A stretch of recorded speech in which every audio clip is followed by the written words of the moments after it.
जी अस्सलाम वालेकुम।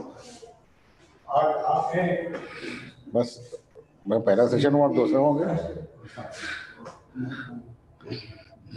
जमाल साहब की आवाज आई भाई? जी आई। वालेकुम अस्सलाम व रहमतुल्लाह। कैसे हैं जनाब अली? आपकी हाजिर हूँ। थोड़ा सा दे दीजिएगा पेन और पैड जरा।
Assalamualaikum Pak Habib Khirzin. Assalamualaikum. Assalamualaikum. How are you, sir? Fine, Alhamdulillah. How are you, Professor Z? All fine, yeah. All fine. Hamdard. How is the weather in Delhi now? It is getting little better. It was severe cold. Okay. But now since last 2 days, except of blowing wind, it is better. Alhamdulillah. But Now, it is cold wind blowing. Yeah. Now in Bogor, rainy season. Okay. Now rain coming. I see. Rain. So it should be very pleasant at your place. Yeah, but every people want to sleep again. That is the case with everyone in this part of the world.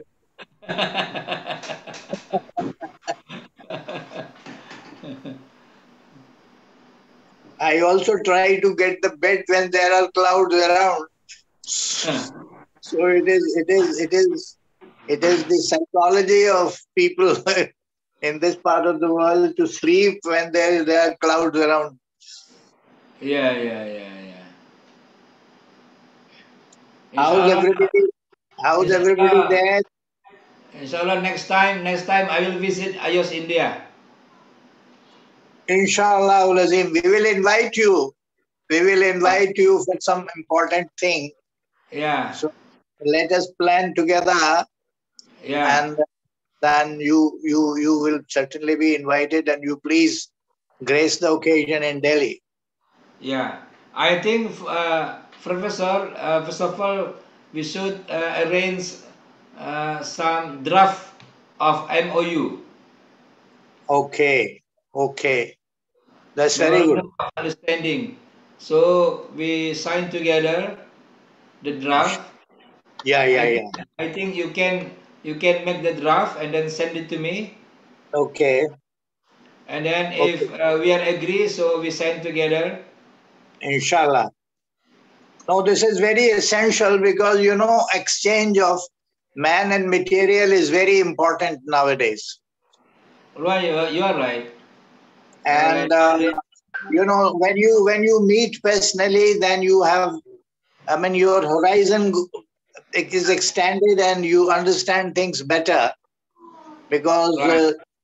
touch of the land, touch of people, they contact, personal contact. These are very important elements in understanding each other's situation. Yes. That's why yesterday there is a session in Urdu, right?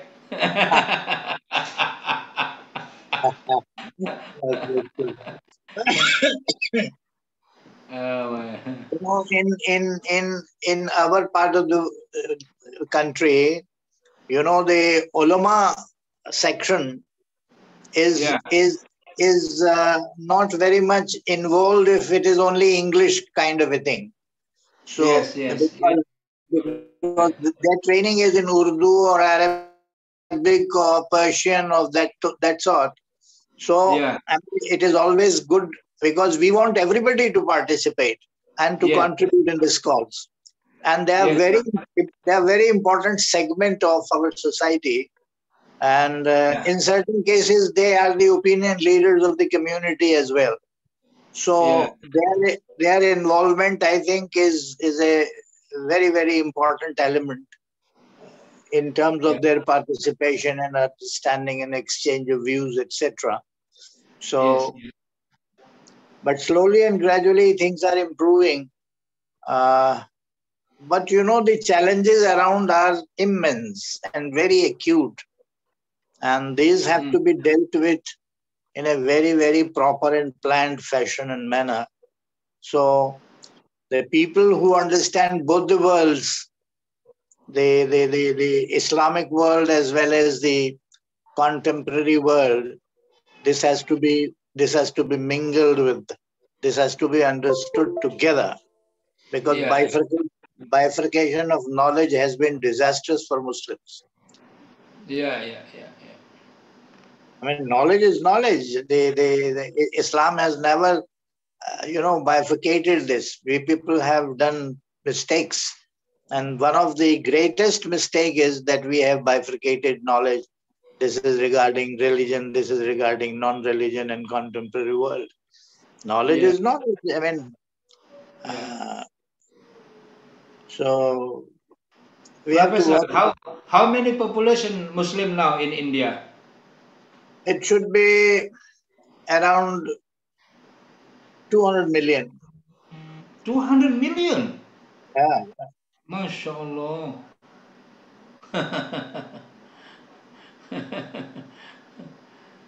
Indonesian only 225 million. Uh, So different is very not so much.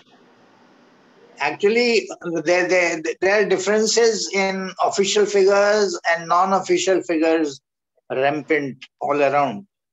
Official Okay. figures are official figures are 14 million, Okay. but Okay. 140 million. Reality, the reality is more than that, right? Reality is more, and you know the census takes place after 10 years or so. Yeah, yeah, So yeah. this is not easy to have got the actual and factual number of any community at any point of time. Yeah, yeah, yeah, yeah, yeah. But there When will are, be census? When will be the pardon, census? pardon? When will be the census will be again? This should be, it was last time 2011. So in 2021 or so, they are starting it. And now they have got another thing. They are calling it NRC, National Register of Citizens. So a new kind of thing they are starting, and the registration in that NRC will be able to tell what is the number of various communities that way. Indian government, because we claim to be secular in our constitution and in our system and all kinds of proclamations. So government has got a little objection on it to give figures based on religion, because we don't believe in this. We are secular that way. So, but you know, the whole thing is calculated otherwise. So we are a good number. Ladies and gentlemen, it's 10:30 now exactly. Okay. We are going to start our program on right. Yes. We have 6 speakers in this session. A majority of them have joined us, and 1 or 2 are not yet here, but hopefully they will join us during the course of the program. So we begin, and I will begin by reciting some verses from the Holy Quran, rather Al-Fatiha. A'udhu billahi minash shaitanir rajim. Bismillahir rahmanir rahim. Alhamdulillahi rabbil alamin. Ar-Rahmanir Rahim. Maliki yawmiddin. Iyyaka na'budu wa iyyaka nasta'in. Ihdinas siratal mustaqim, siratal ladzina an'amta alayhim, ghairil maghdubi alayhim waladdallin. Here is a loose translation of these verses, the beginning verses of the Holy Quran.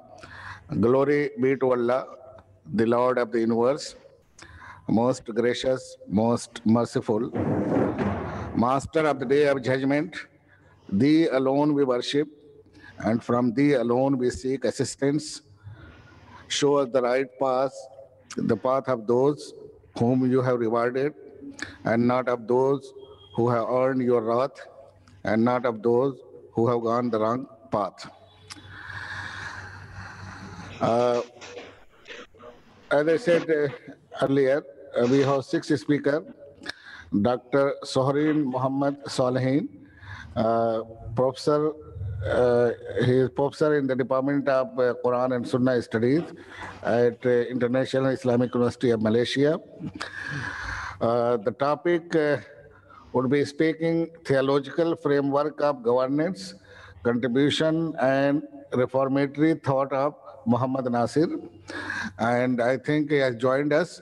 And before I request him to deliver his lecture, I would like to say a few things about how much time every speaker will have.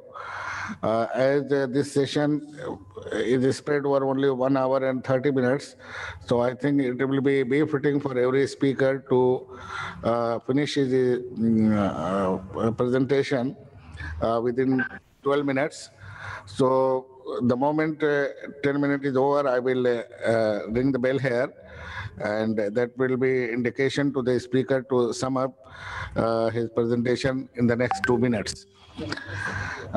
So it will be 10 minutes plus 2 minutes, and I hope all the speakers will abide by the timing so that we end the program on time,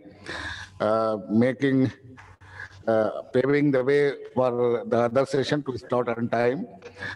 And without saying anything further, I would like to invite Dr.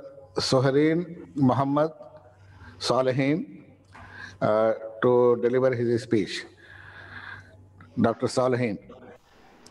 Okay, أعوذ بالله من الشيطان الرجيم. بسم الله الرحمن الرحيم. الحمد لله رب العالمين والصلاة والسلام على أشرف الأنبياء والمرسلين وعلى آله وأصحابه أجمعين. رب اشرح لي صدري ويسر لي أمري واحلل عقدة من لساني يفقهوا قولي. سبحانك لا علم لنا إلا ما علمتنا إنك أنت العليم الحكيم. Mr. Chairman, brothers and sisters, all distinguished participants for this second day of the conference on Mohammed Natsir. First of all, that one I say something which is Assalamu alaikum wa rahmatullahi wa barakatuh. And secondly, very much thankful for giving me the opportunity to participate and to present my paper. So I'll humbly that share with you the certain views regarding the Mohammed Natsir system of the governance, as well as the reformatory thought which was given by Mohammed Natsir. As everybody knows that Mohammed Natsir, in terms of religious studies, he never studied in the formal way like the other Muslim scholars.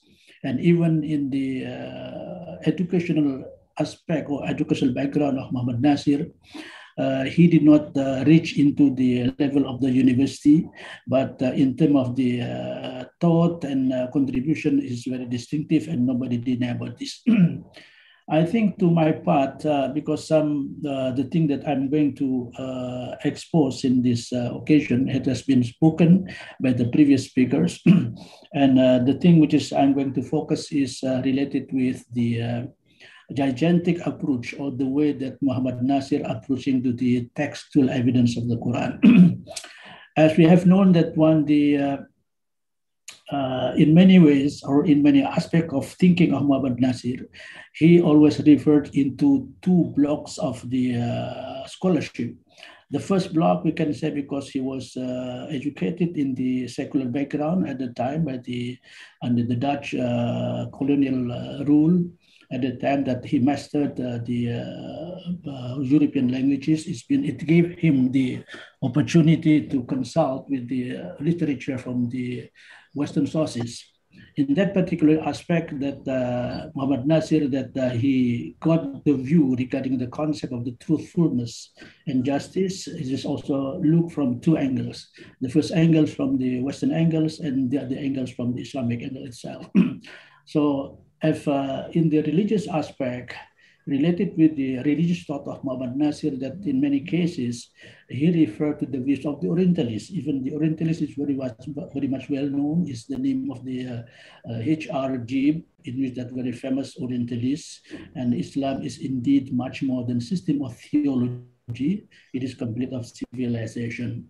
In democratic aspect, Mohammed Natsir also referred into the view of the Western scholars, especially the French philosophers like the Ernest Renan and other philosophers at the same time. So in terms of the contemporary views of Mohammed Natsir from Islamic perspective, that he related with the views of the contemporary scholars, which emerged at the, can say, the beginning of the 20th century. I found through my extensive study of Mohammed Natsir, alhamdulillah, that I wrote extensively about Mohammed Natsir, and I got many articles published, and the recent article also published from India. It was in the journal which called the Wahdatul Ummah, because my outcome of the research, mostly it was written both in English and also in Arabic. And even my book, that one already published last year, that published by the Ubaikan publisher, related with the political thought of Mohammed Natsir. The other aspect, which is published in English, it was published by the University Press of Islamic University, Malaysia at the same time. So here,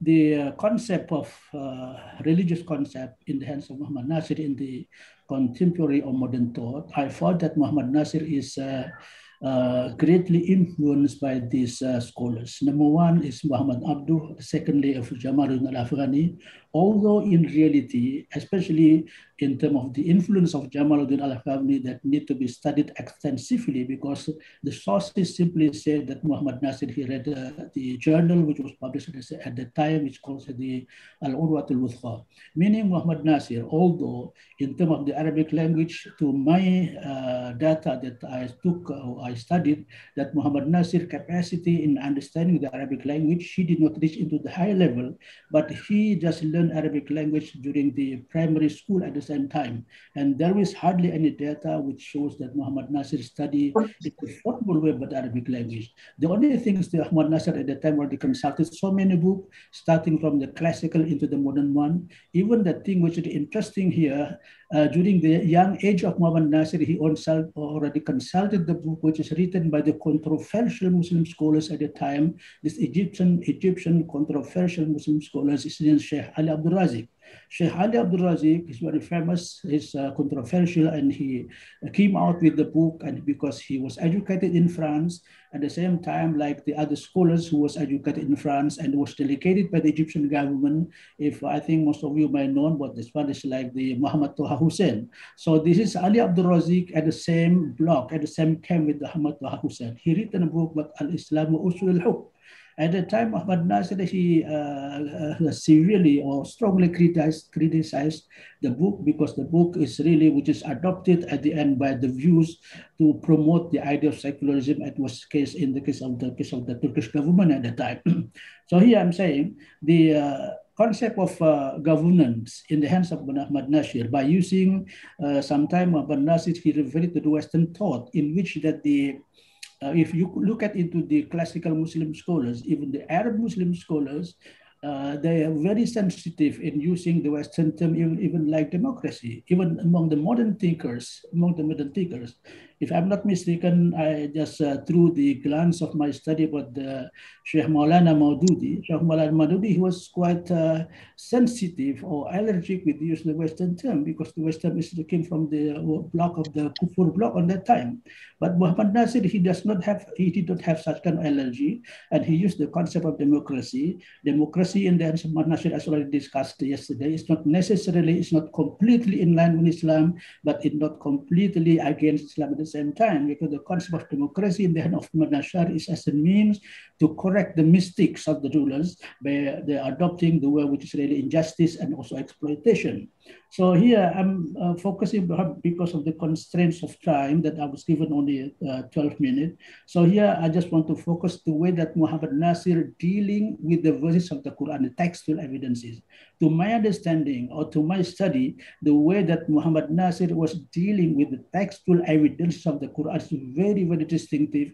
Each one, it is really rarely touched by other Muslim scholars. I give an example here, okay? The example that one Muhammad Natsir, when many or certain Muslim scholars that's very allergic to the West. Because of this, yet the views of Muhammad Natsir relating the Islamic governance, also based on the Islam as universal values. Muhammad Natsir discussed extensively what is the Islam as universal values. So here, when some scholars, they are condemning with the West, Muhammad Natsir completely against condemnation of the West. According to Muhammad Natsir, he came out with the interpretation of the verses of the Quran, which everybody knows what this, وَلِلَّهِ الْمَشْرِقُ وَالْمَغْرِبِ. According to Natsir, the west also from Allah, the east also from Allah. There's no point to condemn the certain block of the country in which considers the evil on that one. So according to Muhammad Natsir, that's when the truth can be found from every source. This is, I think, the views of Muhammad Natsir related with the textual approach to the Quran is made different or made different than other Muslim scholars. They're quite sensitive even on that one. So here, the issue of Westing on the East, according to Muhammad Natsir, everything which is good either from the East or from the West, this is the point that we have to take and we have to learn from each other. This is one way that I think the Muslim scholars that hardly, if you look at into the, because you see, to be honest, that I'm telling to you that on my specialization, my background is in the modern Quranic exegesis. Through the modern Quranic exegesis, I do not find any Muslim exegetes who really try to give such kind of understanding, وَلِلَّهِ الْمَشْرِقُ وَالْمَغْرِبُ, at the same time. The concept, now back to the concept of the governance in the hand of Natsir. Before I go to the concept of the governance, concept of the truth itself. Apparently, Muhammad Natsir, because in many aspects he referred into the view of Muhammad Abdul and also the view of Jamaluddin al-Afghani. Let us say something about Jamaluddin al-Afghani. Jamaluddin al-Afghani is only among the scholars who divide the revelation. According to Jamaluddin al-Afghani, there are two types of the revelation. Number one, the first revelation, according to Jamaluddin al-Afghani, which is known as the textual revelation. In Arabic term, we just use the word of nusus, al-wahyu al-nususiyah, and the second part, al-wahyu ghairun nususiyah, which is textual revelation and the non-textual revelation. The textual revelation, according to Sheikh Jamaluddin Al-Afghani, is the one written in the Quran, and Sunnah is complete on that one. But there is the other aspect, which known as non-textual revelation. Non-textual revelation is all the ideas of humanity, as long as the ideas itself, it came from Muslim or from the non-Muslim. I'm focusing here the way had Muhammad Natsir approached the textual evidences which come from the non-Muslim. From the non-Muslim, here the non-Muslim who came out with that theory, with that theory does not contradict with Islam, that is a part of the truthfulness of revelation as contained in the Quran itself. This is, I think, the broad understanding in the hands of Muhammad Natsir, in which I believe that he also greatly influenced by the views of Imam Muhammad Abdul and also with Sheikh Jamaluddin Al-Afghani. As everybody knows, that one Muhammad Abdul, he was one of the great of Muslim scholars and also one of the... Sum up in 2 minutes time, please. Try to sum up. All right. It is in fact just on the introduction I'm saying on that one. Okay, I'll try to sum up on the 2 minutes time. Another thing just I want to add, the Muhammad Natsir approached the concept of interdependency between the state. So the state cannot isolate itself. So here the beauty of Muhammad Natsir in giving the interpretation on the ayah Al-Hujurat, in which but we never find anything that one in the classical tafsir or the modern one. This is the concept of ta'aruf. Inna khalaqnakum min dhakarin wa untha wa ja'alnakum shu'uban wa qabailan li ta'arufu. This very beautiful approach of Natsir concept. Ta'aruf here is not simply, it's not merely just to know each other in terms of the nationalist everything. Ta'aruf in the hand of Natsir by exposing it to the verse of the Quran, including the interdependency between the country, cultural exchanges, and also interdependent thing in all aspects in which that Muslim also can learn to each other about this kind of the thing. This is, I think, the concept of this ta'aruf in the hands of Natsir. The other aspect also, when Muhammad Natsir, he tried to give sort of the interpretation regarding the concept of fitrah. This is the fitrah. فَأَقِمْ فِطْرَةَ اللَّهِ الَّذِي فَطَرَ النَّاسَ عَلَيْهَا لَا تَبْدِيلَ لِخَلْقِ اللَّهِ ذَلِكَ الدِّينُ الْقَيِّمُ. That's the beauty of approach. It's which that I never came across with the views of the either classical or modern Muslim scholars and the concept of fitrah. According to Muhammad Natsir, fitrah also he linked with the theory of education, which was theorized by the Western educational philosophers. His name of John Locke theory. I know that when everybody knows what John Locke theory, he came out with the theory called the cognitive approach, in which that the education should be based on the level of understanding. So here Muhammad Natsir, he adopted the views of John Locke approach, and also at the same time he referred to the textual evidence from the hadith of the Prophet ﷺ, which says, "Khatibin nas ala qadri uqulihim." Khatibin nas ala qadri uqulihim, meaning when we want with the message, we want to interact with others, make sure, number one, the Prophet ﷺ already excelled, and the Prophet already studied earlier than John Locke approach itself. So here the meaning that one Muhammad Natsir, he was very proud of Islam, but at the same time he did not negate on the concept of the truth, even which came from the non-Muslim. I think this particular aspect, which is rarely touched by other Muslim scholars. Thank you, sir. Thank you very much. Thank you very much. Okay, thank you. This my paper is already there. That maybe when is it published, everybody also will publish the proceeding of the seminar. It was a very nice paper presented by you. Very nice presentation, thoughtful and meaningful. And now I invite Professor Hamid, Naseem, Rafiabadi.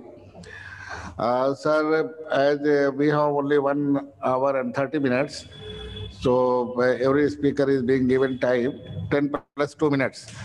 I hope you to end your presentation in the stipulated time.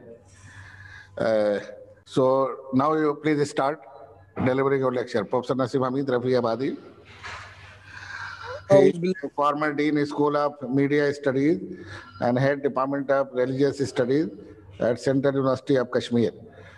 And his topic is some reflections on the thought of Dr. Muhammad Natsir. So now please start delivering your lecture. أعوذ بالله من الشيطان الرجيم بسم الله الرحمن الرحيم نحمده ونصلي على رسول الكريم أما بعد. Respected Chairman and dear friends, Assalamu alaikum. Basically, I was not very much informed about Dr. Nasir, although I have visited Indonesia several times, and I have visited his university, which he has founded, that is University Tas Islam Yogyakarta, several times.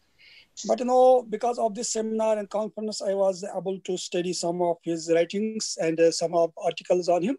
So let me give the gist of whatever I have just to say, because of the paucity of time, I'm not able to read my whole paper. First of all, so far as life of Muhammad Nasir is concerned, that has been discussed widely by the scholars, and his work is also well known, and that has been deliberated upon. And the comparisons also of Muhammad Nasir with the Maulana Maududi and Maulana Azad, that comparison has been also made yesterday by one of our scholars, and his political teachings and political role has been also discussed widely by the people.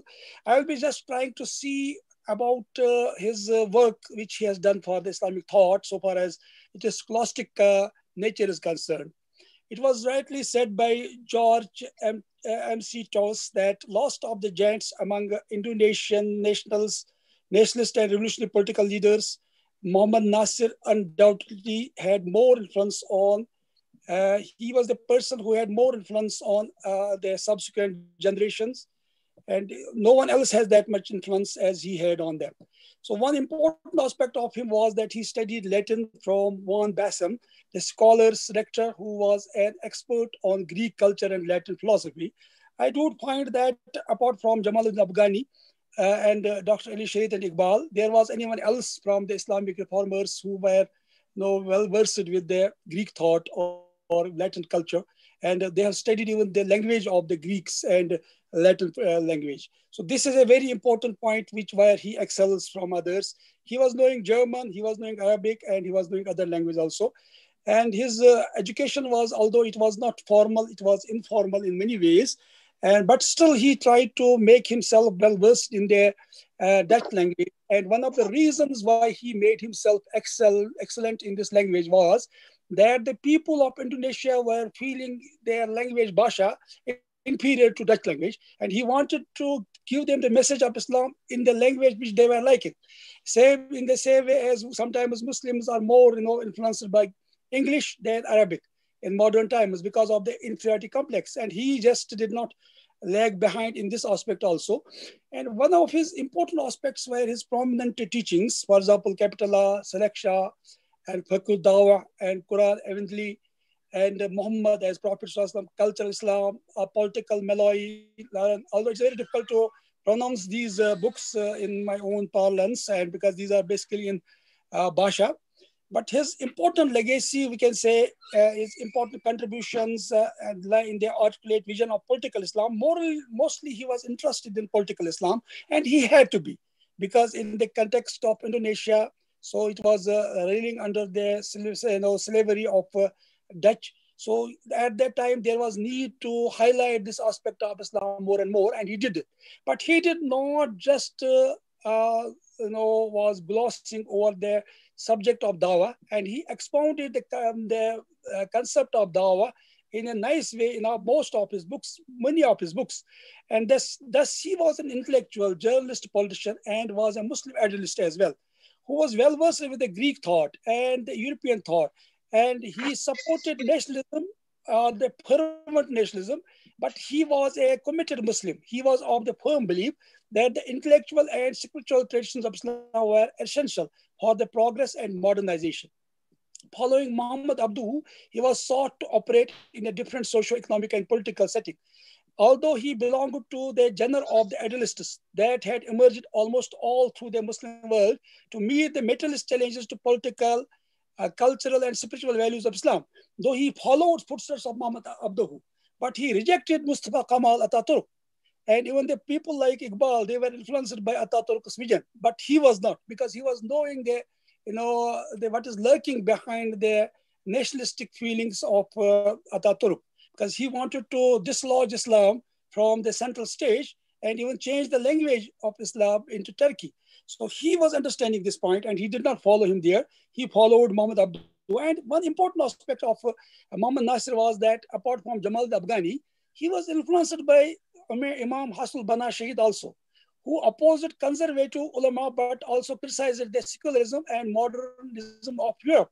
So this is also important to keep balance between these two things. So the good things of West we can appreciate, like Buddhism and Nursi, but the second Europea, that is the Europea of atheism and positivism and I should say so-called plague of nature materialism. He did not accept that. He was also like I should say Ibn Taymiyyah. He was a practical man. He also participated in the freedom struggle of his nation, and then he wrote also books. And one important aspect of him was that he invited people towards the study of the Quran and to follow its teachings. And he supported jihad and rejected taqlid.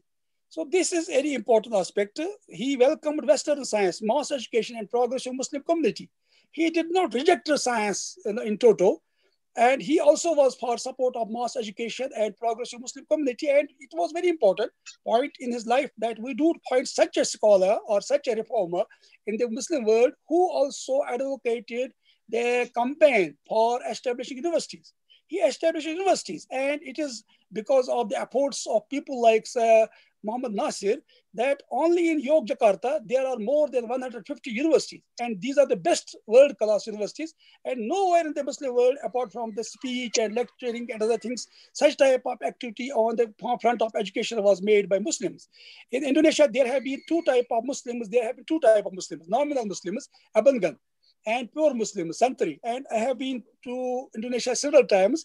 I have found that there are some traditional Muslims and there are some Muslims which are pure. And he wanted to be among the Santri Muslims, that is the purer Muslims, and to bring Islam to its actual, sources, that is Quran Hadith. And he was arguing that utilizing the Quran and the Sunnah of the Prophet Muhammad as a sociologist model was the means through which both could be attained. So we can just get this world and that world by following, and this is an interesting thing, sociological model. And mostly our scholars and our ulama have been totally ignorant about sociological realities of our times. And it was Dr. Ali Shaiti and to some extent Mullah Maududi, and then to some extent Jamal Afghani. But so far as Muhammad Natsir is concerned, he was well versed with this concept that we need to know the sociological realities of our times and to change our society according to Quran and Sunnah. And he was not that much influenced by the Western philosophies as was Ataturk, that he would compromise with Islamic values which have been given to him, Muslims by Quran. According to Natsir, his involvement in politics was inspired by religion also.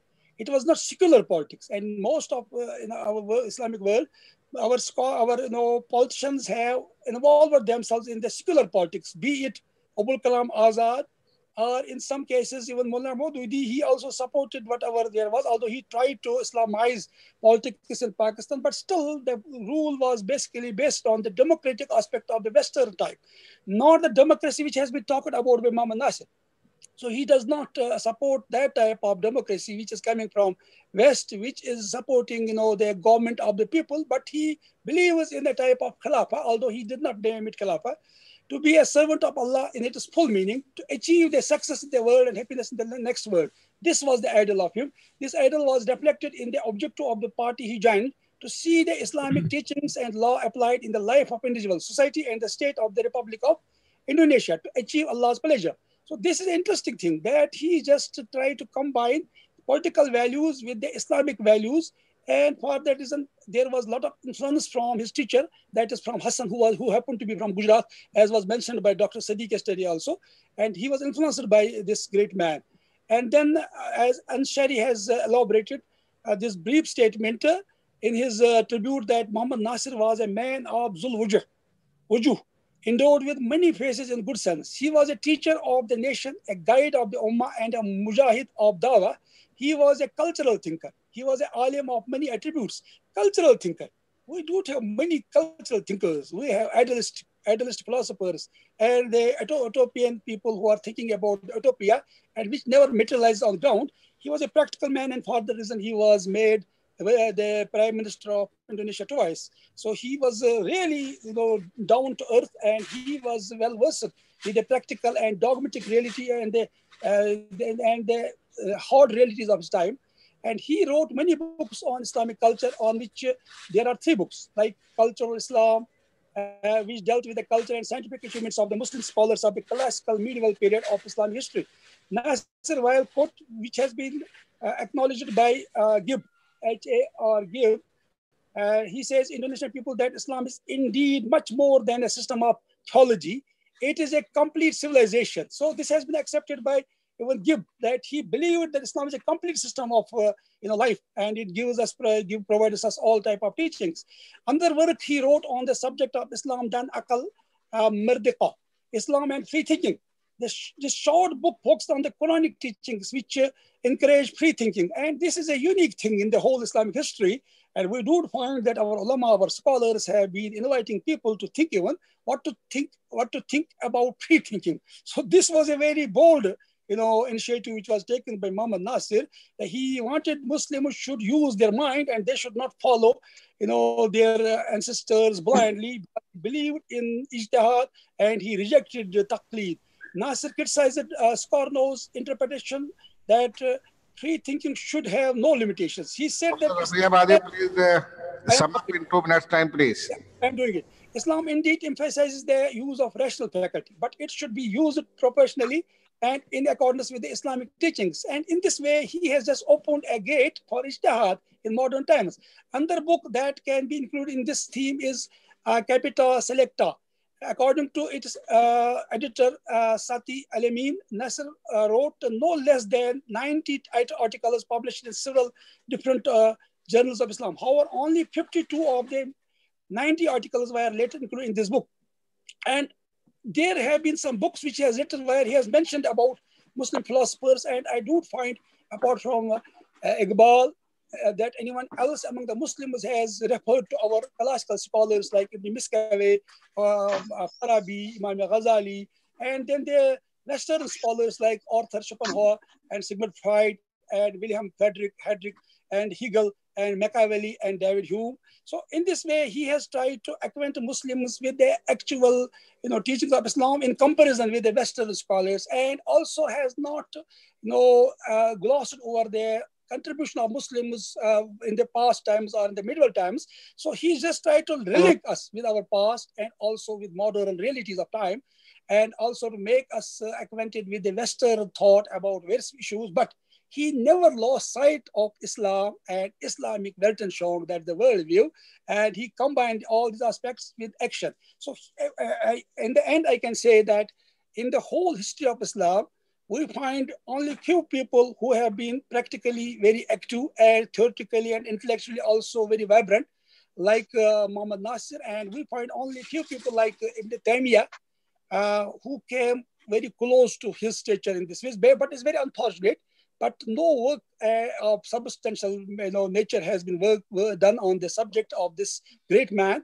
And I congratulate the Institute of Objective Studies that for the first time they have organized this international event on this great personality of Islam.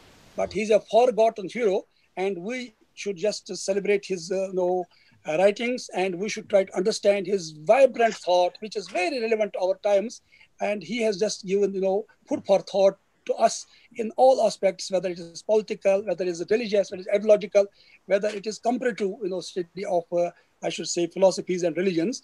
With these words, I again, think that this is the subject which needs a lot of deliberations further, so that we are able to understand modern challenges to Islam and how we can combat those on the lines as Muhammad Natsir has done. Thank you very much. Thank you, Professor Rafiabadi. Before I invite the next speaker, I just want to say one thing, that the questions will be taken by the speakers at the end of all the presentations. Some questions we have received in writing, and some people are raising their hands. So I just want to inform them that questions will be taken at the end of all the presentations. Thank you very much. And now I invite Dr. Abdul Majid Khan, Associate Professor. I think he has become Professor now, Department of Islamic Studies at Aligarh Muslim University. And he would be Professor Majid Khan will be speaking on Dr. Muhammad Natsir's ideas on Islam and politics and assessment. Dr. Dr. Abdul Majid Khan Sahab, your time is 10 to 12 minutes. Please try to make your presentation within time. Thank you very much. Professor Abdul Majid Khan Sahab. Bismillahirrahmanirrahim. Alhamdulillahi wahda. Wassalatu wassalamu ala man la nabiyya ba'da. Mr. Chairman, ladies and gentlemen, Assalamu alaikum wa rahmatullahi wa barakatuh. This will be very pertinent to mention the context. We are discussing religio-political ideas of a scholar and a leader and a thought leader of Indonesia who has had reverberations across the Muslim world at least. The context is very important. The context is giving as an insight how the ideas and thoughts of Mohammed Natsir, how did they operate? And the context gives us a lot of illumination. The context is that Indonesia was earlier called Dutch East Indies, and one of the policies of the Dutch about what we call as Indonesia now was to make something what they used to call a common culture of Indonesia, what they call Dutch East Indies and Netherlands, so that in future Dutch East Indies could become a part of Netherlands.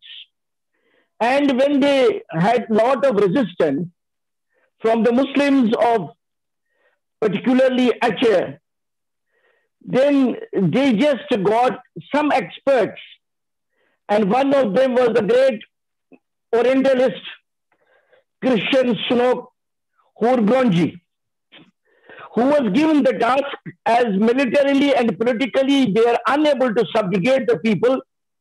So they asked him, give us a plan, give us the vision, give us the thought, give us the thought paper, how we can deal with these people. Though he was sent to the Aceh earlier, he failed totally because people did not cooperate with him.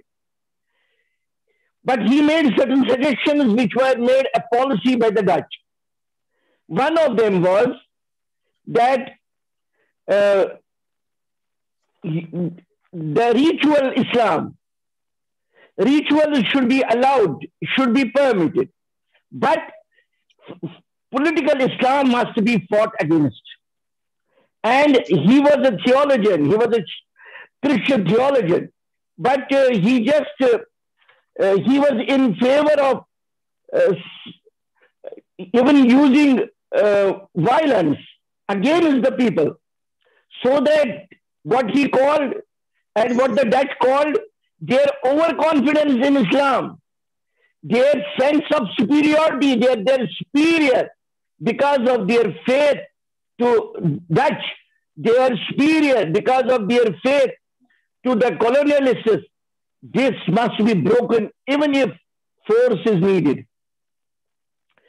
So this is a background, and there is another part of this whole policy. The policy was the concept of ummah should be weakened among them. They should not be allowed to have very free contact with the Muslim ummah outside Indonesia. And for that, they even got the policies which put strict restrictions for the Hajj pilgrimage and all that. They tried to control this all. But as one could hope, they failed in this, because even rituals, they strengthen our iman. Our iman, when it is strengthened, even by rituals, it reinforces our overall life's commitment to the social and political goals of Islam. This Orientalist could not follow it well and he could not understand it well, so there was a failure. The second most important thing is that for me, the access to understanding of Mohammed Natsir is very limited.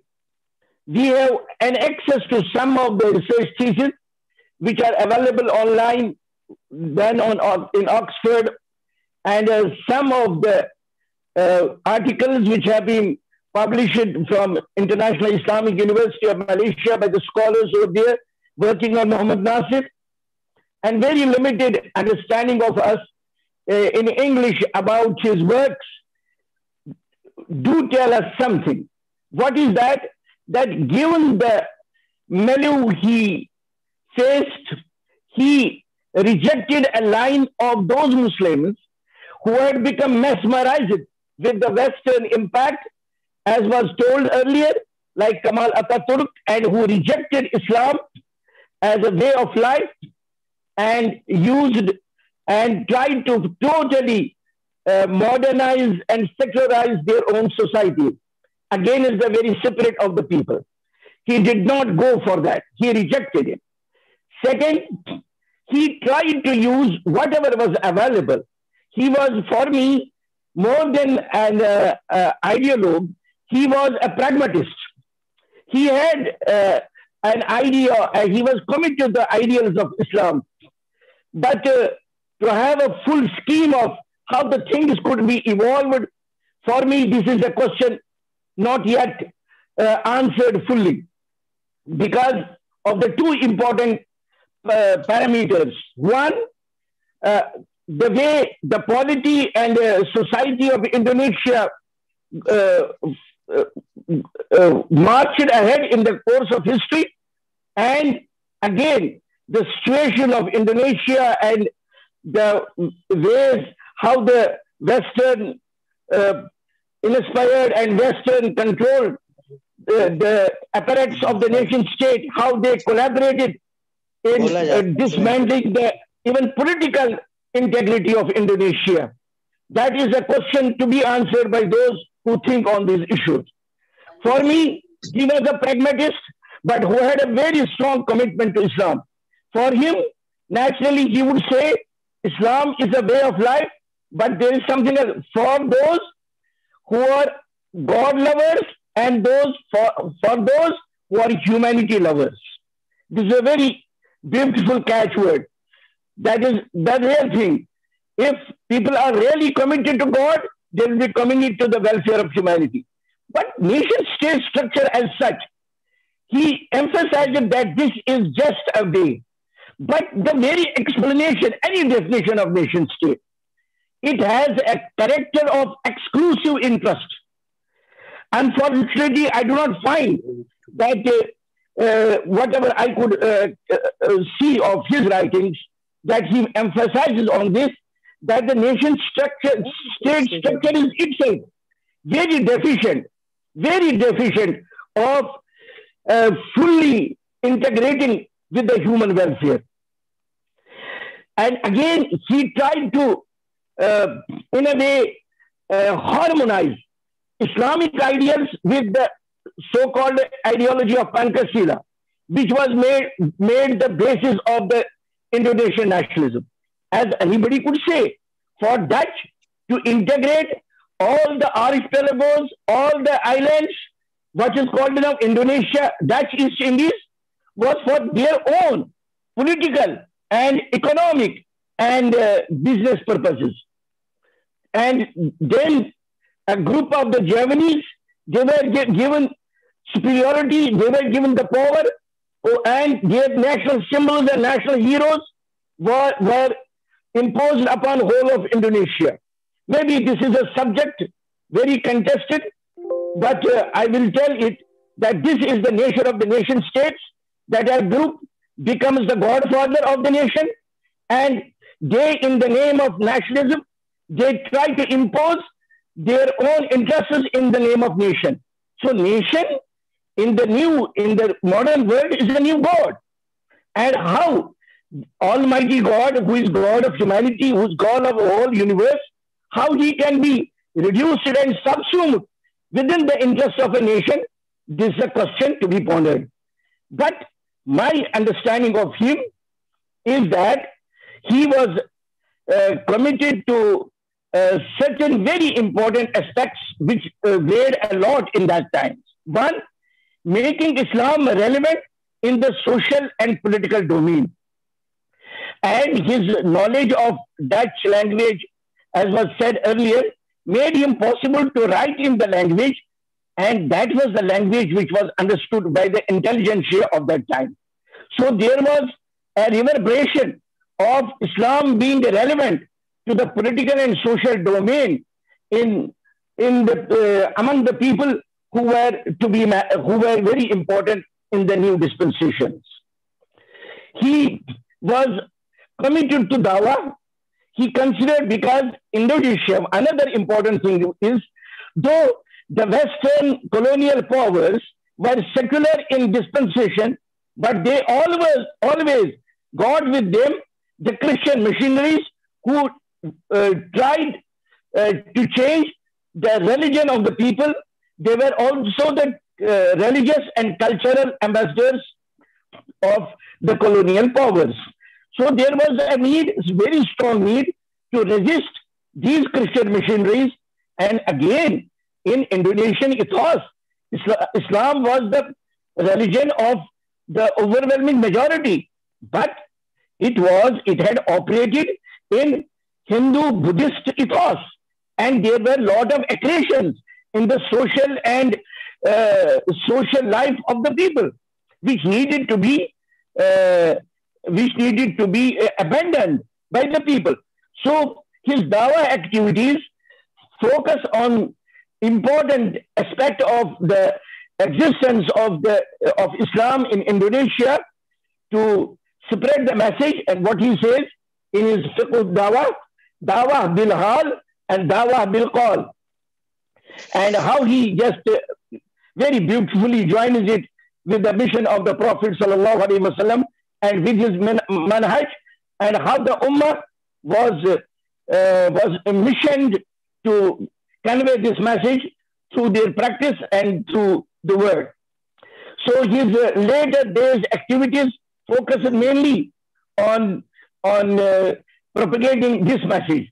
But the most important point for us is to know that he had operated in the times when among the educated people, particularly Western educated people, who had a very bigger role in the polity of the Muslim nations, how did they understand Islam, and how did they translate ideals of Islam in the given circumstances? For any historian, for any social scientist, it is an open question to see how effective he was, a man being twice Prime Minister of the country and also suffering jail for years together, and then the whole country being on another way. So this all is a legacy. This is to be explored. But for me, when he talks, I can just call him what we can call as post-facto rationalization, that a nation state was there. Now he tried to make it less exclusive. He tried to induct into it the elements of universalism and elements of higher values of a society. This I can agree with. What he says, hablim min Allah, that is ta'alluq min Allah, then hablim min al-nas, ta'alluq ma'an nas. Then he says we have a need of establishing tawazun, a stability between these two important aspects of human beings. He was the invocator of the spirit of struggle and scholarship. I cannot say how much Western, knowing Dutch or knowing some Western languages does not qualify one to be called as a great scholar of the Western sciences. I have serious doubt about it.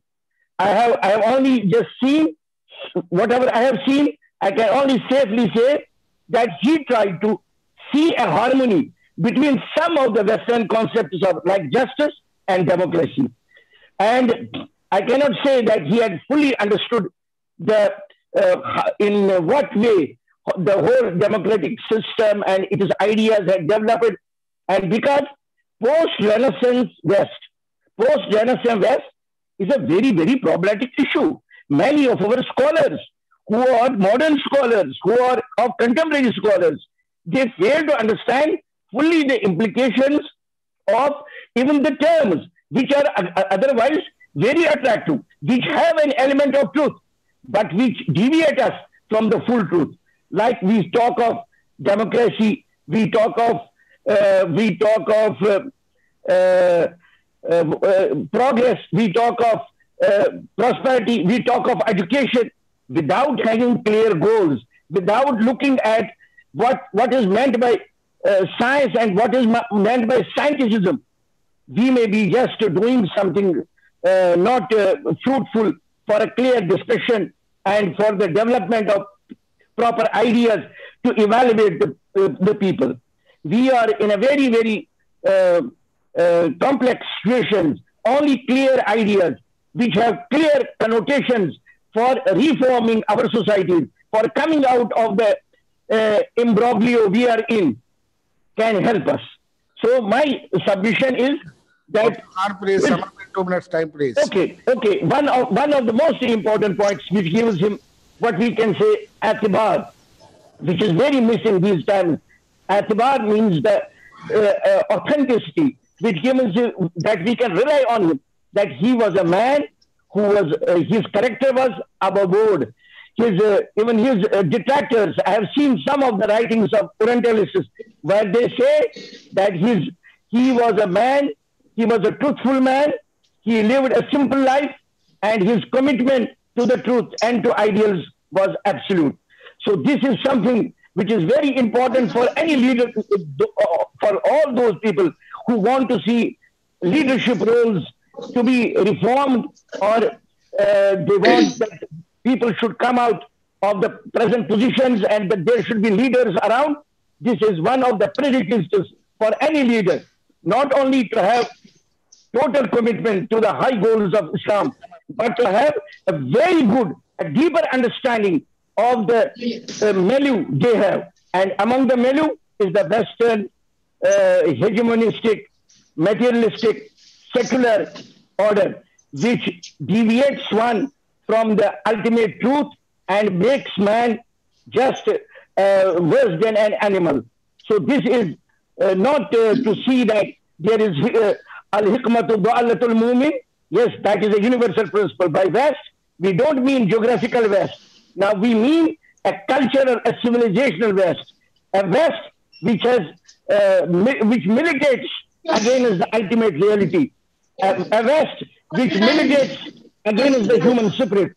A West which militates the total reality, where material is only a part and the spiritual domain is the higher domain. Both this world and the other world, both are important. But in comparison to the value, the other world is more important. We may have to make a proper assessment of Muhammad Natsir's contributions, intellectual contributions, practical contributions to the Muslim world. And we can do it properly only when we ourselves have the proper criteria and parameters to judge it. I have just made some submissions in this regard. Thank you very much. Assalamu alaikum wa rahmatullahi wa barakatuh. Thank you, Dr. Majid. And we have 3 more speakers. So I would like to invite Mr. Omer Azmi. He is a staff engineer, Research and Development Tajas Network Private Limited, Gurgaon, Haryana. And though by profession he is an engineer, but he is very much interested in Islamic studies and Islamic thoughts, etc. Regularly he has been contributing papers to our seminars. So I invite him to speak on the topic of his choice, Muhammad Natsir's engagement across boundaries. Omer Azmi. Is he here?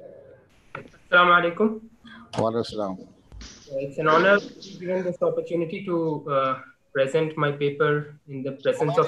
10 minutes plus 2 minutes, okay? Yes. Okay. I am honored to be here. And the topic of my presentation, as mentioned, is Muhammad Natsir, Engagement Across Boundaries. In my study, I have focused on, I'll start my slideshow. We are listening to you. Yes. In my paper, I've covered mainly these writings of his. Mainly, my focus was to see what was available in English. So his writings pertaining in the period before the PRRI rebellion, which were published in the journal Progressive Islam, and his speech, which was published in English on the occasion of Iqbal Day. This was delivered in Jakarta itself. And what I wanted to understand based on this was how Muhammad Natsir engaged with the West and with the Islamic world, with the world at large. In the interest of time, I'll keep the presentation to just limited topics from my paper. So what I'll be discussing is, I'll give an introduction of Progressive Islam and some articles from Muhammad Natsir, rahimahullah. And I'll focus on one major paper, and it's one major article of Muhammad Natsir and how it is relevant in the present context. So Progressive Islam was a very short-lived journal. It was started by Hussein al-Attas, rahimahullah, while he was pursuing his research in the Netherlands. And he sought to bring together the writings of Muslims across the world, Muslim intellectuals across the world. For example, this is just a small subset of the contributors to the journal. And as he mentioned in its initial editorial, the focus was on studying the nature of Islam and its relation with the modern thought, with special focus on the socio-historical method of Ibn Khaldun. Regarding the title of the journal, the editorial asserted that it was not meant to expound on a part of Islam which was progressive. Rather, progressive Islam was meant to assert that Islam is progressive. And this is something which would probably, am I audible?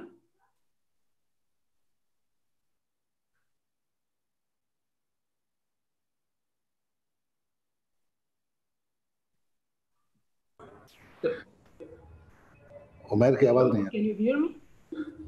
Yeah, you are. Yes, okay. Yeah, this is just the masthead of the first edition. The focus, as the ayah on the masthead shows, was on engaging the world, on engaging the tribes and different societies of the world. So in this journal, which went up to just over a dozen issues, Muhammad Natsir had 6 contributions.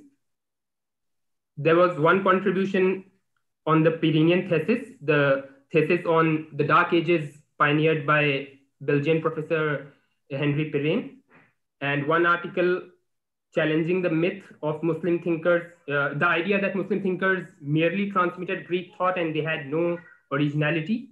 Then there were 2 articles related to Islam, state, religious freedom, etc. And towards the end, there were 2 articles from his series of Islamic personalities. As mentioned, the plan was to publish a series on Muslim personalities, but the journal winded up, and therefore only these 2 articles were translated into English and published. So on the Pyrenean thesis, Henry Pirenne challenged the traditional dating of the starting of the Dark Ages from the fall of Rome. And he argued that the Dark Ages actually began as a result of the rise of Islam. And that is the view that he put most forcefully in his Muhammad and Charlemagne. So commenting on that, Muhammad Natsir focused on one specific comparison, which Henry Pirenne had made, that when the Germanic invaders conquered Rome in the 5th century, it did not result in changing the society or the nature of the Roman state. Rather, the invaders themselves adopted Roman culture, But when the Muslims conquered parts of the Eastern Roman Empire, the result was completely different, that the new areas became influenced by Muslims rather than Muslims becoming Romanized, as was the case with the Goths. The Muslims in turn impacted those areas. So here, in focusing on history also, Muhammad Natsir brought out two ways in which it was relevant to contemporary times. And that was that his focus was that the German invaders became Romanized because they had no culture of their own. And therefore that points to the importance of spirituality and the spiritual weapon. In expanding on this, Muhammad Natsir mentioned of Jihad Ruhani, which has its own method, its own methodology. And in relating it to his times, he related it to the importance of the missionaries in the success of the colonial project. And similarly, for Muslims also, its importance in resisting the colonial project. That is, he wanted to bring to focus on the fact that Muslims could resist colonialism only by focusing on their spirituality. Without spirituality, they would not be able to resist the cultural onslaught. In his second article, The Contribution of Islam to Civilization, what is important to note is that Natsir, while decrying that and providing examples of critical thought, he focuses on what the chemistry expert Jabir ibn Hayyan said, that knowledge from hearsay without empirical proof has no value. And he connects this same attitude to hadith studies, that it is the same critical attitude that was there in the empirical sciences and which resulted in the critical examination of hadith. So here we see an example of that seems to hint at the unity of knowledge, where the same attitudes, the same principles pervade all the disciplines, whether it be the religious sciences or it be the material sciences. And this is what I wanted to focus on mainly in this presentation. Mr. Chairman, could you tell how much time is remaining? Yeah, still you have 3 minutes, 3 to 4 minutes. 3 to 4 minutes, okay. So, introducing Imam Ghazali, I'll skip the rest of the things. What I would like to focus on here is that he explained Imam Ghazali's conception of causality and then pointed out the similarity to David Hume's later formulation on causality. David Hume, who was an Enlightenment philosopher and a high skeptic. So this particular, the observation is very small in terms of the length of the writing, but it has a contemporary relevance. How that is? Because it relates to the idea of the decline of Islamic civilization, which has been, this idea basically has been dated by contemporary scholars to Ignaz Goldziher's essay in 1915, which was later critiqued heavily in 1998 by Dimitri Gutas in one specific chapter of his book. But in popular culture, this thing continues, and it continues in a different form. That in recent times, you can see popular lecturers, like I give 2 examples here. Neil deGrasse Tyson, in many of his lectures, has pinpointed Imam Ghazali as the cause of the decline of the Islamic civilization. And he has not explained beyond that as to how he caused it, beyond citing some of his views on mathematics. But Pervez Hoodboy, in an article post 9/11, even held Ghazali responsible for 9/11. But in his book, he criticizes Imam Ghazali in detail. And in that, he focuses on the conception of causality. That Imam Ghazali's conception of causality, according to Pervez Hoodboy, was a denial of physical laws. And it was responsible for the decline in the empirical sciences. Now, what is important to note is that Muhammad Natsir was not responding to all of these things. He was not actually responding to anything at all. But by bringing out the observation on the similarity with a philosopher who is associated with the Enlightenment. He was actually preempting this whole motivated critique itself, because it is almost impossible to think of a Tyson or a Hood boy claiming that David Hume, with his Enlightenment credentials, is also anti-science. So in this way, I think even small observations such as these, where he had this penchant for pointing out similarities in thought, it might have even a contemporary relevance, and it might the impact of that might be very huge. To summarize, in engaging the West, in the articles that I have studied here, so he is not overly denunciatory, and he focuses on similarities, and that is even in other articles of his. For example, while writing on Ibn Miskawayh, he focuses on the similarity with the ideas of Schopenhauer. And one important thing is that, we've heard other speakers tell about how he was well versed with the Latin and the classical European thought. But his comments on Muhammad and Charlemagne, the book of Henry Perrine, shows that he always kept himself abreast with the latest intellectual developments in the West as well. Because although this article was published in English in 1954, this was the translation of an article written by Natsir in 1938. And Muhammad and Charlemagne was published post Perrine's death in 1935. So it shows that Natsir was totally engaged with the happenings in the intellectual world across the globe. And if this seems as too positive an attitude to the West, there is also the reverse. I'll end with this. That, for example, in his speech on Iqbal-Day, Natsir had this bold statement to make on the divorce of science and spirituality. This is a direct quote from the English version, that he made so bold as to claim that the mastery of knowledge and science, which ultimately produced racialism, accumulation of wealth in the hands of the few, the creation of privileged classes, and so on and so forth. In general, when he felt the critique was called for, he could really make a very bold critique. I'll just before ending, I'll just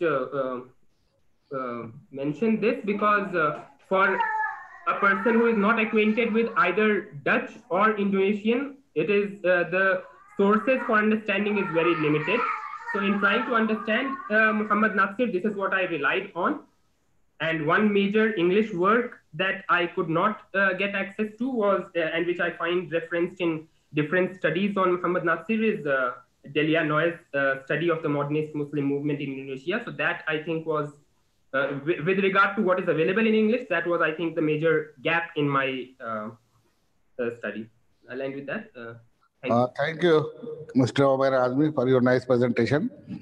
And now we have two speakers, but probably one has not turned up. So I invite Ms. Firdausa Akhtar.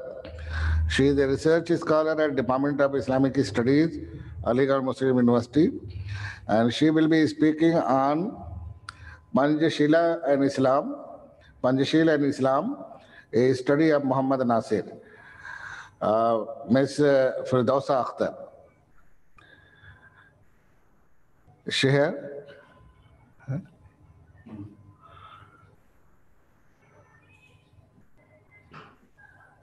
Ms. Firdausa Akhtar, can you hear me? Admit to है? हाँ? उनको invite कीजिए.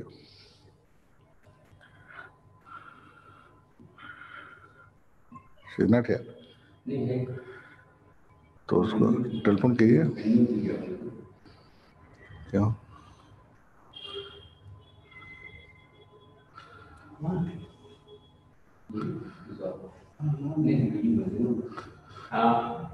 Miss Firdausa is here.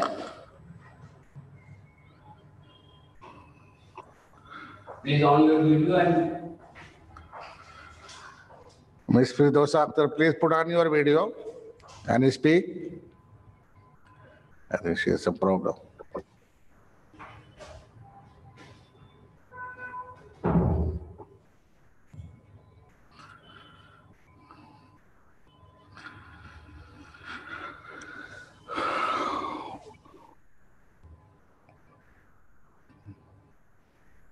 Please speak. You are unmuted.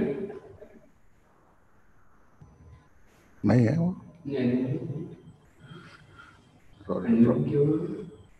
Unmute भी क्या? Hello. Miss Firdosa Akhtar, can you hear me?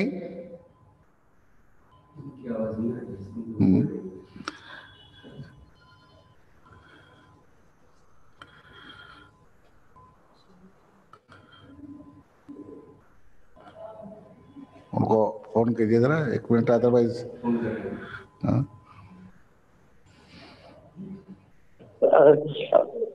Please on your video. Hello.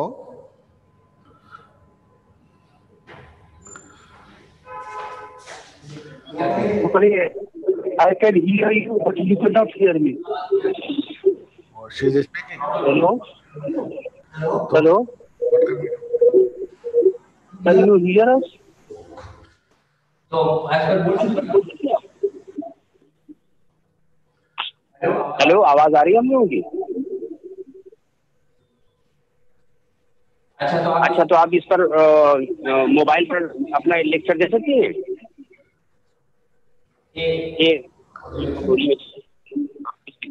Sorry, hello, some problem. She is speaking, but she is not able to us. We are trying to sort it out. 1 or 2 minutes. 1 or 2 minutes.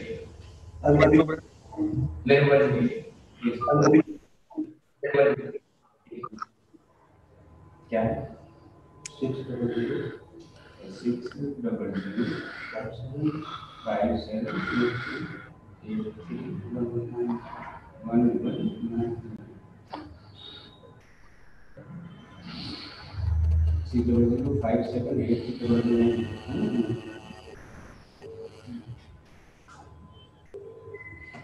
जी.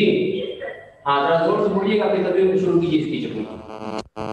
हमने तो हम शुरू करें. हाँ, बिस्मिल्लाह करके कीजिए. ऐसे phone पे? हाँ, बस फोन पर कीजिए ना, टाइम गुजर रहा है. जी sir, thank you so much. बिस्मिल्लाहिर्रहमानिर्रहीम. जोर से और जोर से. Okay, sir. Respected dignitaries on the panel and dear participants, Assalamu alaikum. The title of my paper is Pankstila All participants are listening the audio? Yes, sir.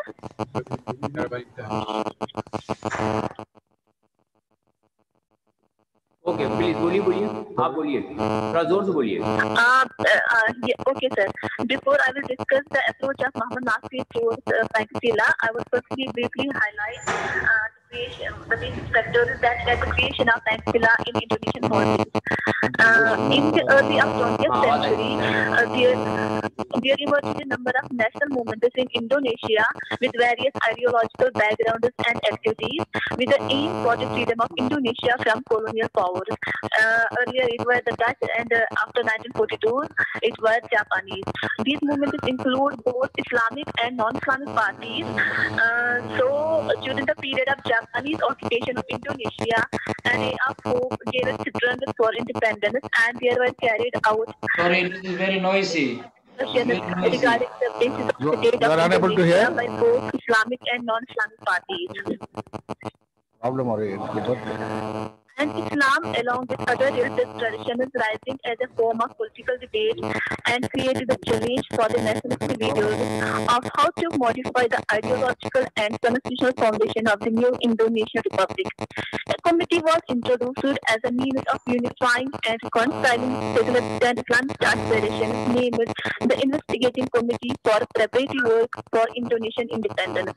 Sukarno, who was at that time the leader of Indonesian struggle. You please speak a little louder. Okay, sir. Sukarno, who was the leader at that time of Indonesian struggle for independence, still holds known as Birth of Pankstila on June 1st, 1945. And this new ideology was slightly reformulated and adopted into the Jakarta Charter of 1945, June 22. But when on August 15, 1945, the Japanese formally surrendered the Indonesian archipelago to the ALE, Sukarno 2 days later, that is on 17th of August 1945, declared Indonesian independence with himself as president and Pancasila as the state ideology. So Pancasila was created as a result of negotiation between the nationalist and the Islamist groups. Secondly, as we know that Indonesia is multi-religious, multicultural and multi-ethnic country. According to the famous writer on Indonesia, Hilbert Gridis, there are over 300 different ethnic groups in Indonesia, each with its own cultural identity, and more than 250 distinct languages are spoken. Nearly all the important world religions are represented in addition to a wide range of indigenous ones. So, to safeguard ethnicity and diversity of the Indonesia, Pancasila was introduced as a state ideology. Now the question arises, what is Pancasila? Actually, the Pancasila has been derived from two Sanskrit words, Panca and which means five, and Sila which means principles. Literally, it means five principles, but technically it is a philosophy, or more probably we can say that it is an ideology, as it forms the base of Indonesian politics. The five principles or Pancasila enshrined in the preamble of Indonesian politics are: first principle is belief in one Almighty God. Second is justice and civilized humanity. Third is the unity of Indonesia. Fourth principle, democracy guided by inner wisdom in anonymity arising from deliberation among its representatives. And the fifth and the last principle is social justice for all of the people of Indonesia. So if we look at these principles, we would wonder that the first and the fourth principle of Pancasila are directly based on the teachings of Islam. However, the rest three also serve the purpose of Islam directly or indirectly. So we can say that if the objectives of Sharia or if the teachings of Islam are attained in a community like Indonesia without necessarily implementing traditional Sharia, then there is no hurdle in adopting it. This is also the reason that some scholars or we can say that modern scholars consider Pancasila as a contemporary manifestation of Maqasid Sharia. As Muslims being the majority in Indonesia, that is why government of Indonesia from time to time attempted a number of ways for receiving the acceptance of Muslims towards Pancasila. In this regard, the Ministry of Religious Affairs in 1978 published a booklet entitled P4, that is Guide for Living and Practicing Pancasila and Islamic Teachings. This booklet legitimated each pillar of Pancasila with Quranic verses and Prophetic traditions. The interesting fact is that the preface of the booklet was written by Professor Hamdard, who was the head of Indonesian Council of Ulama, established in 1975. Also, the civil servants in Ministry of Religious Affairs used this booklet as guide, and it was distributed to Islamic leaders throughout Indonesia. Now we will move towards what was the approach of Muhammad Natsir towards Pancasila, but it is imperative to know his understanding of Islam first. I would like to summarize in one or two sentences his understanding of Islam. Natsir considered Islam to be all and everything.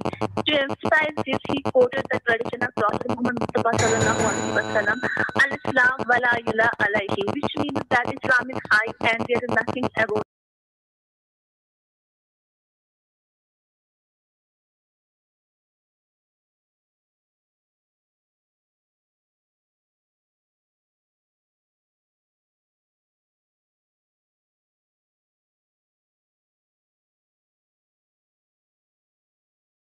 After 1957.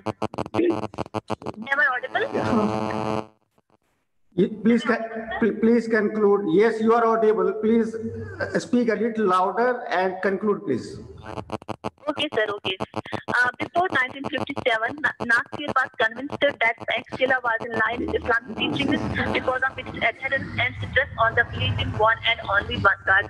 This is also cleared and proved by the speech which he delivered in Pakistan in 1952 and describes Pancasila as the base of the state and says that the five principles are adopted as the spiritual, moral, and ethical foundation of state and the nation. He further elaborated that the first principle reflects the spirit of Tawheed, which in the words of Al-Faruqi is the essence and core of Islam. But after 1957, his view towards Pancasila totally changed. He criticized the interpretation and implementation of Pancasila led by Sukarno and Sohirin, which is cleared by these incidents. He says that Pancasila Pancasila is amorphous, secular, and unsuited to a Muslim nation. There were different reasons for his approach, for the changing approach towards Pancasila, and he believed that the true meaning of Pancasila would only flourish in soil and climate of Islam. In addition, he believed that Pancasila would be meaningless if it only paid a lip service to the religion without really applying its principles in the daily life of individuals and groups and in social and political affairs. I would like to conclude here. Natsir was a rationalist and he considered realistically about the world in the framework of modernized Islam. He did not find any contradiction between Islam and Pancasila. Basically, he considered the 5 principles, namely the preservation of monotheism, humanitarianism, unity, consultative democracy, and social justice embodied in the Pancasila as in line with Islamic teachings. However, at the same time, he urged people not to consider Pancasila as identical with Islam because Pancasila as single open ideology and flexible in nature adopts any kind of interpretation depending upon the mindset of its implementer. He said that if Pancasila would live in the hands of atheists or skeptics, it is first principle that the soul would disappear and there remain only its body, and it would act against the basic teachings of Islam. He always made efforts to interpret Pancasila within the framework of Islam, as he believes Islam as a way of for the proper sustenance of Pancasila. So to conclude, generally Natsir was in harmony with the provisions of Pancasila as a philosophical dish of Indonesia, as long as these were interpreted in line with the teachings of Islam. Thank you so much. Thank you very much. Thank you, Mr. Firdaus Akhtar. And Dr. Samina Kausar Tabish has not turned up, so now so we have about 15 minutes time for questions and answers. So session is open, and I think long ago Professor Muhammad Siddiq had raised his hand. So, sir, now the time is for asking questions. So you can ask your questions, and please address the person whom you want to answer the questions. Thank you very much. Bismillahirrahmanirrahim. I have very grateful to so many lecturers and researchers who have done a lot of work for Dr. MOHAMMAD NATSIR. I think we cannot blame the time, but that's what we had. It seems that we are not given justice to all of them for the time that they need. But inshallah, their papers will be published. If you allow me, sir, I would like to request Dr. Solihin from Malaysia. He's Indonesian, actually has written several books about Dr. MOHAMMAD NATSIR. If you could allow him to give a few more minutes within this question and answer time, and maybe some other speakers like Dr. Hussein, I think, who has visited Indonesia several times. He also has a lot of information. And Dr. Professor from Aligarh, the last speaker, I think. So I think if there's no other question, maybe we can divide them, some of this question and answer time among some of the speakers. Please, if we allow first Dr. Sohirin. Thank you, sir. Assalamu alaikum. Thank you very much. Well, there are some questions. I think instead of speaking on this topic, I would request Professor Solihin to answer the question that the audience has asked. And I will read out the question. I will ask Professor Solihin especially and other panelists to answer the question. The first question is, what was Muhammad Natsir's approach to the polytheistic practices of people who used and still used to carve out statues even today and perform Buddhist and Hindu practices? This is one question. Can anyone answer?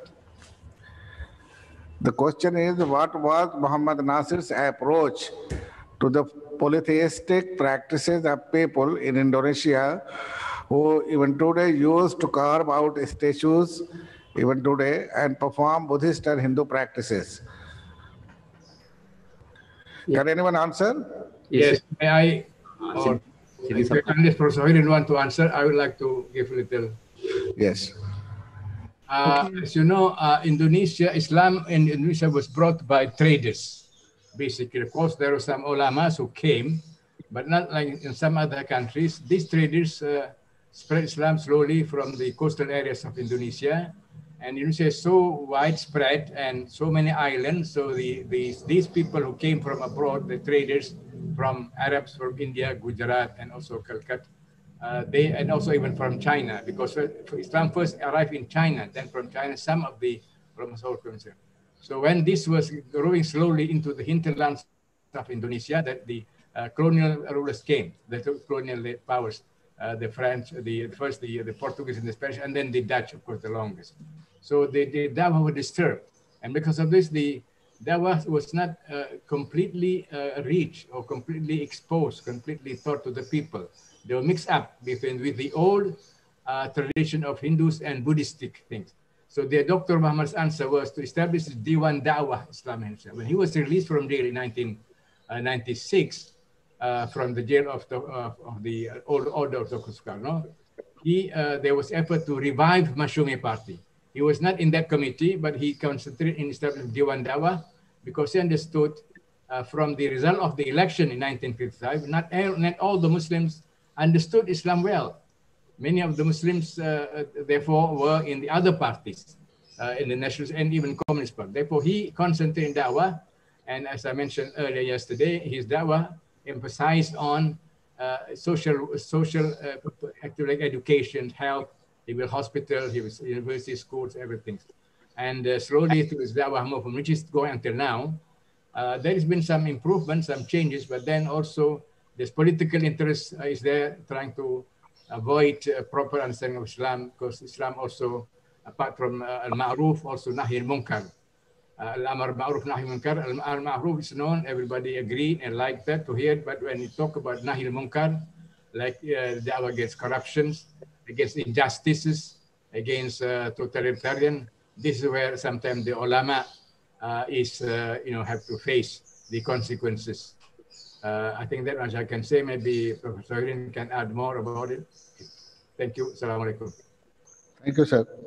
And I have a small question, and this question is directed to Dr. Solihin. Your paper was excellent on the topic that you spoke on.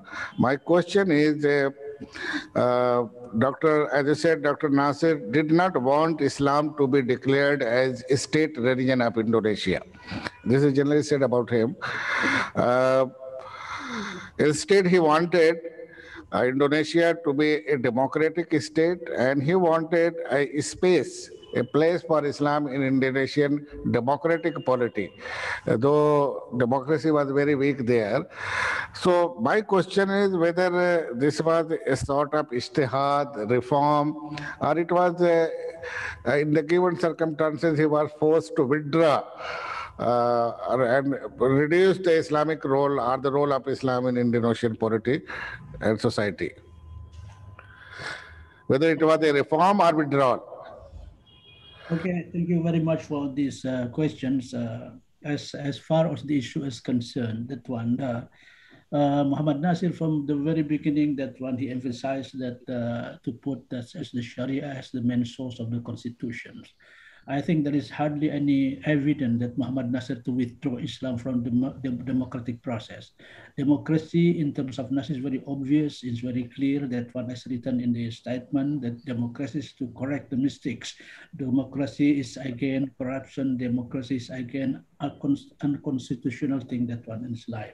So here I don't think that I do not see any evidence showing that the Muhammad Nasir is really withdrawing from the Islamic thing and then preference of the democratic aspect on that one. He does not promote democracy at the expense of Islam at all.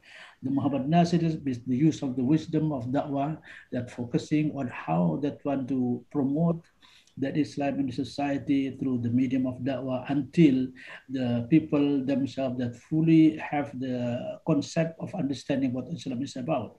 But now, as I think it was discussed previously by one of the presenter, in which that in Indonesia still, I think it's not only the case of Indonesia, it's the case of the Muslim Ummah in general.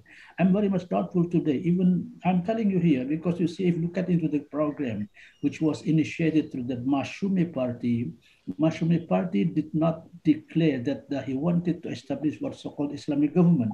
They did not say the declaration of Islamic government. rather the Masyumi party from the very beginning is to make the Sharia as the main source of the constitution without putting clearly which known the practice of the formal practice what's so-called Islamic government.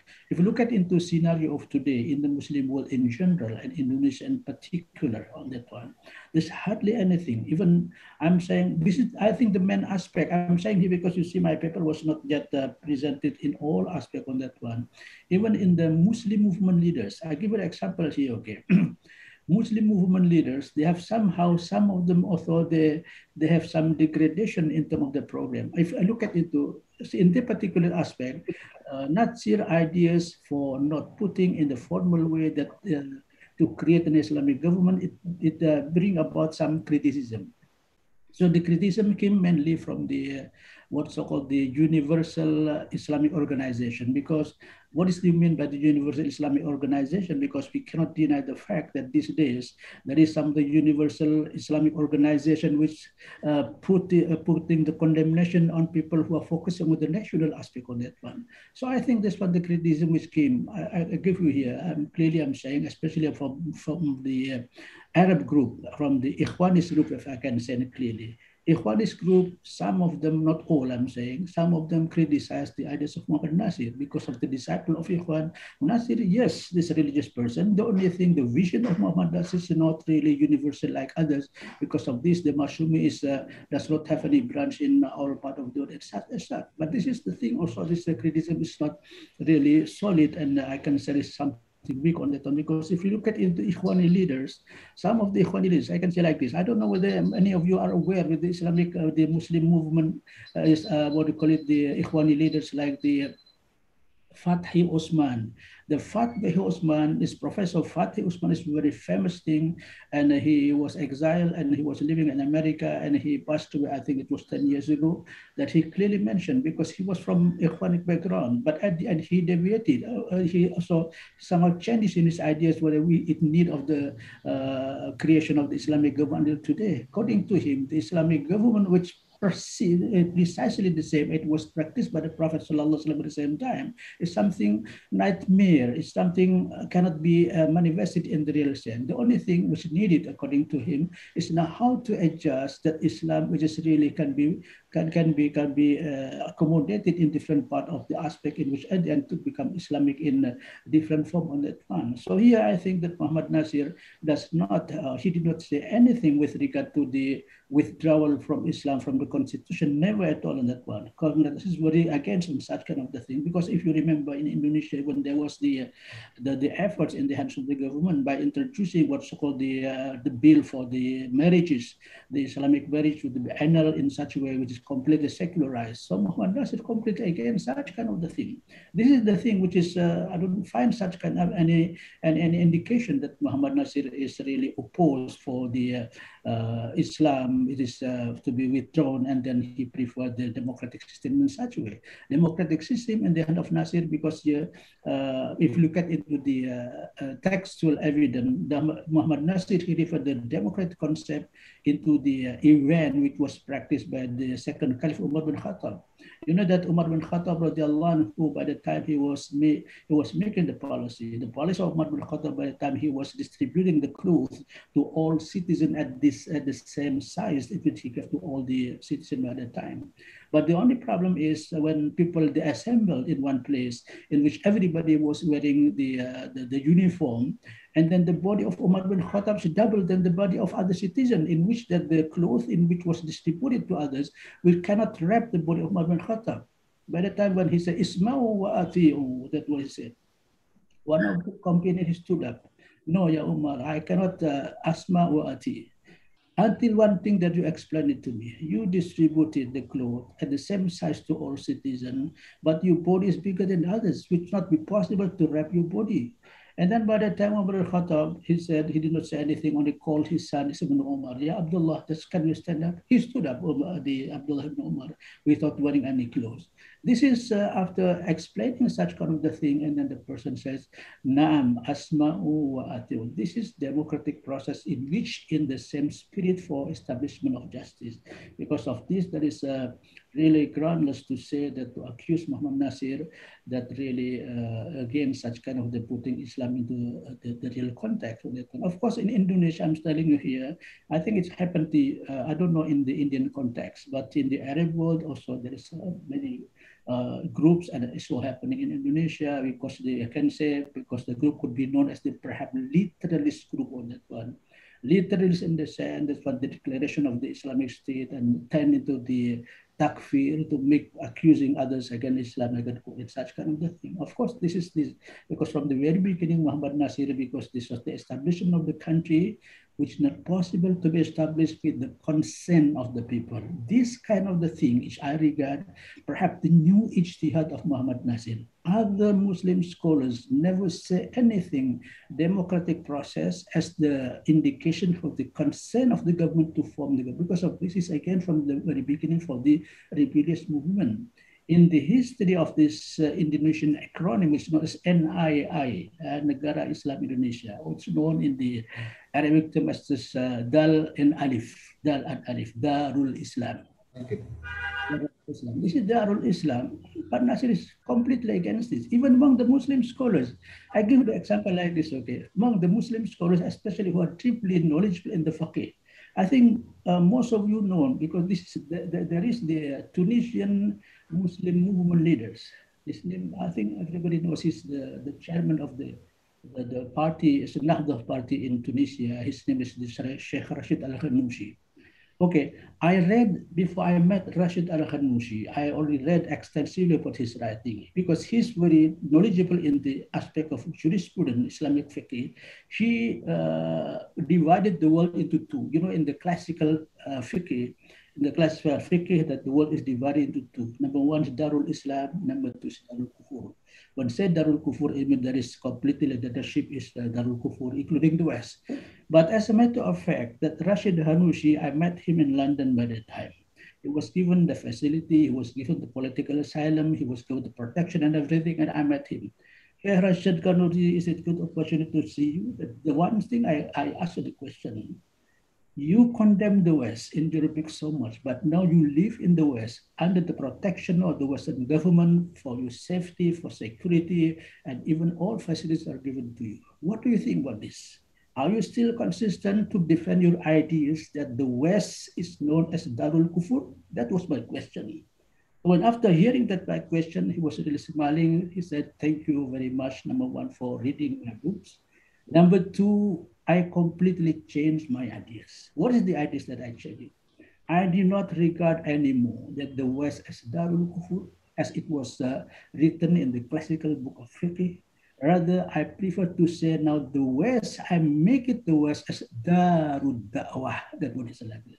But he ensured, because of this, my presence in the Western countries, really, there is what he said, the blessing in disguise.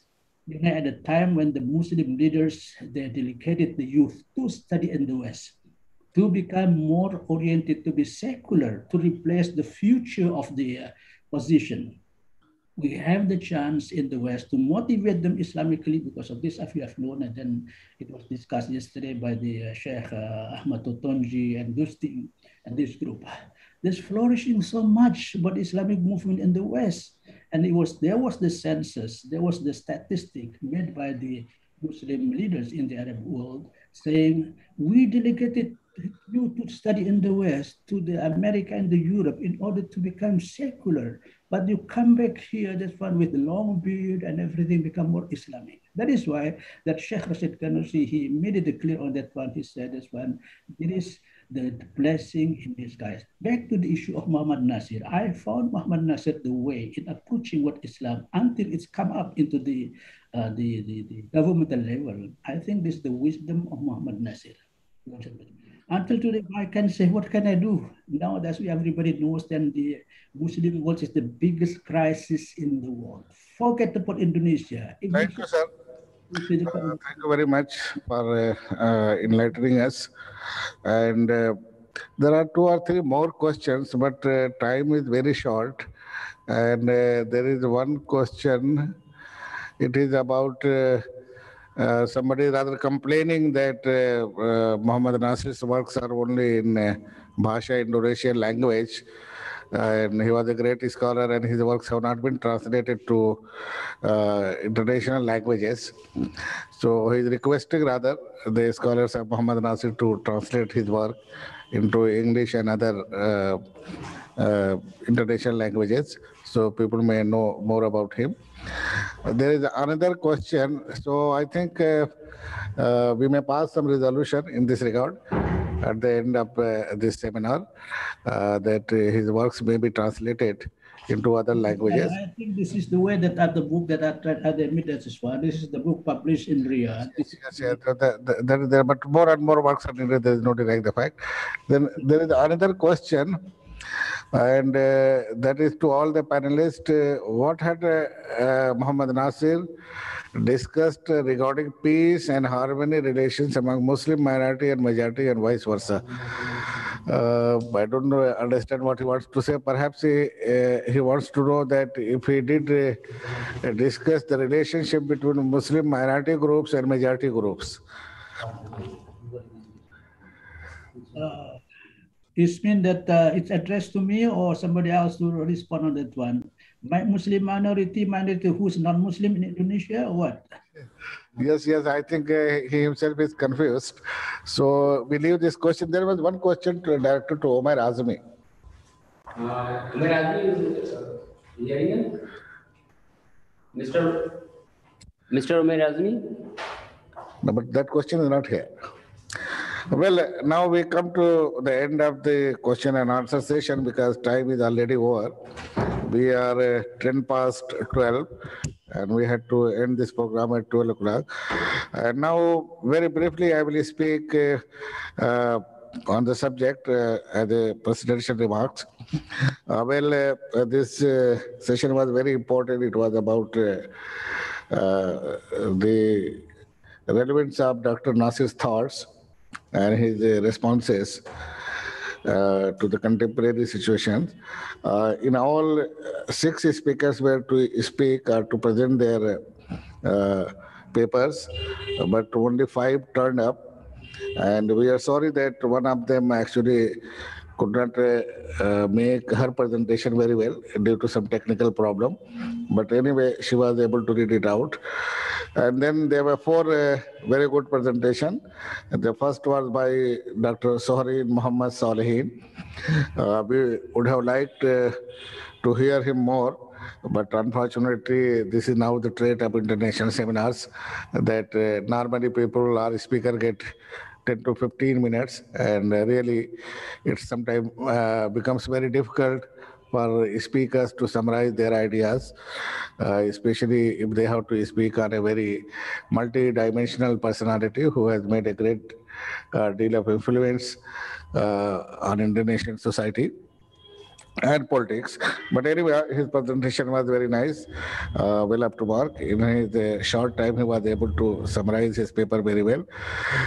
Professor Hamid, Naseem, Rafiabadi spoke on Dr. Muhammad Nasir's thoughts, and then he has certain problems. He has been visiting Indonesia, and then from his personal experiences, he cited certain examples about which he is not very much comfortable, and he thinks that followers of Brother Muhammad Nasir should do something in order to Islamize the Indonesian society more properly and so and so. I hope people may have heard him in Indonesia and they will do something. And then it was Abdul Majid Khan Sahab. He also presented a very nice paper on Dr. Muhammad Nasir's ideas on Islam and politics. And this is the aspect that actually people have written more about Dr. Nasir, 1 or 2 biographies that we have in English, and it's only through the English language that we know about him. And his thought actually is very important because according to, as Dr. Majid said, he was more a pragmatist leader than idealist. And given the circumstances prevailing in India, in Indonesia, he was forced to make certain compromises, but his compromises were pragmatist.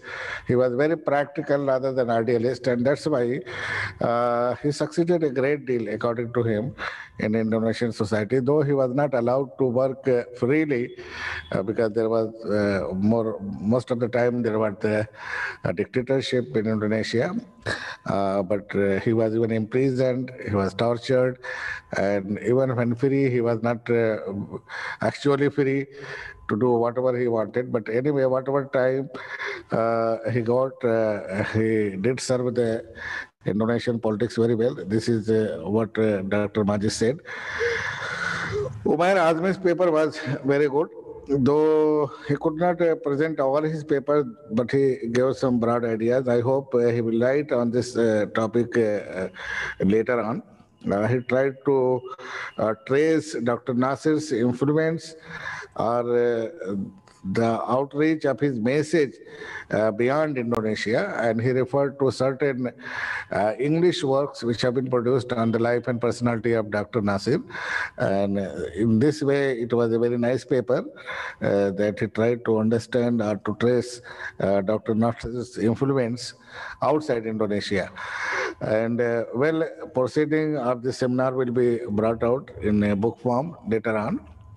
And we hope that all the speakers will revise their papers, and then the book will introduce Dr. Nasir very well. He is known among intellectuals and academics, those who especially study the Islamic movement or the Islam in politics or Islam in Indonesia. They know him very well, and the moment he launched, also people know him. And general public outside Indonesia do not know him much, but we hope that through this seminar and the proceedings that we would publish later on, will introduce his ideas and his personality and his contribution to Islam and politics very well outside Indonesia also. So with these words, I will conclude this session, and one or two announcements we have to make. Now we will have break up to 1:30. Then we will again gather here for our fourth technical session. That will start at 1:30 p.m. and will continue up to 3:30. And this is again, this session will be discussing a very important aspect of Dr. Mohammad Nasir's personality and ideas. You want to make certain announcements? कुछ करना चाहते हैं? नहीं, अब next शुरू कर देते हैं। अभी फौरन शुरू करेंगे? हाँ, ब्रेक 2 बजे है ना, 2 बजे 1:30 बजे। हाँ, 1:30 बजे तो अभी कैसे क्यों करेंगे? अभी तो टाइम है, ये तो ब्रेक है ना अभी। अभी तो बता दूं। तो thank you very much, thank you very much. Now we break, हम लोग वही बोल रहे थे, and we will gather again at 1:30 p.m. Thank you very much. According to Indian time at 1:30. That means after 1 hour. Thank you very much. Thank you very much. Assalamualaikum. See you 1:30. Thank you, sir. Thank you, thank you. Terima kasih Pak Sohirin. Okey, terima kasih banyak. Barakallahu fiik. Alhamdulillah. Ada hadir lagi yang satu lagi terakhir tu. Ini kader Pak Nasir. Prof Sohirin, apa kabar? Alhamdulillah, warahmatullah. Gimana ceritanya? Prof Sohirin ada di Amerika tuh, ada jembatan di belakang yang panjang. Ini Pak Sohirin. Ya, Prof. Sehat. Sehat ya? Kalau kiriman Pak Nasir ke Al-Azhar. Gimana Malaysia COVID nih? Ya, biasa sekarang masih lockdown juga. Masih lockdown juga ya? Lockdown juga ya. Gimana? Ya. Gimana Bogor? Bagus. COVID gimana? Ya. COVID? Kajian terbaru Profesor Sohirin tentang Muhammad Nasir ada tak? Ya, sekarang saya lagi membuat melengkapi fikih dakwah dalam bahasa Arab. Alhamdulillah sudah selesai. Jadi nanti Masya Allah. minta republish. Iya. masih sifatnya general, jadi saya tambah-tambah dengan yang lain. Oh. Di mana publishnya?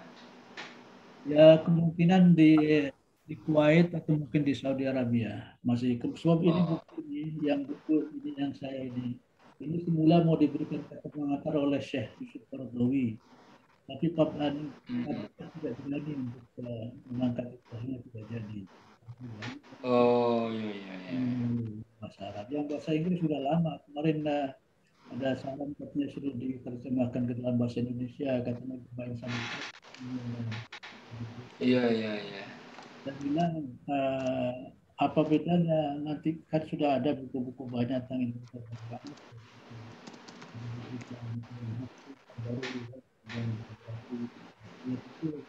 Ada perbedaan-perbedaan.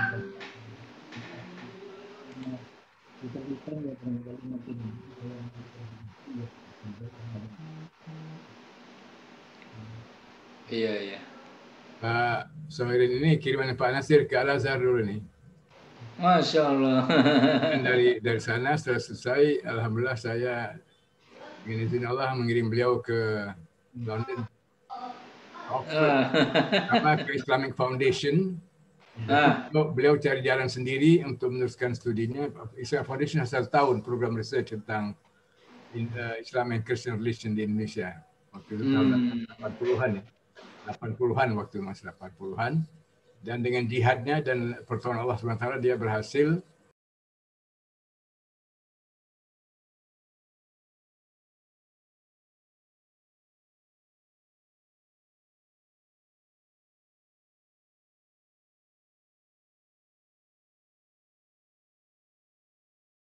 excuse me, this is a break time. So your audio is going to online, on live. So you are requested to.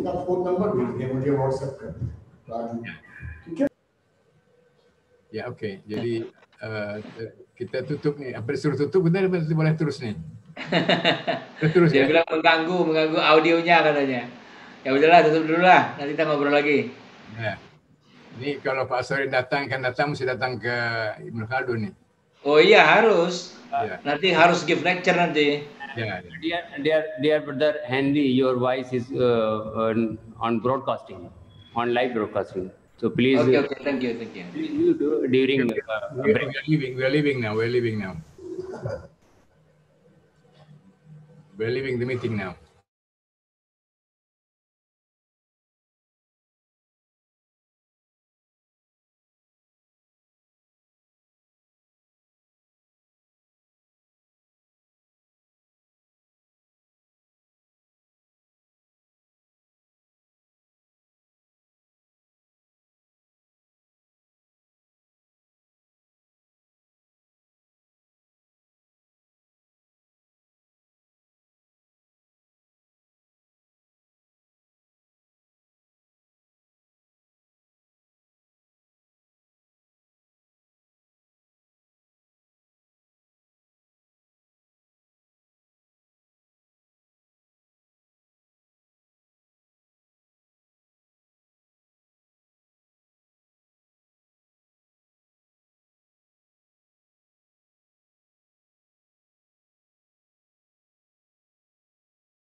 आ गया नहीं, ये तो वहाँ का Hyderabad.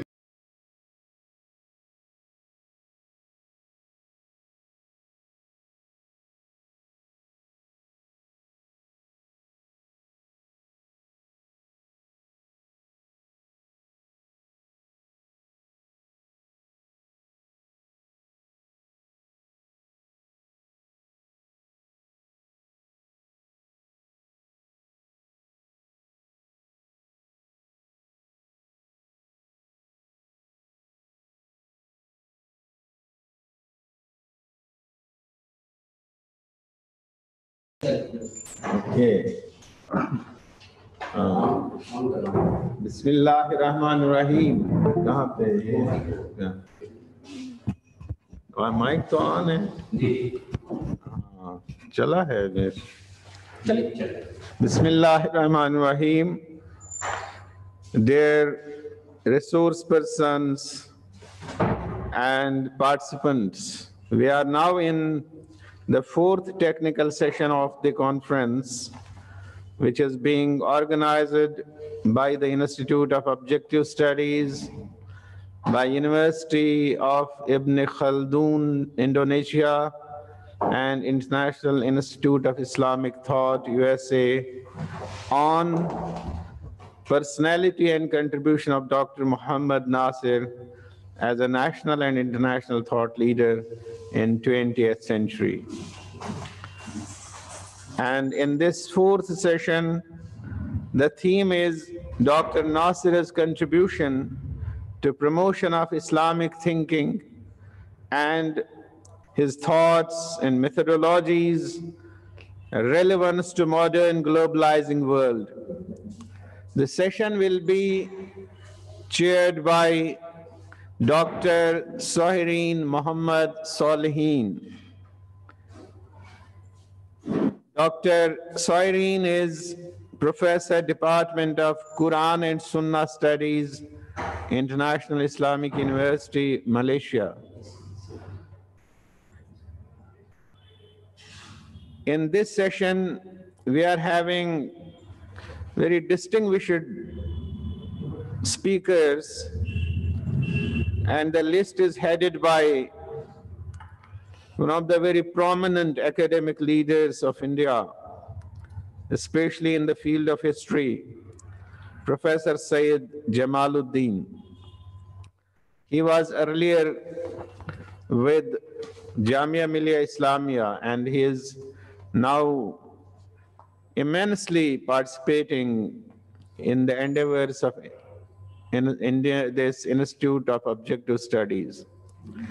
Then Professor Wasim Raja, again the Professor of History in Aligarh Muslim University, and Mr. Hilman Fikri Azman, and he is Executive Secretary Chairman, International Institute of Islamic Thought, Malaysia. Dr. Ajaz Ahmad, Assistant Professor, Department of Islamic Studies, AMU Aligarh. Dr. Sumaya Ahmad, Assistant Professor, Department of Islamic Studies, Alia University, Kolkata. And Dr. Nishad Afroz, Research Scholar, Department of Islamic Studies, Aligarh Muslim University. Miss Sana Naz, she is Research Scholar, Department of Islamic Studies, AMU Aligarh. And with this, I hand over the floor to the chairperson of the session, Dr. Sohirin Muhammad Solihin. Over to you, Dr. Sohirin.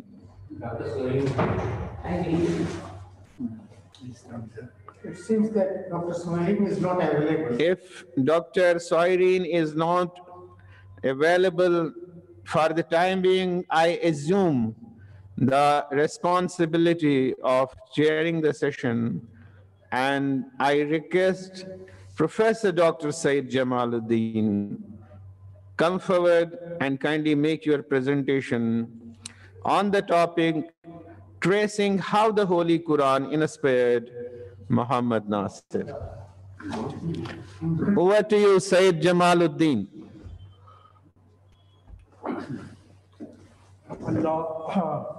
The most gracious, the most merciful, beginning in his name.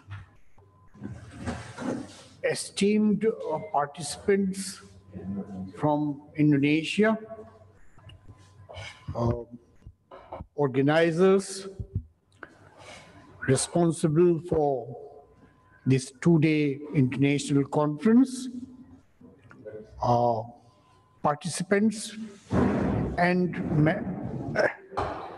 dear friends who are there as our online audience. Assalamu alaikum. As my topic has been mentioned to you, may I tell you first that it was on a very short notice that I prepared a brief paper which I'm going to present. And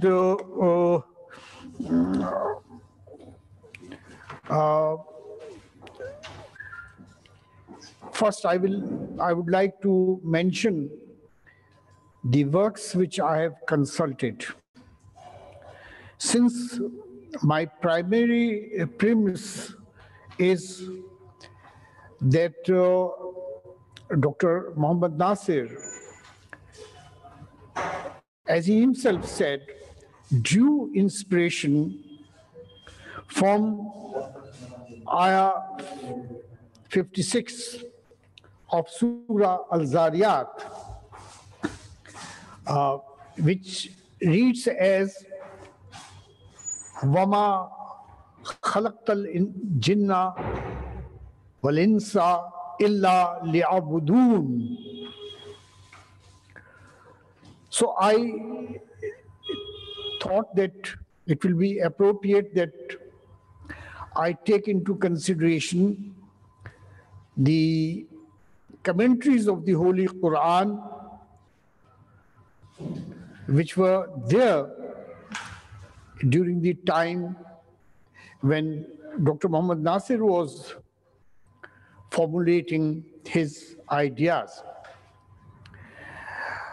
So in this connection, I first got the translation of a very authentic translation of Maulana Abdul Majid Rafiabadi, then Abdullah Yusuf Ali's translation and commentary of the Holy Quran, and then Maulana Abul Ala Maududi's Tafhimul Quran, two translations, in fact, of two English translations of Tafhimul Quran.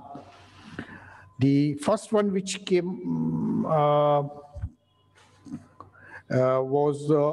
had brief notes, but the other one has explanatory notes.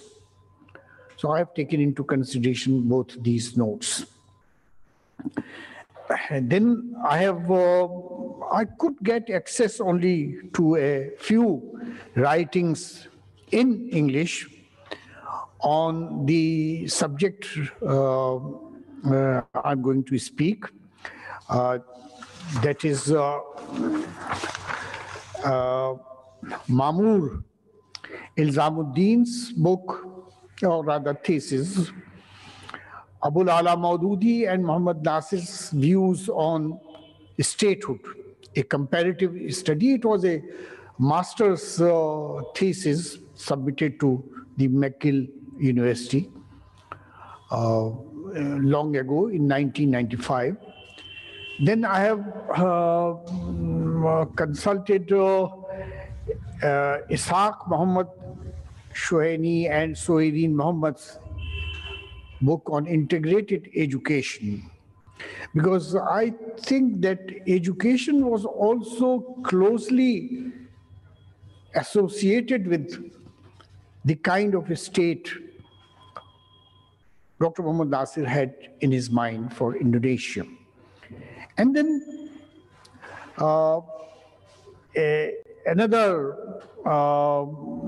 unpublished, there is another very valuable article And I saw that the writer is there as our resource person, Dr. Kamal Hassan.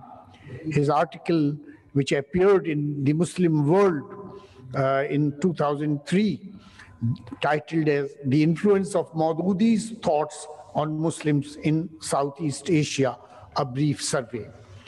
Then I have taken some facts or basic information from either Cambridge website or the Wikipedia, but very briefly I have relied on them only for historical facts, not for interpretations.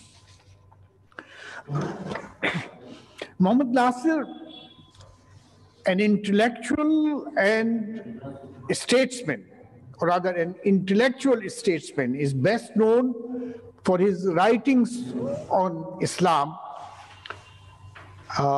and for his insistence that Islam must guide the destiny of the Republic of Indonesia. He had started writing on Islam long before he jumped into politics, and quite early in his life, in early 30s. And then he joined politics in the middle of 1930s. 45 books and hundreds of articles are from his pen, but unfortunately for us, we don't have access to all of his writings since they are in Indonesian language. Although he had good command over English, but his works are not there in English. For his views on Islamic policy, Nasir, as just said in the beginning, he derived inspiration from the Holy Quran. He himself once said that the verse 56 of Al-Zariyat was his source of inspiration, which is وَمَا خَلَقْتَ الْجِنَّ وَالْإِنسَ إِلَّا لِيَعْبُدُونَ. Maulana Abdul Majid Rafiabadi's rendering is English rendering, and I have not created the jinn and mankind, but that they should worship me. But when we come to Abdullah Yusuf Ali, we come to know that he has broadened the meaning of this verse. His interpretation and his meaning of this verse is, I have only created jinns and man that they must serve me. So instead of worship me, here it is serve me. This would mean that it is the duty of all men and jinns to serve Allah so that He is pleased with their deeds. The commentary of this verse is also very interesting for us, for those who want to know what Dr. Muhammad Nasir must have understood by this and must have applied it to his politics. Quote from Abdullah Yusuf Ali's commentary: creation is not for idle sport or play. Allah has a serious purpose behind it, which in our imperfect state, we can only express by saying that each creature is given the chance of development and progress. Now that is what he had in his mind. Development towards the goal, which is Allah. Allah is the source and center of all power and goodness. And our progress depends upon our putting ourselves into accord with His will. This is another point to be noted. His will. We have to act according to His will. This is His service. These two things taken together would mean that this is His service. It's not of any benefit to Him. It is for our benefit, of course. Abdullah Yusuf Ali's English translation of the meaning of the Holy Quran appeared first in 1934. That is the period when Dr. Muhammad Natsir was writing in Indonesia. But I didn't find any evidence if he had access to Abdullah Yusuf Ali's translation. But since we know about his source of inspiration, we may presume that he must have read this. Since Muhammad Natsir and Maulana Sayyid Abul Ala Maududi were contemporaries and familiar with each other's religio-political thoughts, I would like to present here how Maulana Maududi interpreted the verse 56 of Surah Al-Dariyah. His translation of the surah, of the ayah, is, I have not created the jinn and the man except for this, that they should worship me. So again, like Maulana Rafiabadi, who wrote much later, he is also translating Abdul. He's translating li'abudun as worship.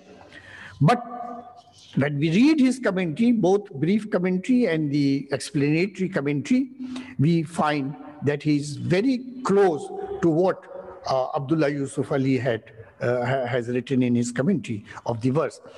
In the brief note, Maulana Maududi writes that this means, I have, quote, I have not created them, that is men and jinns, for the service of others, but for my own service.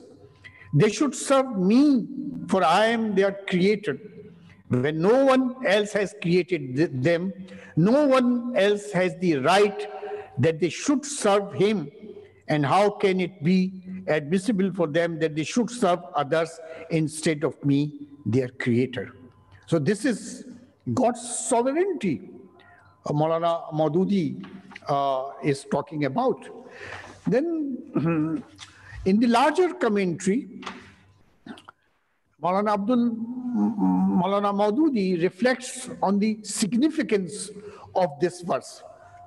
He writes, quote, here the question arises that Allah Almighty is not the creator only of the jinn and man, but of the entire universe and of everything in it. Then why has it been said only about the jinn and man that he has not created them for the service of others but of himself? Whereas every single creature is there to serve Allah. The answer is, on the earth, only the jinn and man have been granted the freedom that they may serve Allah within their sphere of choice, if they so like. Otherwise, they can turn away from Allah's service as well as serve others beside him. The rest of the creatures in this world do not have this kind of freedom. They do not have any choice whatever that they may not worship and serve Allah or may serve any other.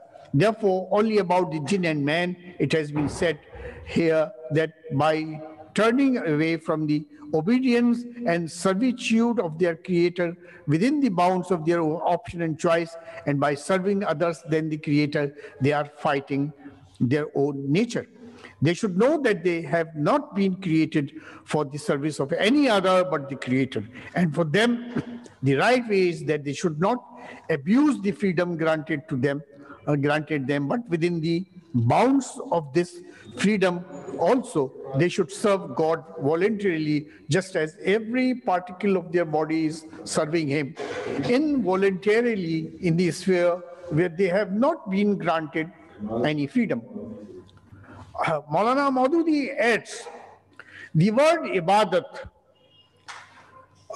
in this verse has not been used in the sense of only prayer, fasting and other kinds of such worship, so that one may understand that the jinn and man have been created only for performing the prayer, observing the fast, and for praising and glorifying Allah. Although this sense is included in it, this is not its complete sense. Its complete sense is that the jinn and man have not been created for the worship, obedience, and carrying out of the orders of any other but Allah.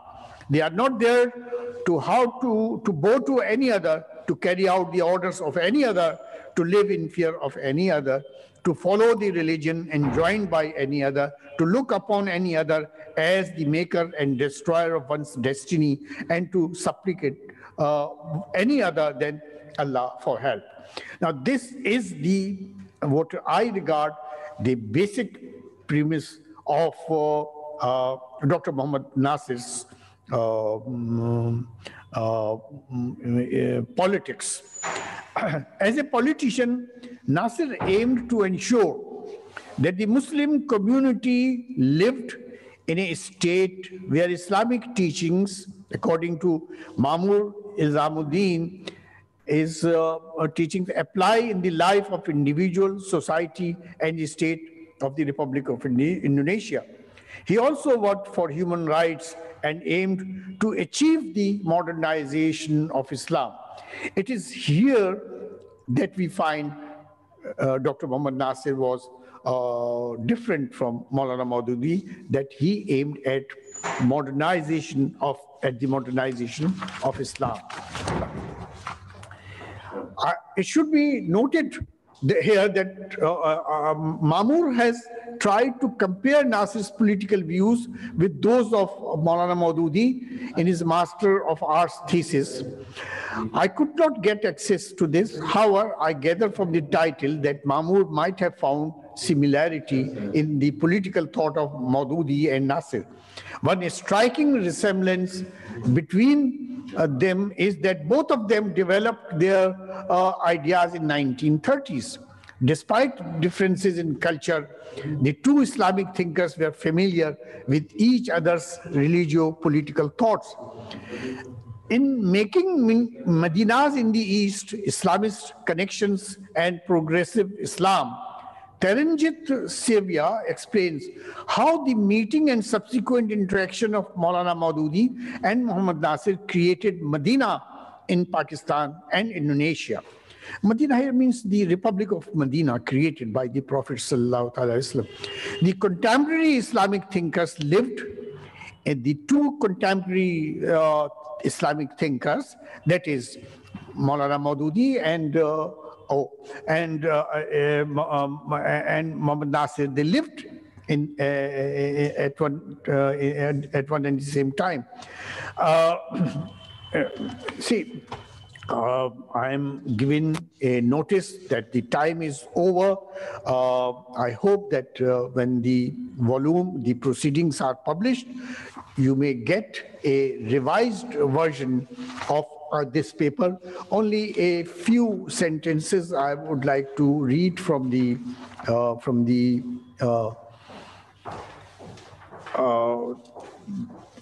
that as a national leader and intellectual of great class, Muhammad Natsir's role in building the Republic of Indonesia and bringing Islamic political ideas in the forefront will always be remembered. His political views, inspired by the Holy Quran and the Sharia, which can be traced in the political philosophy of another 20th century Muslim philosopher and reformer from South Asia, Maulana Maududi. This can be seen as a unique example of interaction between the two Islamic thinkers of South Asia and Southeast Asia. Thank you. Thank you, sir. Thank you. I would request the chairperson, Professor Dr. Sohirin, that you are the chairperson for the session, and I can just assist you in coordinating. And now that was Professor Sayyid Jamaluddin, who spoke on tracing how the Holy Quran inspired Muhammad Natsir. And now we are having with us Mr. Hilman Fikri Azman. He is Executive Secretary to Chairman, International Institute of Islamic Thought, Malaysia. And he'll speak on Mohammed Natsir, disentangling issues in contemporary Islamic thought. Over to you, Mr. Hilman Fikri Azman.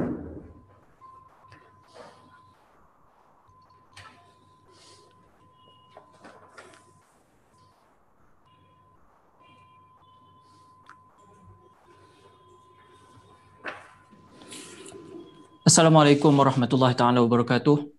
Waalaikum Alhamdulillah, wassalatu wassalamu ala rasulillah wa ala alihi wa sahbihi wa mawala.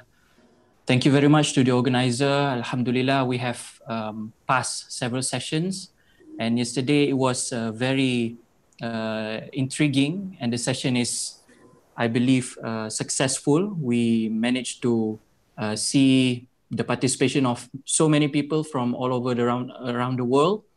And so today I'll be presenting a topic on Mohammed Natsir, but with a slight difference because we want to focus on his intellectual thought. Now, Mohammed Natsir is widely known as a Muslim Democrat. Not so many political figure nowadays are dubbed with the title Muslim Democrat. But upon further research and investigation of his ideas and thought, it is proven that Mohammed Natsir actually discussed a lot of issues, contemporary issues in Islamic thought, and particularly in history, in kalam, in philosophy, in aesthetics, and language, and even in arts. So I think it is very timely in this conference, and I believe yesterday, February the 6th, is the day of his departure. So it is very timely for us to look at other dimensions of his thought. Now, I have highlighted or selected 7 themes for us to look into. The first one is on education and the responsibility of the enlightened, which means the intellectuals and scholars. And the second one is on rationalism, on living with reason alone. Mohammed Natsir has written at length about Mu'tazilites and quoting instances from the West, especially scholars who are bereft from spirituality and focusing on reason alone, and how can they cope with this. So Mohammed Natsir discussed this at length. And then we look into the essence of civilization, and also the originality of Islamic civilization. And in this discussion, he tried to debunk some of the perceptions and criticisms thrown by some Orientalists and Western scholars on the unoriginality of Islamic civilization. So in this theme, he tries to outline why Islamic civilization in history, and particularly referring to the Abbasid period, is actually an original one. And then we look into the question of custom or adah. As we know, Mohammed Natsir is from Minangkabau family. And a lot of other Indonesian scholars like Hamka or maybe Agus Salim has discussed about the question of custom. But as has been pointed out by, if I'm not mistaken, Audrey Kahin, Mohammed Natsir does not regularly discuss about the problem of custom. But in one section in Capita Selecta, he discussed this, and we'll look into that. And the 7th one is on language and national development. I will start with the first one on education. As we all know, Mohammed Natsir, upon graduating from school, he was offered to go into a prestigious Dutch school But he turned down the offer and the scholarship to go there because he felt that his heart is for the activism and to help the people, Indonesian, in fighting against the colonial power at that time, Dutch, and subsequently the Japanese invasion. But education somehow is very central to Natsir's struggles. A corrupt education system will never beget a successful and independent nation. And that only after the reform of education will the nation thrive and be able to compete with other nations. So since a good education is very important, Muhammad Natsir emphasizes on the education of philosophy, critical thinking, and creative thinking. So he said, philosophy should be taught to, at that time, Indonesians,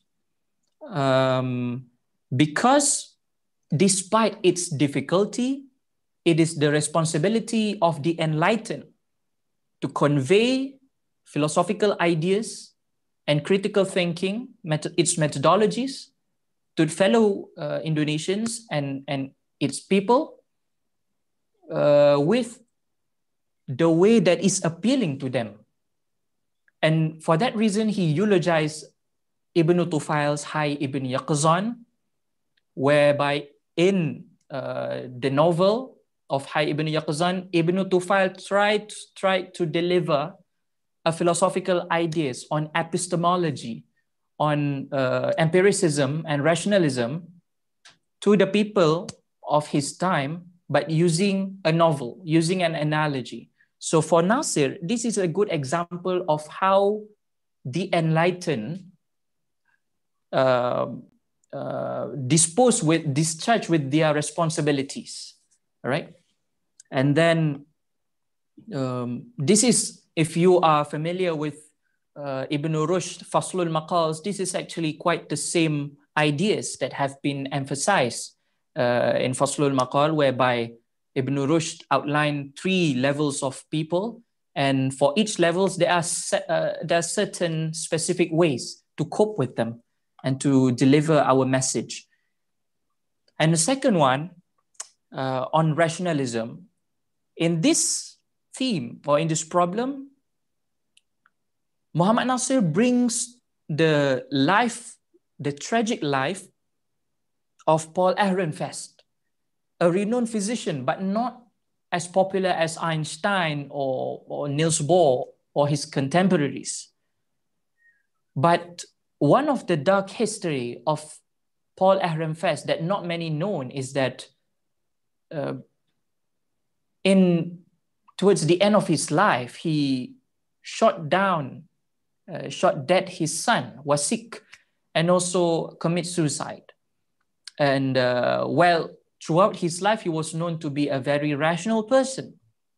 He considers knowledge and reason to be above everything.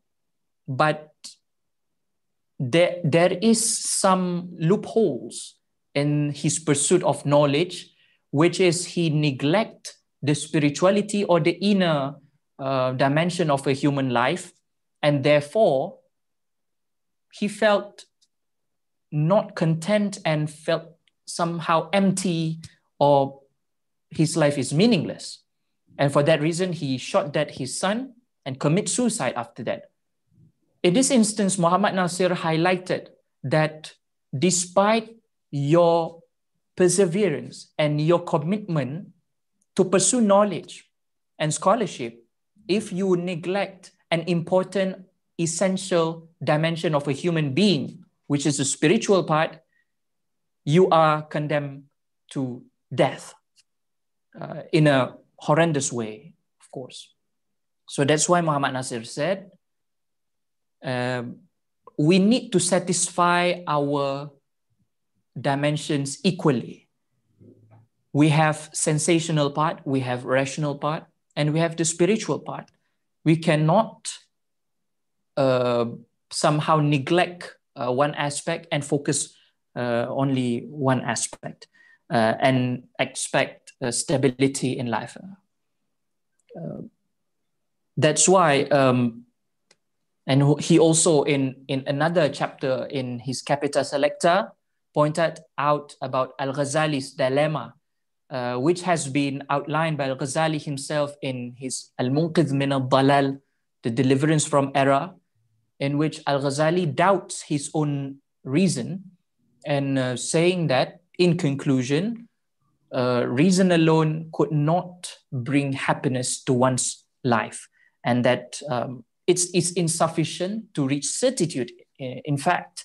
And because knowledge, especially in science, of which the discipline that Paul Ehrenfest dealing throughout his life, is constantly developing and changing. Yesterday, we are taught that the atom is the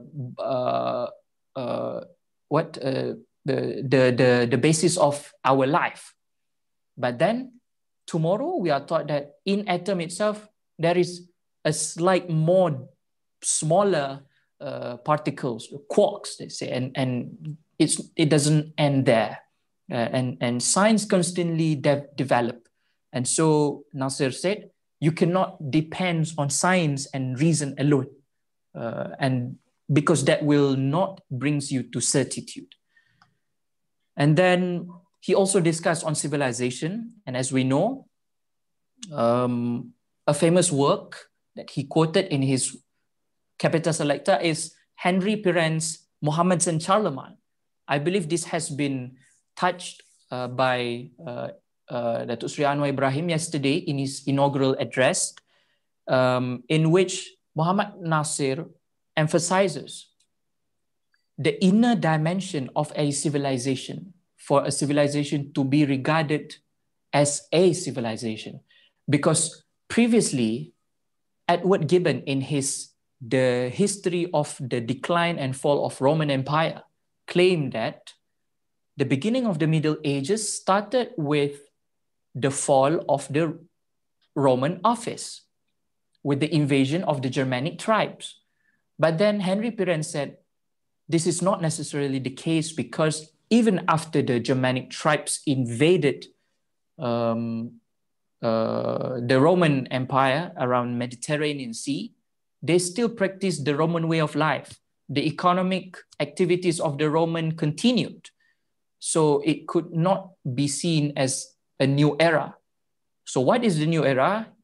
Henry Pirren said it started with the Arab invasion of the Mediterranean seas, of the region around that, in the 8th century.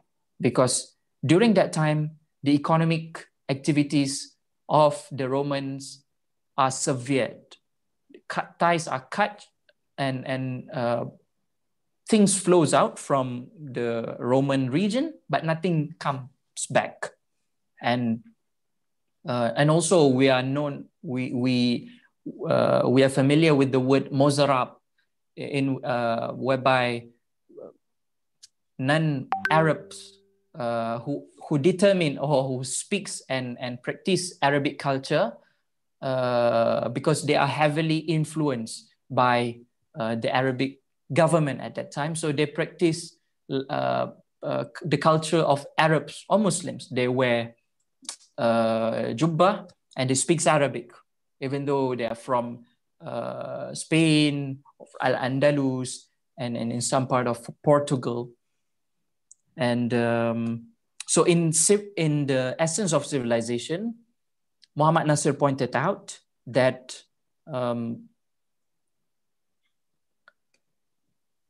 Pirren has demonstrated the primacy of the religious dimension of inner strength and culture of a civilization over its external sensible dimension.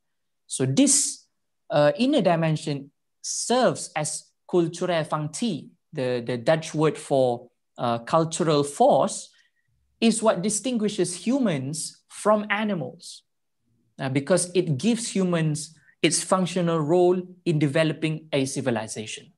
What Malik bin Nabi would coin as idea force, the driving idea that brought societies springing out from nothingness to be projected onto historical scenes.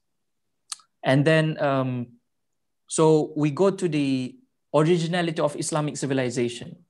So there are half-baked remarks from superficial observations over noticeable similarities between the Islamic civilization and the Western civilization, particularly the ancient Greek civilization. But then Muhammad Natsir is very clever. He quipped the anecdotal conversation between the silver-tongued priest and Mark Twain in an instance where Mark Twain argued that the originality of the silver-tongued priest is actually duplicated. Every single word of his speech is duplicated from a book which is in the possession of Mark Twain. So, of course, the priest becomes angry.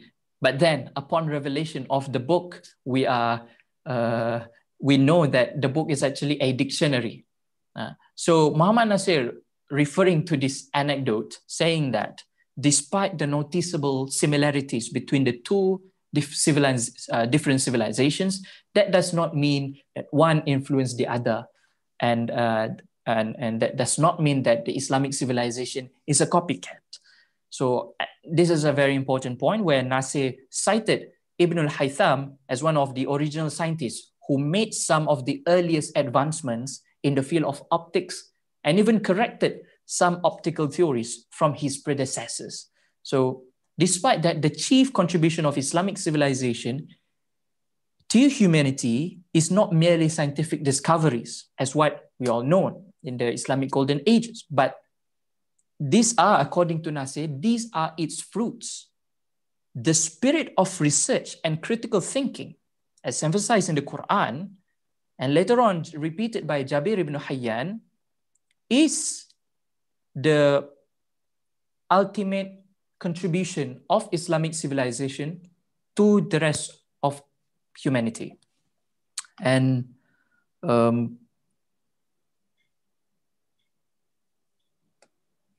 of course, any efforts to revive such spirit of research and critical thinking must not be obstructed by any political power out of fear.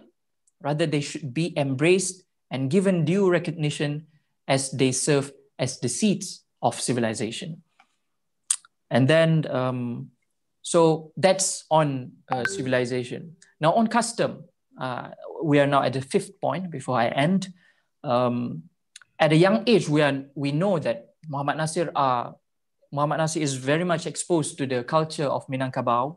However, as noticed by Yusril Izzah Mahendra, Indonesian scholar, he rarely touched upon the cultural polemics with Islamic teachings in his speeches and writings. This is unlike other Minangkabau scholars like Hamka and previously Agus Salim, who have extensively discussed the polemics publicly in various places. So nonetheless, in 2 essays Muhammad Natsir published, which was later compiled into his Capita Selecta, he discussed about the question of fara'id, the inheritance laws, which in some points contradicted with the Minangkabau culture and custom. So according to Natsir, first off, he started with the premise that a society with an age-old tradition is a mature and culturally rich society. When a custom becomes part of generational tradition, there shall be elements of it which, due to its relative nature, stood in conflict with the constantly evolving contemporary society. So in facing threat of its decay, some segments in society will rise to its defense to prevent it from being devoured by the novelties of modernity. But Muhammad Natsir emphasizes that it is not wise to force the contemporary society to accept a custom that no longer suits the current context of their milieu. So such acts will rupture the tradition from its essential feature of flexibility. This is important because usually people discuss custom as something which is fixed and unchanged, but Natsir believes each custom has the flexible elements in it, which can be changed in accordance with its context. So it is mandatory for the custom in question to be prevalent at the time the transaction or the activities is conducted. This is in line with the methodology in Sharia, al-'adatul muhakkama, in which the custom must be prevalent in a society when the transaction is being done. Okay, and so he criticized some of the Minangkabau custom, which he believed to be in contradiction with the Islamic teachings, or a rather reasonable practices such as the practice of prioritizing wali adat, the custom-based guardian, over wali shar'i or wali shara, the religiously sanctioned guardian, the prohibition of marrying someone from outside one's village. This is the custom. And the practice of making the mother to the husband's residence as the real home, while the house that one lives with one spouse is considered as a temporary place to stop by. This is also to Nasir an ill custom which should be forsaken. But he does not aim to abolish or discredit the role of custom and tradition. Their importance is manifested to the point that religious scholars are required to understand it. For without such understanding, a scholar will not be able to comprehend the real situation of the people of their time and will be unable to build a bridge between the society and themselves. But he believes culture needs to be suited with the context of the society. And last but not least, on language, this is, I think, also an important contribution to the language literature and emphasis on national language. Nasir believed that the intellectual foundation of any nation in the world that determines its progress and regress in history lies within the state of its own mother tongue. Native language forms an essential part of the nation's culture and identity. Language and thought are indispensable from each other as they are structurally intertwined. And since language is the root of a culture, therefore, to defend one's own native language is equivalent to defending one's own culture. So, for example, in history, when the native language of Indonesians was sidelined during the Dutch colonialism and later the Japanese occupation, Nasir was entrusted with the educational curriculum, stressed that he would ensure that the schools were infused with an Indonesian, not a Japanese spirit, and he resisted further efforts at Japanization. So, as he affirmed that language must constantly develop abreast of new knowledge. Language must constantly develop abreast of new knowledge, and because limitation of knowledge and vocabularies will limit the growth and the breadth of thinking and thought of a nation. Okay, Mr. Fikri, now the time is over. Okay. And last but not least, my last point is on aesthetics. Because Nasir believed any art needs to have suggestive force. You said earlier also the last point.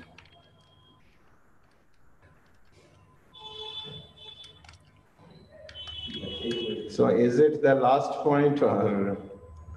Sorry. Yep. Okay. Because art is built upon the premise that any explicit suggestion or order might not be as effective as when it is implicit. So the French slogan, l'art pour l'art, the art for art, is for Nasir, does not reflect the raison d'etre of an art, because an art should be used and utilized to mobilize change, to deliver message and ideas, to catalyze reform. Art for an art is merely a sensible culture or sensational culture which does not address its real essential reason for an art to be produced, which is to deliver message. So he pointed out some examples, and we can see, for example, like a novel in Indonesia, Max Havelaar, is considered to be the book that killed colonialism, as dubbed by Pramodia Ananta Tour, because the book of Max Havelaar was written by Multatuli in the 19th century, describes about the horror and horrendous colonialism of the Dutch upon the Indonesian nationals. They were oppressed, they were given low wages, and some of them were even killed.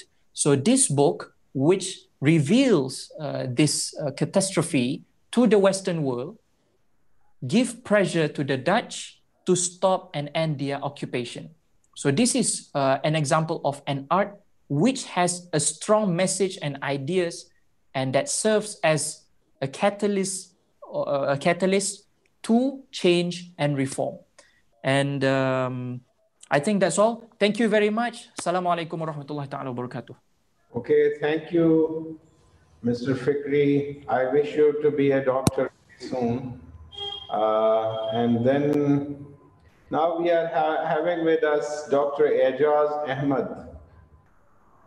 He is in Department of Islamic Studies, Aligarh Muslim University, and he'll speak on Islamic educational thought of Mohammed Natsir. Dr. Ejaz. Yes, sir. Assalamu alaikum. I am audible? Rahmatullah. Assalamu alaikum wa rahmatullahi wa barakatuh to all audience, ladies and gentlemen. First of all, I am very much thankful to the organizers who give me a chance to present a paper on this hidden hero of Malaysia of 20th century.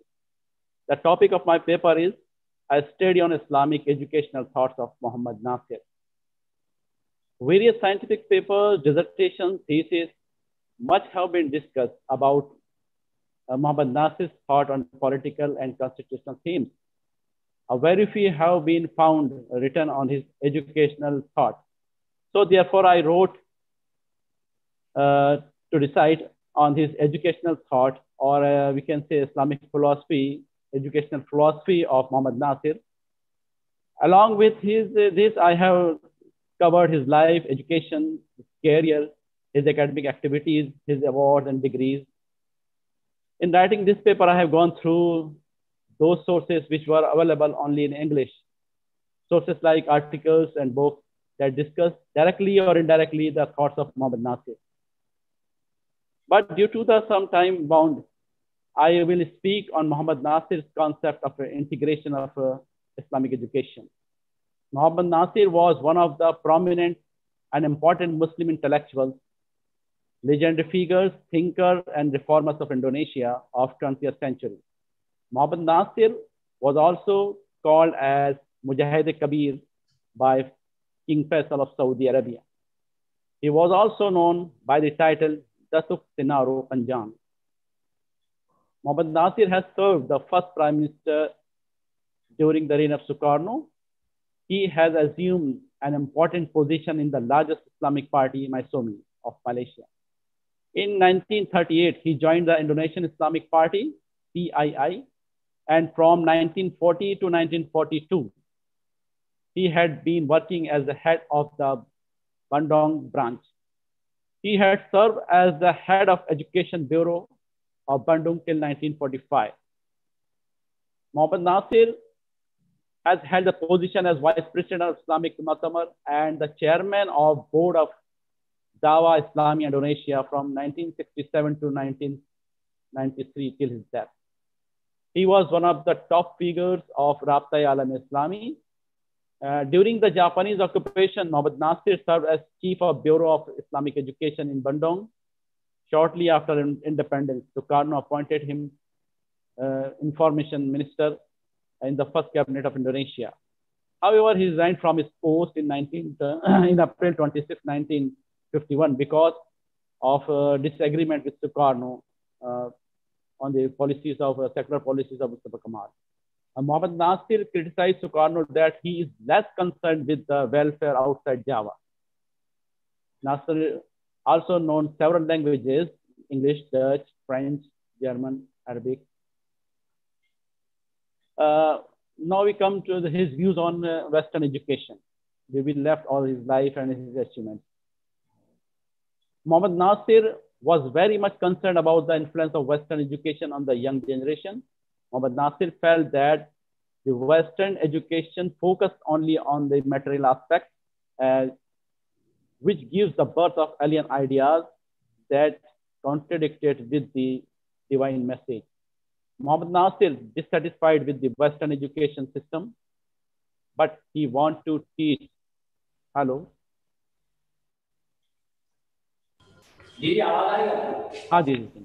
But he wanted to teach secular subjects such as psychology, sociology, and even Western philosophical thought. He further praised the effectiveness of Western education to train the youth in technological knowledge and skill.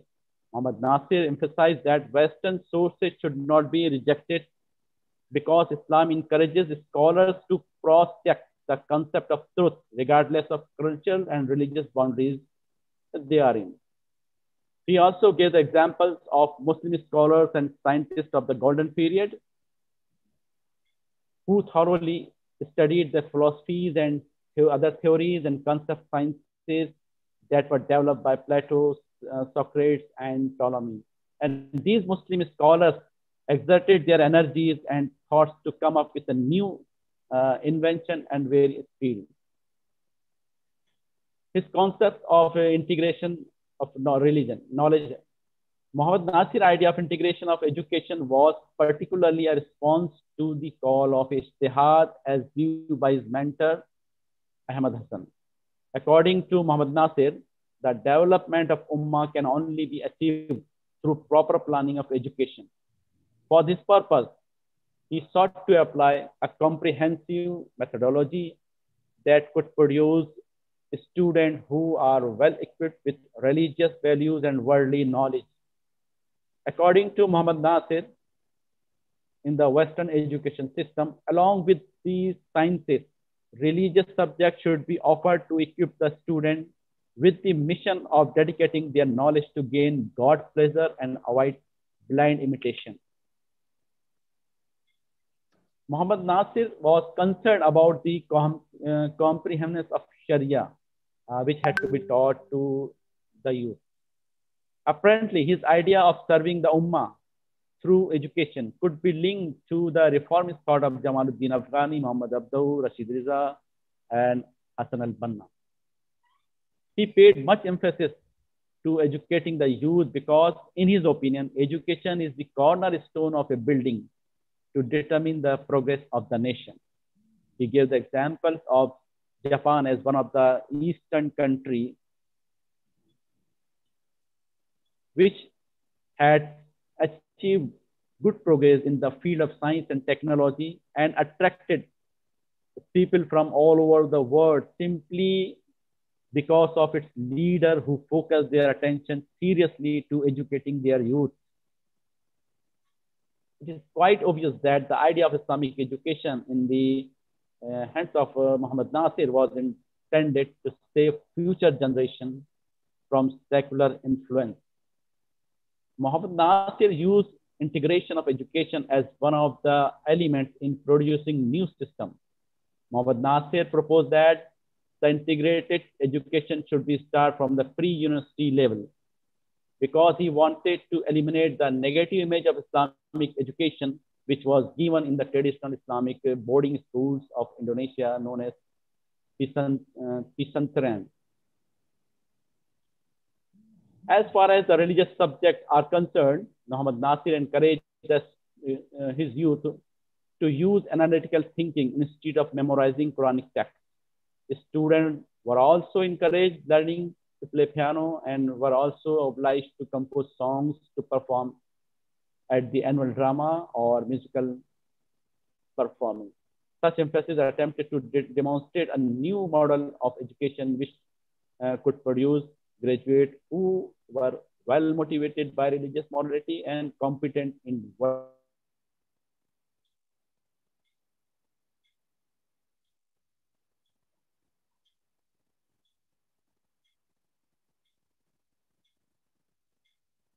Worldly sciences. For Muhammad Nasir, the main objective of education in Islam is to serve Allah. Education should not be disconnected from the concept of Tawheed, which represents the bedrock of Islam. It is the source of freedom and spiritual power to attain progress and happiness, both in this world and in the hereafter. He described that the purpose of education is to produce generation who will dedicate their lives for the cause of Allah. For Nasir, education is not create a person who is competent in this field for his own sake. Rather, it should be created to serve the needs of the people in the community. He explained that purpose of education cannot be separated from the mission in his life in this world. Muhammad Nasir believed that education should be used to promote justice and to eradicate evil practices from the community. Thus, education in Islam should comply with the real objectives of life or become fruitless.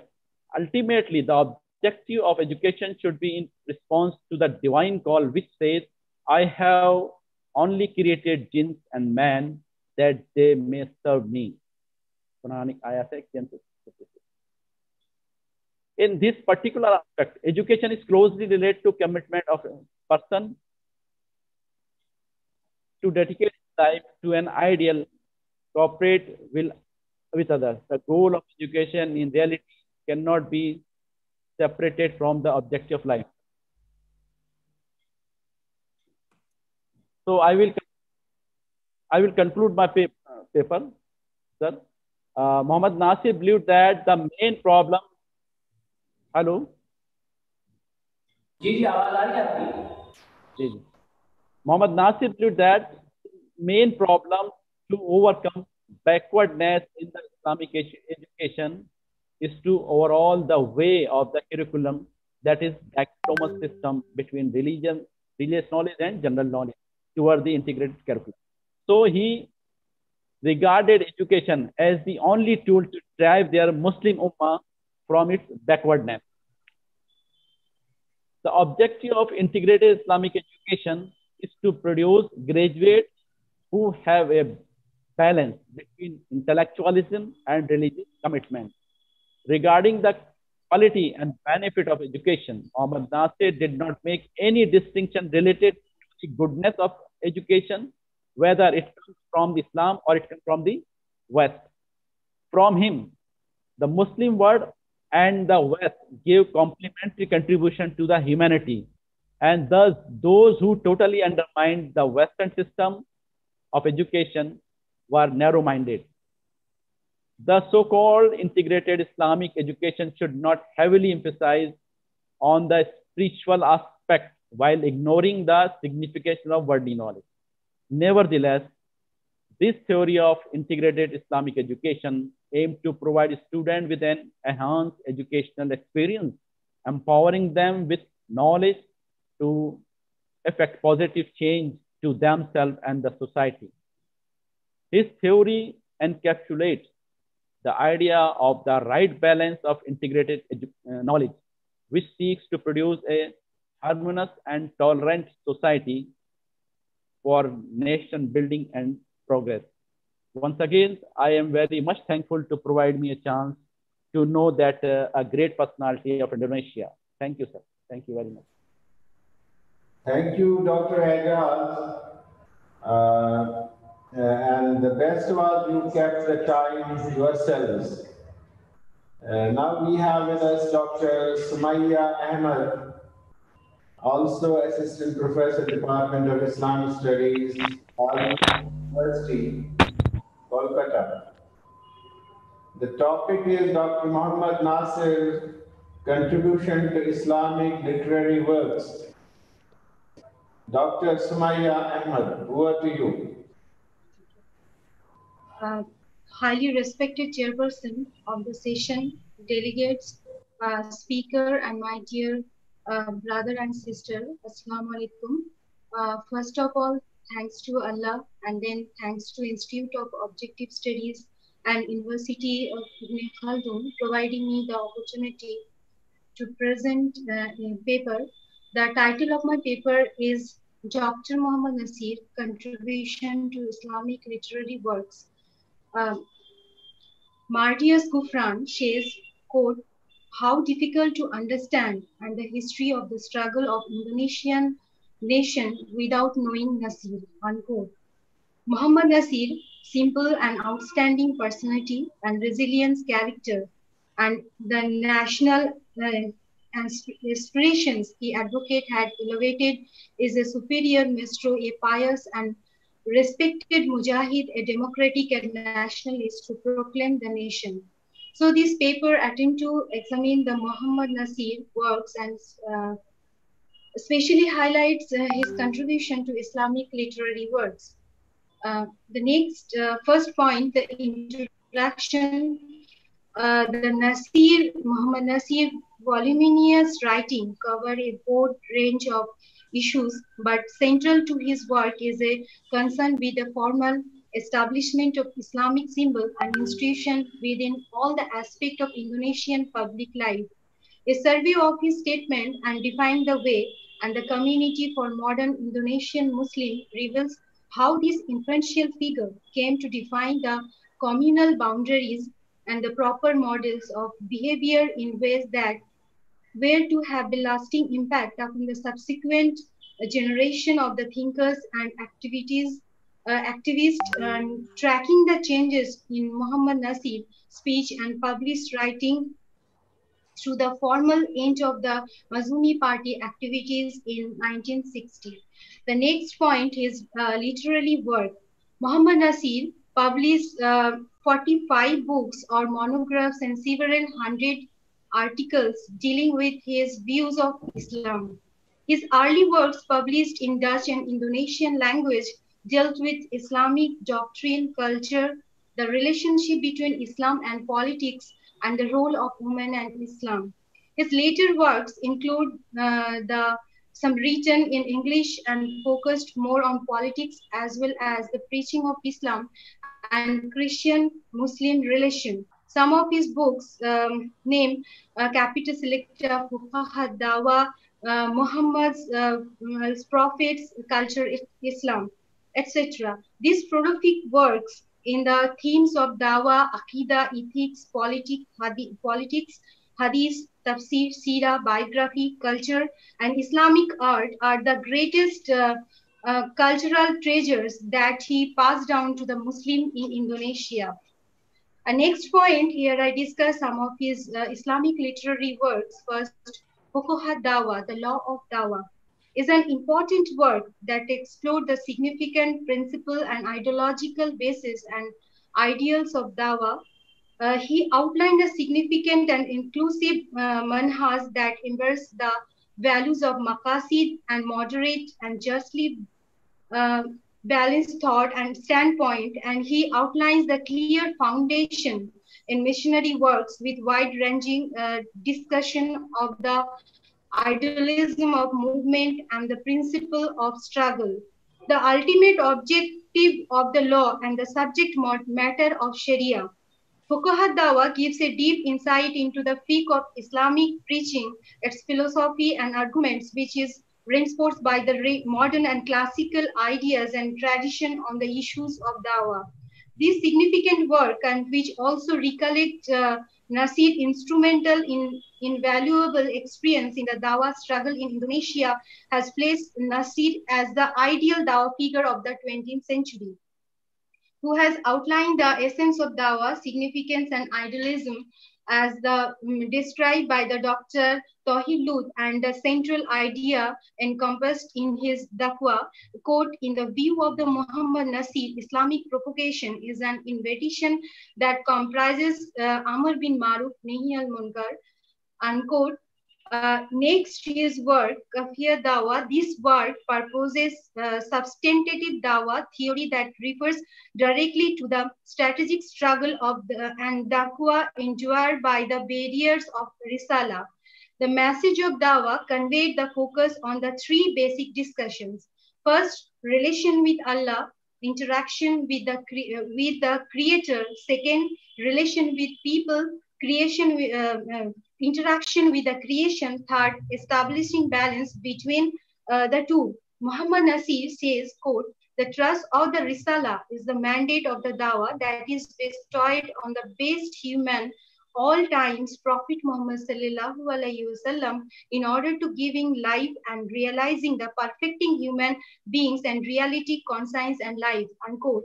The next is work, capital lecture, is a work that contains Muhammad Natsir important articles writing on issue concerning the politics, history, faith, kalam, tasawwuf, philosophy, sharia, comparative religion and literature. It exhibits his widespread readings and unprecedented majority of the Western and European literature as his excerpt from the work of the Middle Ages scholar. Muhammad Natsir cites and discusses important works, the philosophy of major Muslim thinkers such as Al-Farabi, Ibn Sina, Al-Ghazali, etc. He analyzed the philosophical thought and expounded and the contradiction and conflict of ideas in the history and tradition of the medieval thought. Next, his work, the Agma Dan Neghara, means religion and the state. Natsir discussed the relationship between the religion and the state, the efforts of Muslims to fight for Islamic values in the life of the country. Natsir formulates the profound views of the political policy that preserve the principle of freedom and democracy, in which the question of the statehood is essentially a part of the government by Islam. Muhammad Natsir also discussed Islam different from the other religion, contains rules or state regulation, including the civil and criminal law. In order to carry out these laws, it is necessary that an institution with its power can undertake the enforcement of those laws. Therefore, the existence of the ruler or government is an imperative. Muhammad Natsir prefers an inclusive and democratic the idea of freedom and democracy, as he asserted, quote, for me, Islam values are inspirational. I will strive for those values in democratic way, unquote. Muhammad Natsir thoroughly advocate the Mazumi political ideal to making Islam an underlying the foundation of the country in pursuit of the Islamic ideals. Natsir expressed his commitment to maintain the democratic aspirations, the formation of the civil state. So now I conclude my paper. The collection of the Muhammad Natsir writing as an important and useful for our youths of the new generation, even more for the new generation of the Muslim youth. His writings spark a fire of the struggle and the new spirit and confidence with the sound of Trump calling for the true Islam and remedic and vibrant. Assalamu alaikum. Samaya, I appreciate your adherence to the theme and then keeping to time. Now we have with us Ms. Sana Naz. She is a research scholar, Department of Islamic Studies, Aligarh Muslim University, Aligarh. The topic is Dr. Muhammad Natsir, Islamic Fikr Taaleem, Islami Fikr Taaleem or Marboot Nizam Taaleem.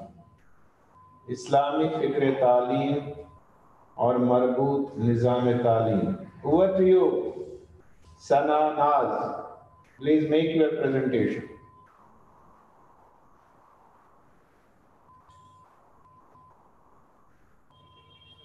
Are you there? Is Sana Naz present? Okay, Sana, please. Video उनका बंद है. अस्सलाम वालेकुम sir. वालेकुम अस्सलाम.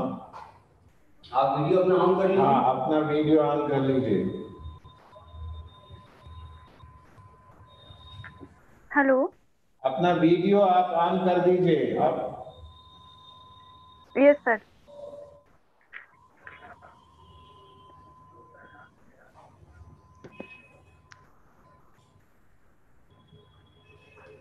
Welcome. Okay, you can have your presentation now. आप अपना presentation दे दीजिए।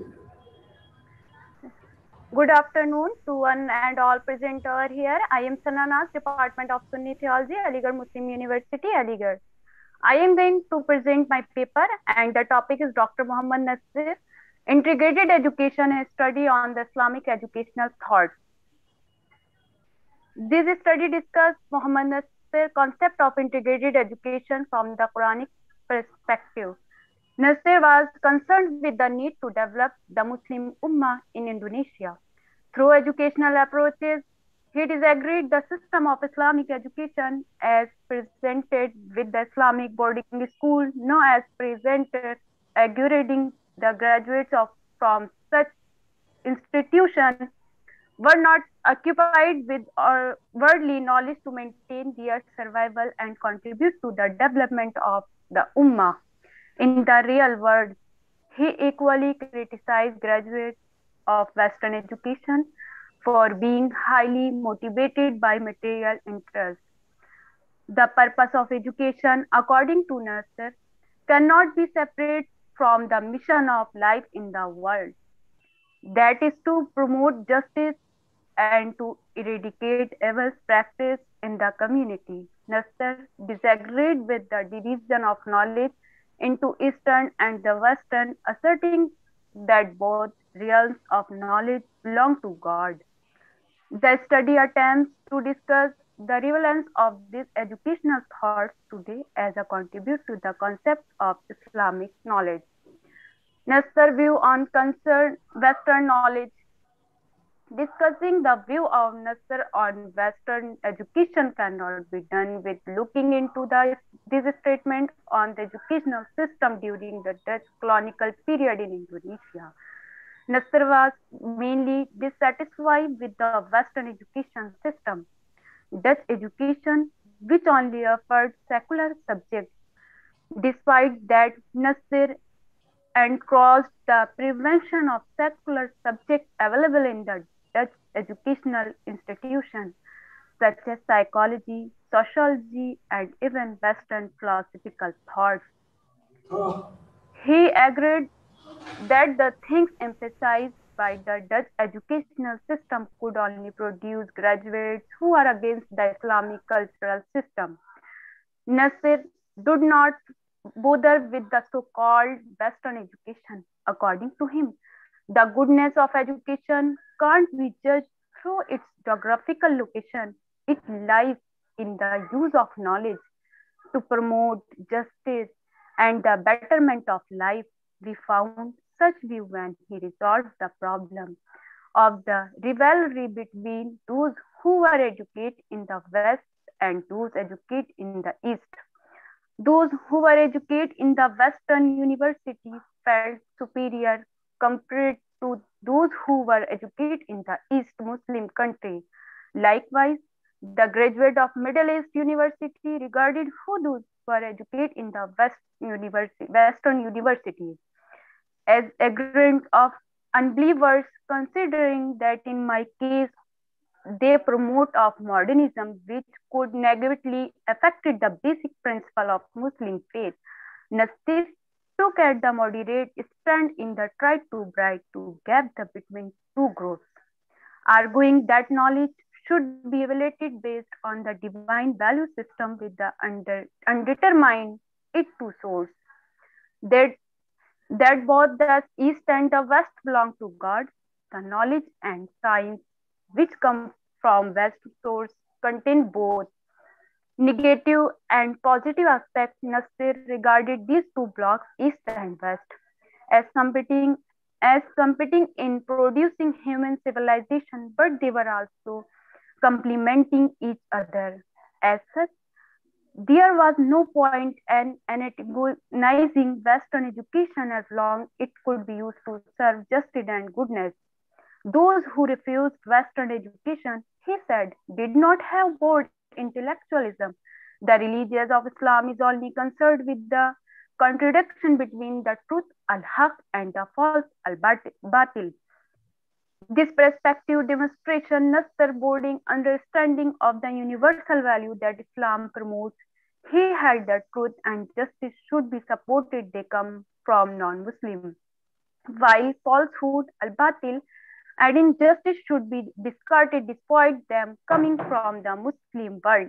Nassir parasite in the effectiveness of Western education in training youths to master technological knowledge and explore the development of all things in the universe from which human can benefit.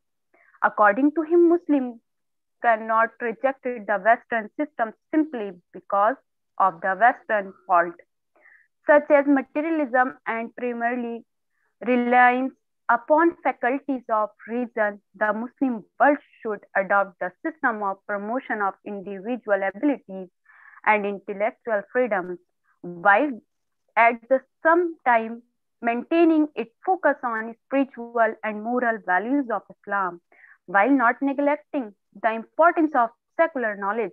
Thus, the concept of knowledge which comes from the Western source should not necessarily be rejected as Islam encourages. It follows the cross-check the concept of truth regardless of cultural and religious boundaries they are in. For this argument on the support of our Western knowledge, Nassir referred to the previous experience from Muslim scholars and scientists who thoroughly studied the philosophies and their theories, science development by scholars such as Plato, Socrates. Later, they made commentaries and analytical studies in eventually producing the original work which beneficial at the global level. During the golden period, Muslim scholars expressed and their engaged and thoughts of come to up with new inventions in various fields. Natsir realized that there existed the rivalry between Eastern Islamic and Western model of education. One of the hand, Islam was linked to Eastern education, while the West was viewed as going against to the Islamic value system. It was believed that the Western education brings within certain consequences which contradict Islamic thinking. Now, what is the position of Islam regarding this apparent contradiction? It is true that Islam is opposed to Western education. These are some of the questions Nassir dealt with. This main reasoning was that Islam strongly encourages its adherents to think critically and prohibits talking other people's ideas blindly. Such guidance he had concluded to be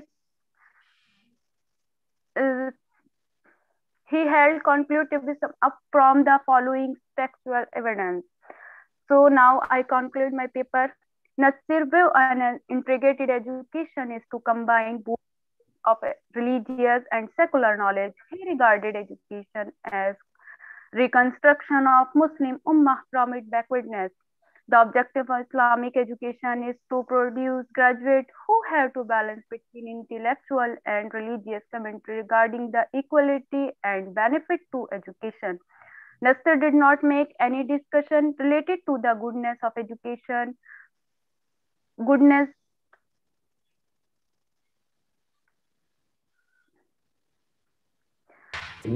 of education, whether it comes from Islam or from the West.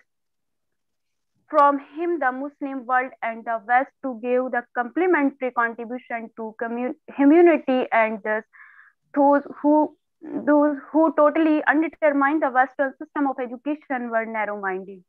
The so-called integrated Islamic education should not heavily emphasize on the spiritual aspect while ignoring the significance of worldly knowledge.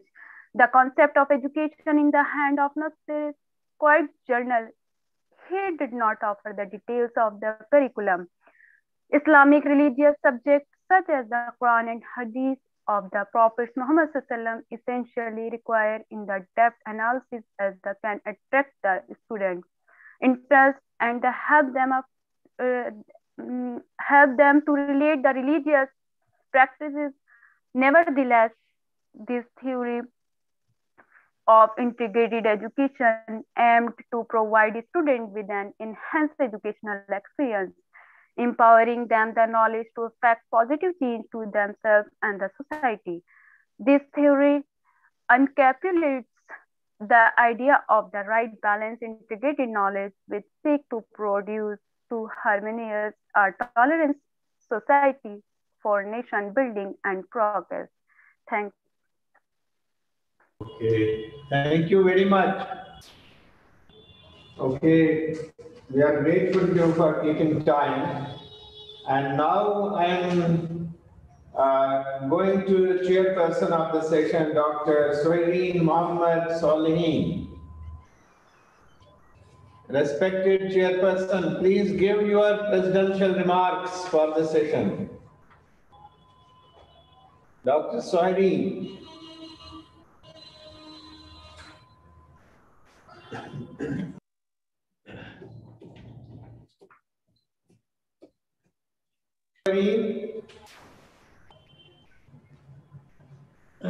Yes, Assalamu alaikum wa rahmatullahi wa barakatuh. I do apologize for being late.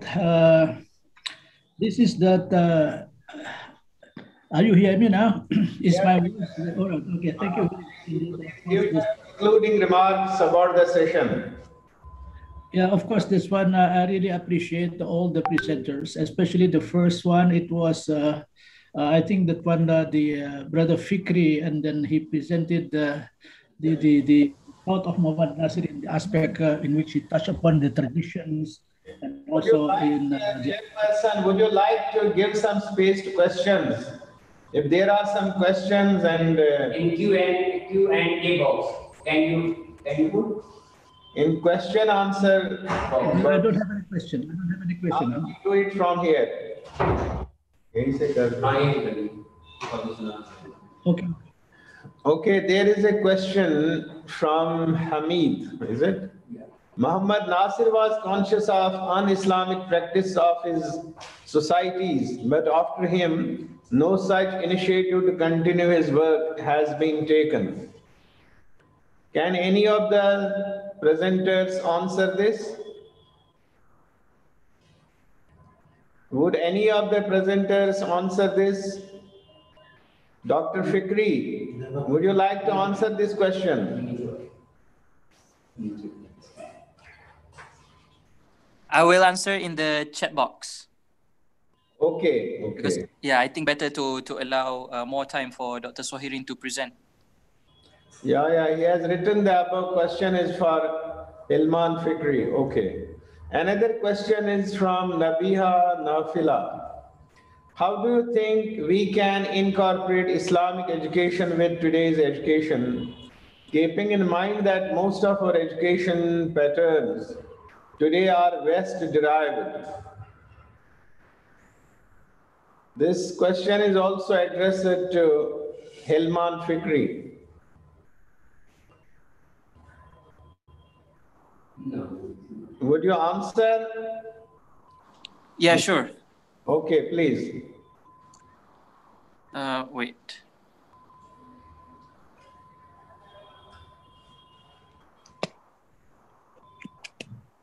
Okay, Assalamualaikum warahmatullahi wabarakatuh. I think there are many organizations out there like IOS and IIIT itself strive for Islamization of knowledge because we understand that the Westernization in our Islamic curricula is a big hindrance for Muslims to associate what they believe as their faith in Islam with the current context of the world. For example, when we look into science, physical science, if we understand it from the education of purely secular and Western science, we would not be a faithful scientist who understand that this world is actually an amanah or a trust given by Allah for human beings, for them to develop imarah and also for them to perform their worship, ibadah, imarah and ibadah. They move abreast with each other. So that's why when we have a purely Western secular science, we have problems in how we develop this world. We neglect the rights of, say, animals and trees. We cut down the trees and mountains. Even in, I'm sorry if this is a bit controversial, even in Mecca, there are a lot massive developments that even, I think, Jabal Omar has been developed to build hotels and shopping malls. So coming back to the questions, there are initiatives to imbue the Islamic teachings and values into our educational system, but it is a process. Even in International Islamic University of Malaysia, which Dr. Sohirin teaching, we have imbued Islamization in our education, but it is still in progress. It is constantly developing. We could not say that there is an exemplary model out there that we can look after, but we can say that there are many universities in the world, in Turkey, in Nigeria, in Bangladesh, even in India, in Indonesia as well, that are striving to have a more Islamic education. And there are many Islamic education conferences, which starts from historical conference in Makkah in 1977. Maybe other presenters would have a better opinion on this issue. Thank you very much. Assalamualaikum. Okay, another question is there.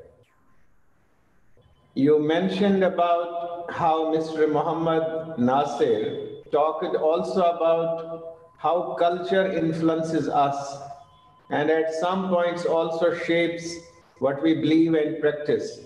Suggest ways in which we could explain our practices to people with less knowledge of Islam and its religious texts, considering that people often misconduct between myths and facts in today's world. Thank you very much. Syed Hussein Alatas, a Malay scholar born in Indonesia, Bogor, has written a monumental work titled Intellectuals in Developing Societies. In it, Syed Hussein Alatas implores the reader to revisit their culture and also their understanding of the world. How we cope with modernity, is it by copying the models from the West or by developing by ourselves? If we copy from the West, like I think Hamka also mentioned substantially in many of his works, when during the Western colonialism, Egypt, for example, is very much amused by French because they are very modern and many developments happening there. So the Pasha, the king at that time, said that let us bring a chunk of Paris to Cairo. So what does he mean by that? That is to bring whatever modernity in France and bring it to Egypt. We are not importing knowledge and also the research spirit as what Mohammad Natsir implores us to do, but rather we import the materials. And this is how, and this is why, despite living in modern era, despite using gadgets, despite using laptops, despite using Zoom, webinar, and so on and so forth, we still stuck deep mired in some myth and khurafat. Because we do not develop our modernity based on knowledge, but rather we import materials from outside. So for example, if we want to build a car, we should learn how to build a car, not import the technicians and out there and the scientist developers from, say, Japan into our country and develop the car. That does not contribute to the development of knowledge in research and studies to our local context. I believe our scholars would have more to say about this, but as of now, that's all. Thank you. Okay, thank you. All the questions are over now. Should we take any other questions?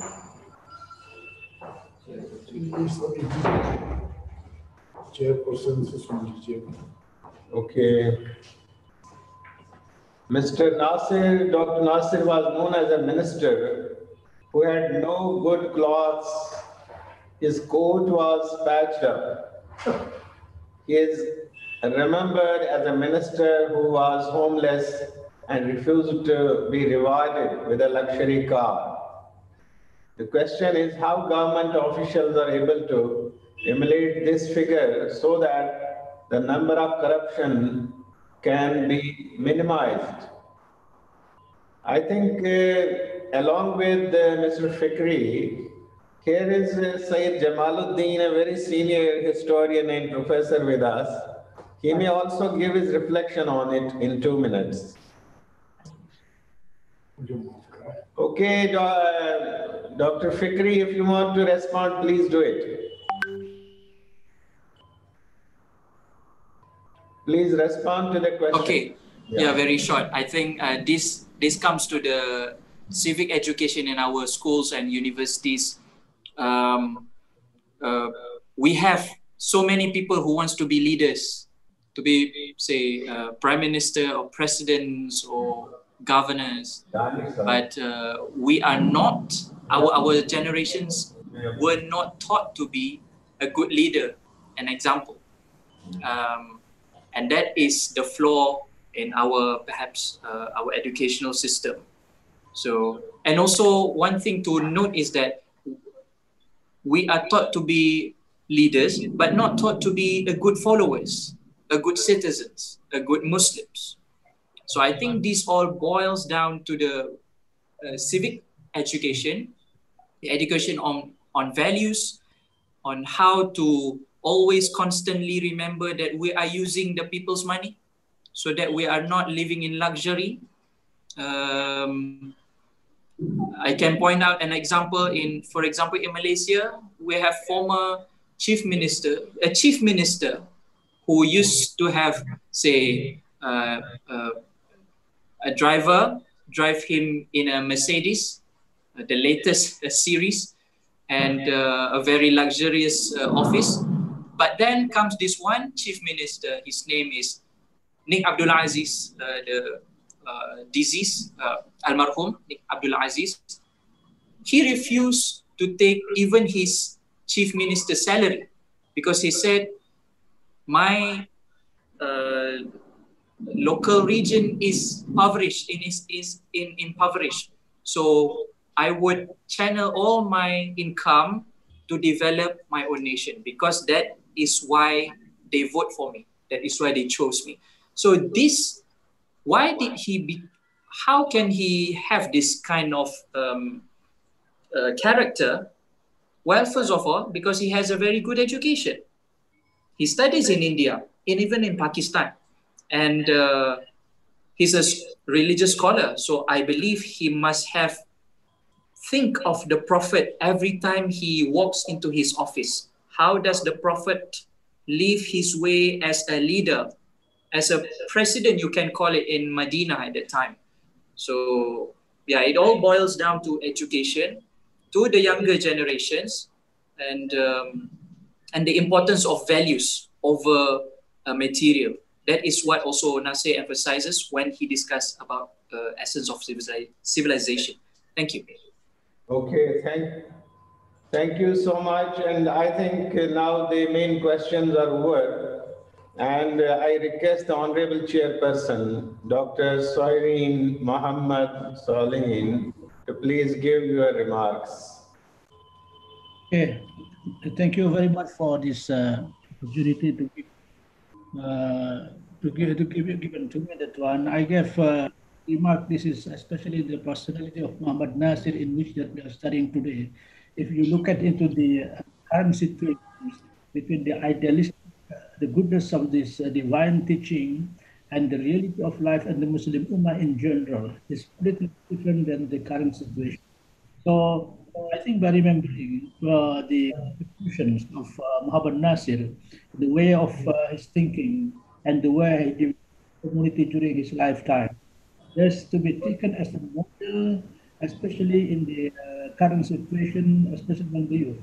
The only one thing here that I don't want that legacy of Natsir left out in the literature only, but I humbly request, especially for those the followers or disciples of Natsir, to come out with this idea, because the Muhammad Natsir himself involved, as it was discussed earlier by the panelists, that Muhammad Natsir involved in establishing numbers of Islamic university all over the country in Indonesia. The first Islamic university in Indonesia, it is located in Yogyakarta. It cannot be separated from the contribution of Muhammad Natsir. And likewise, the university at the outside of Java, in Sumatra, and also in Bandung, and such kind of the thing. Those universities in which that it has the connections of the Muhammad Natsir in the history of the establishment, at least they must come out with the idea how that the thought of Muhammad Natsir to be taken, to be put into the structure of the curriculum, in which all the young generation can study from him, from his ideas. So here, I think the legacy of Muhammad Natsir has still remain in the literature. Is it need that to be classified in such a way, or maybe in future plan with collaboration with the other institution like the IOS itself, that maybe to classify the different thought of Muhammad Natsir in different aspects. But in the politics, for instance, it is really hope that the thought of Muhammad Natsir in politics or political system of Islam can be used to be studied by younger generation what is the political Islam is about.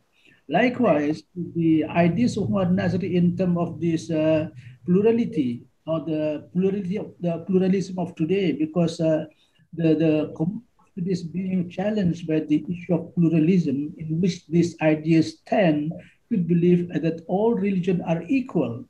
So this is the thing that Muhammad Natsir also, he discussed about pluralism, but the views of Muhammad Natsir entirely different that pluralism of today, in which they promoted the equality of all kinds of the religion. This kind of the thing, I believe that one, if Muhammad Natsir thought can be classified, can be put in certain discipline, in which that younger generation and at the end will study it on thing. In the, exclusively, I think that one, especially now the conference of today, is jointly conducted by the Ibn Khaldun University, in which that Ibn Khaldun University to take the first step in the Department of Political Science, for instance, or in the discipline of the sociology, how come that the views of Muhammad Natsir can be taken as syllabus, and toward the end also the Muslim youth can benefit on such kind of the thing. I'm very much worried that the ideas of Muhammad Natsir remain as the intellectual discourse only. And because of this year, I fully believe that one, the ideas of Muhammad Natsir need to be structured in terms of the curriculum, in which the younger generation can take benefit from his thought.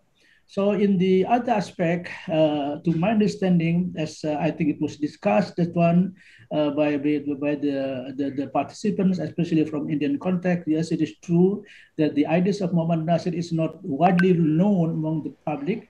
It is only known, especially among the specialized in the study of Islamic movement. But the public, they still, or they remain, do not comprehend what is the idea Muhammad Natsir is about. The issue is because the writing of Muhammad Natsir remain in Indonesian language, And those, the aspect of the ideas of Muhammad Nasir, especially this book, the 3 volumes of the Capital Selector, is needed to be translated into the foreign languages. This is, I think, that's the task lies in the Nasiris, as I can say, to come out with this idea until toward the end the world can really benefit from the thought of Muhammad Nasir in that aspect of that one. This is, I think, really needed on that part. The other aspect, I think Muhammad Nasir, that he focused on the importance of the brotherhood, but that brotherhood which is focused by the ideas of Muhammad Nasir, it was not limited in the individual level. Muhammad Nasir focused on the brotherhood in the organizational level. So here I think now, as you see that one in the Muslim world, there are varieties, different types of the Muslim organization, such kind of the certain organization, especially the organization which is can be grouped, whether you agree or disagree with the Muslim or Islamic movement oriented. They still also, they do not come with the unity of the stand, and even some of them, they look down upon each other. So here I'm saying, especially as I mentioned earlier, these 2 types of the universal, quote unquote, as the Muslim organization, especially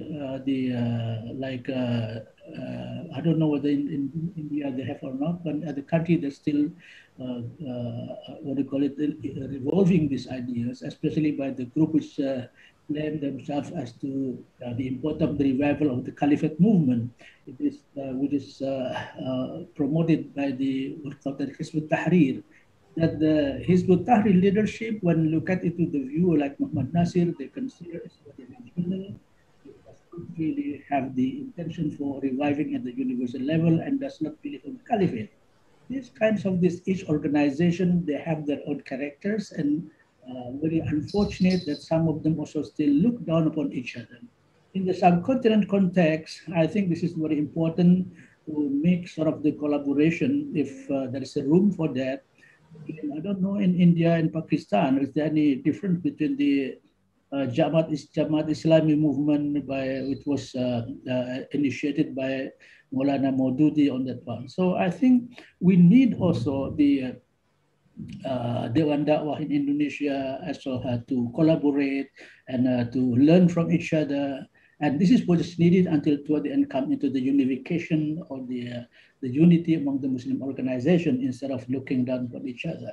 This is, I think, the duty that we have to promote the ideas of Muhammad Nasir, which is most of the ideas are still remain within the Bahasa Indonesian language and needed to be translated more into another languages. Okay, in my humble capacity, I think that one, I heard that some panelists refer to my article, some of them, but most of the article that I wrote mostly available in Arabic, but I think there are 3 of them which was in English.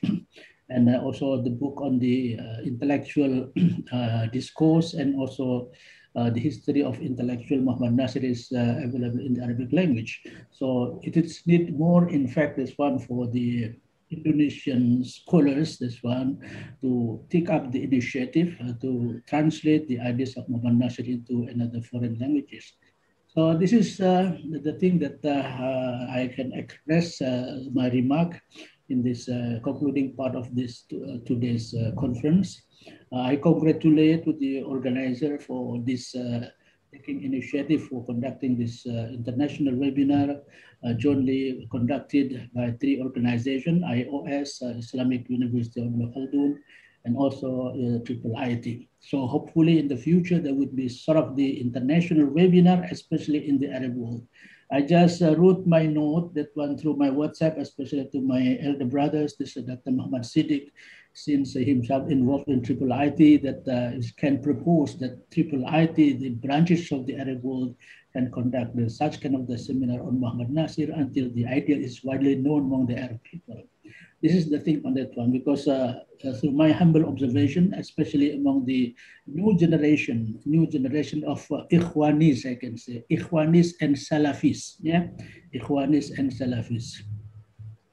I don't know in Indian context in terms of the Tawheed, in the Tawheedic, because when you talk into Tawheedic worldview of Muhammad Nasir, Natsir, he never discussed Tawhidic worldview based on the which known as this Al-Firaq, Al-Madaris, Al-Aqaidiyah, never touched in such kind of thing.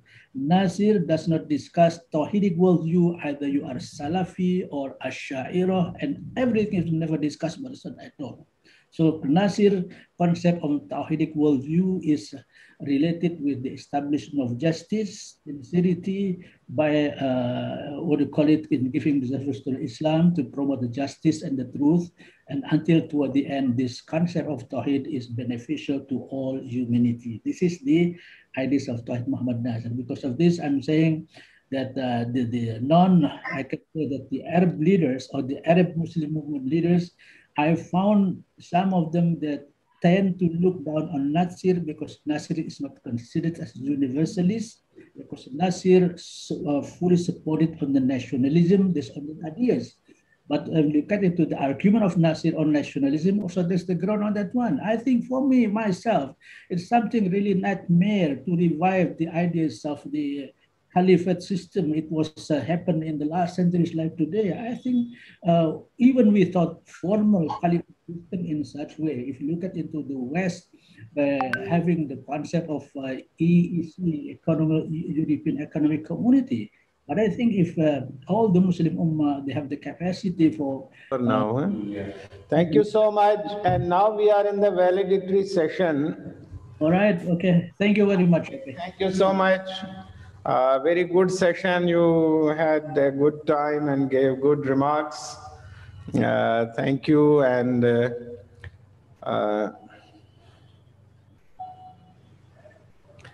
so, honorable participants, resource persons, delegates, we are now getting to the valedictory session of the conference.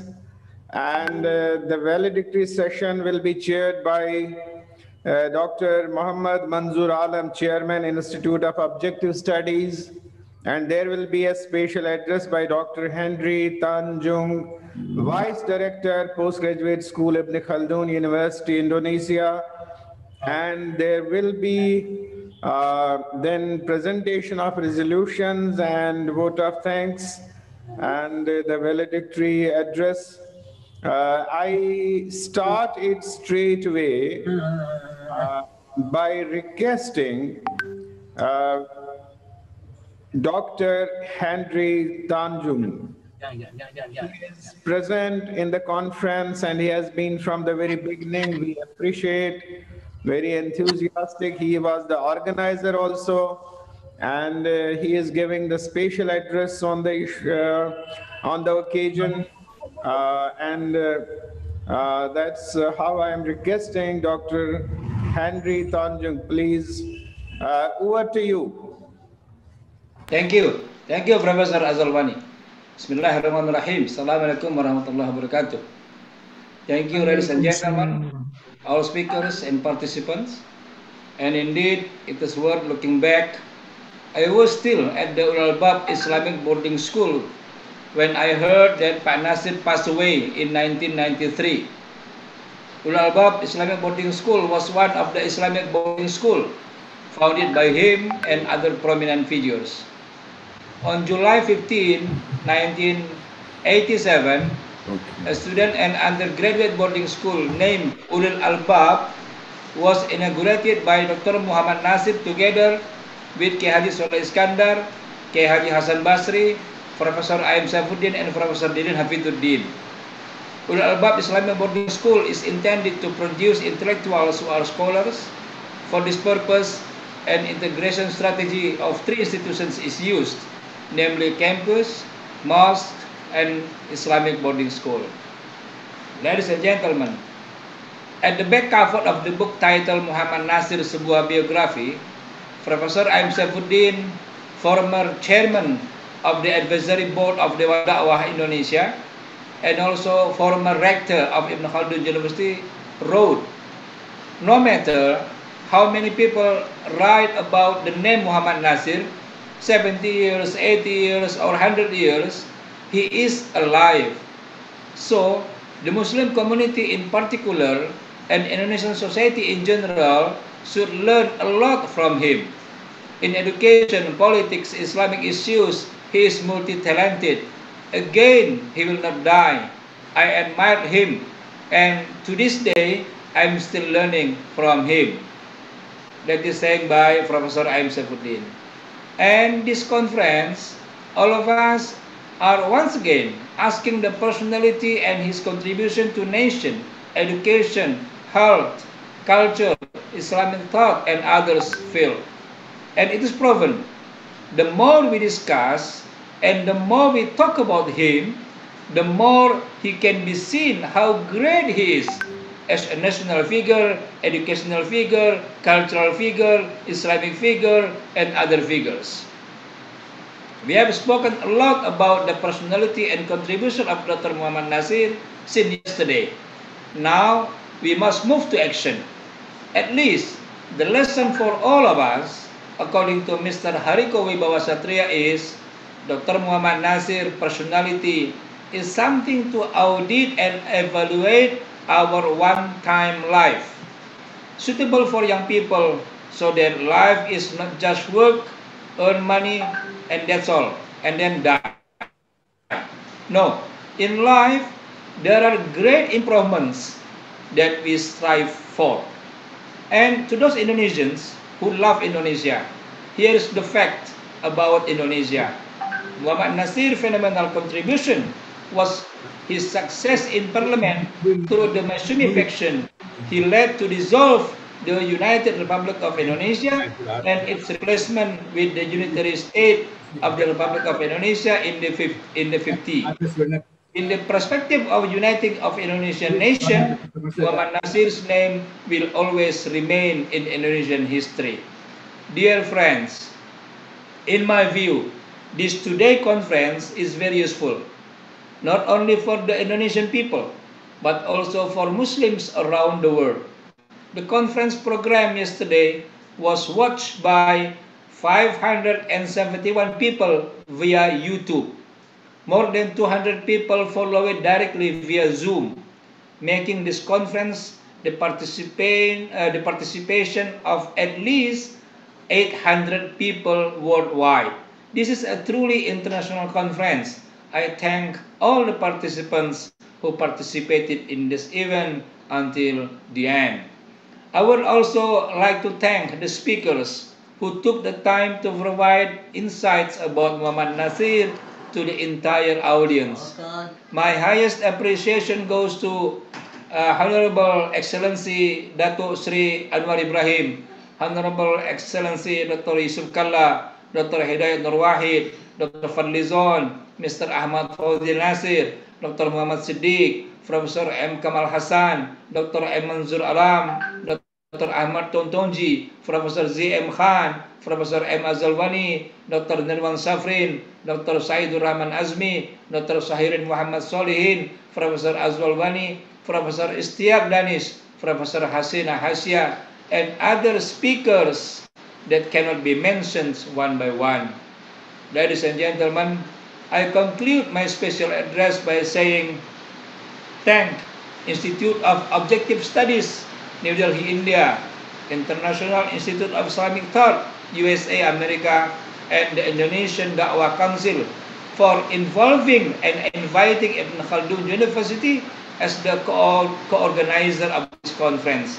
Hopefully, this collaboration will continue in the future. And I thank you very much for your attention. Assalamualaikum warahmatullahi wabarakatuh. Waalaikumsalam.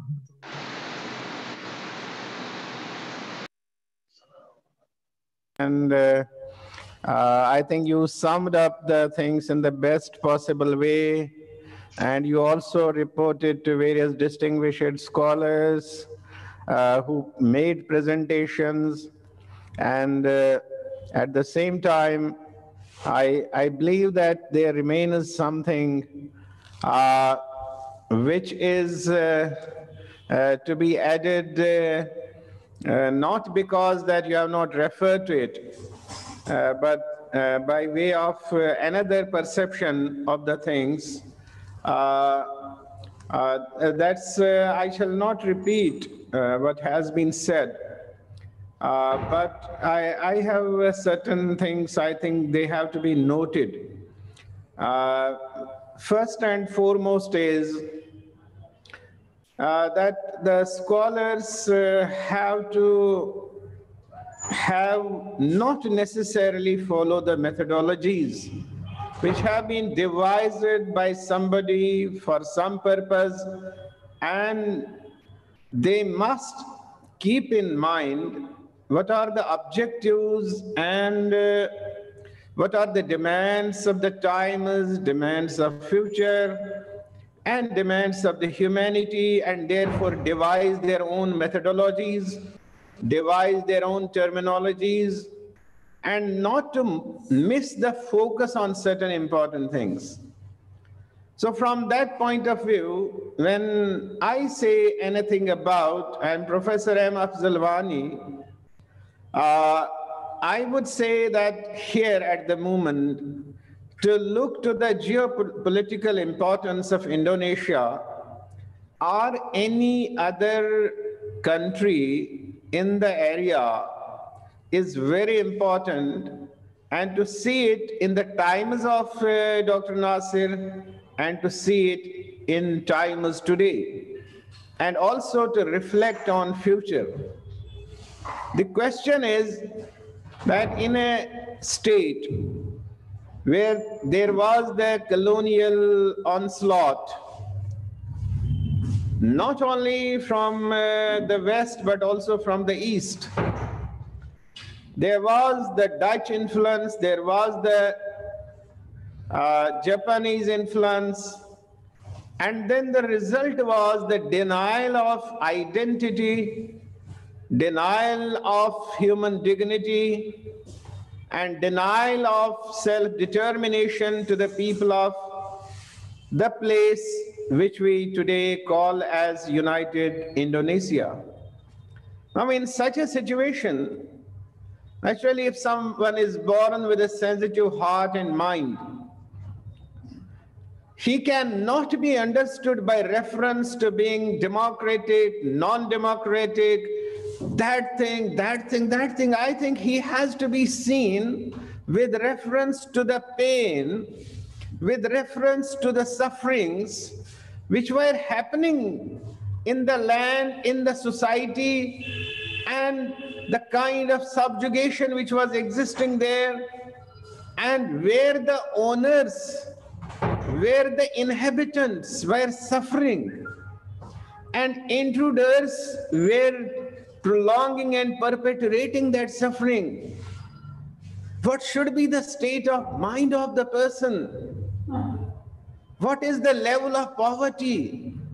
Poverty of thought, poverty of literacy, poverty of culture, poverty of these ideas for development, ideas for protection of one's own society and even, human beings. Then in such a situation, I think the right way to describe Dr. Mohammad Nasir is to look to that sensitive mind, whom we could find just at the age of 22. He's emerging as a very great author. He is writing about the Quran, and he is writing about the people who belong to other religion and are trying to influence the people of his faith. And then in the same situation, he is rightly writing about Sirat, Prophet Muhammad Sallallahu Alaihi Wasallam. I think he is the best guide for these situations to be faced. Our scholarship has not to be pledged to the methodologies and terminologies which somebody has developed. And when you are lost in that, the pain which made him a scholar and a man, a sensitive person, who made him a leader in his own right, that is lost. So we have to be on the ground. We have to be in the circumstances. We have to see how that boy of 22 is responding to the situations. What he speaks out is pain. What he speaks out is concern. What he does is not he is doing with reference to your terminologies of modernism, postmodernism, westernism, easternism. No. He's responding to human misery. He's responding to the concerns which the humanity should ever have. Why should the academics be lost in all that? Why shouldn't you have the courage and potential to reject all the methodologies which are of no concern now, today, which cannot lead us to the purpose, which begin as academics and end as academics and no good? You are lost in the thought, and the thought is ending somewhere where we are never there. It should not be a satellite to be sent to an unknown planet.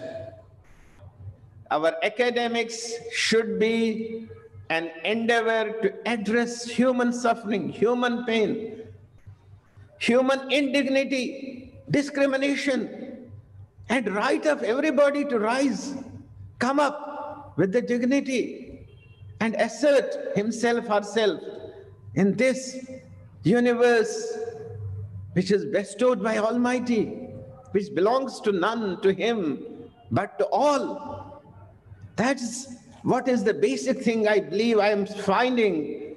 What is prime in the words, in the writings, in the deeds of that institution builder at a young age of 22, 23? What is there in it? Was he thinking in 1929 to become the Prime Minister of Indonesia? Was he thinking that what there somewhere Maulana Maududi was writing, somebody else was writing? No. The real thing is that he was looking to the people around. He was looking to the situations around. He had something his own. He was not a borrower, he was an original thinker. And please note that original thinkers can also give different versions of thought to different things, because the situations are different, cases are different, questions are different, matters are different, personal situations are different, and he has to respond to all the situations in their varied versions. That is what Dr. Nasir is doing, and that's what is required. We cannot say that he was not this, he was that, he was not this thing. He was a great sensitive human being, born with concern for humanity, born with concern for others.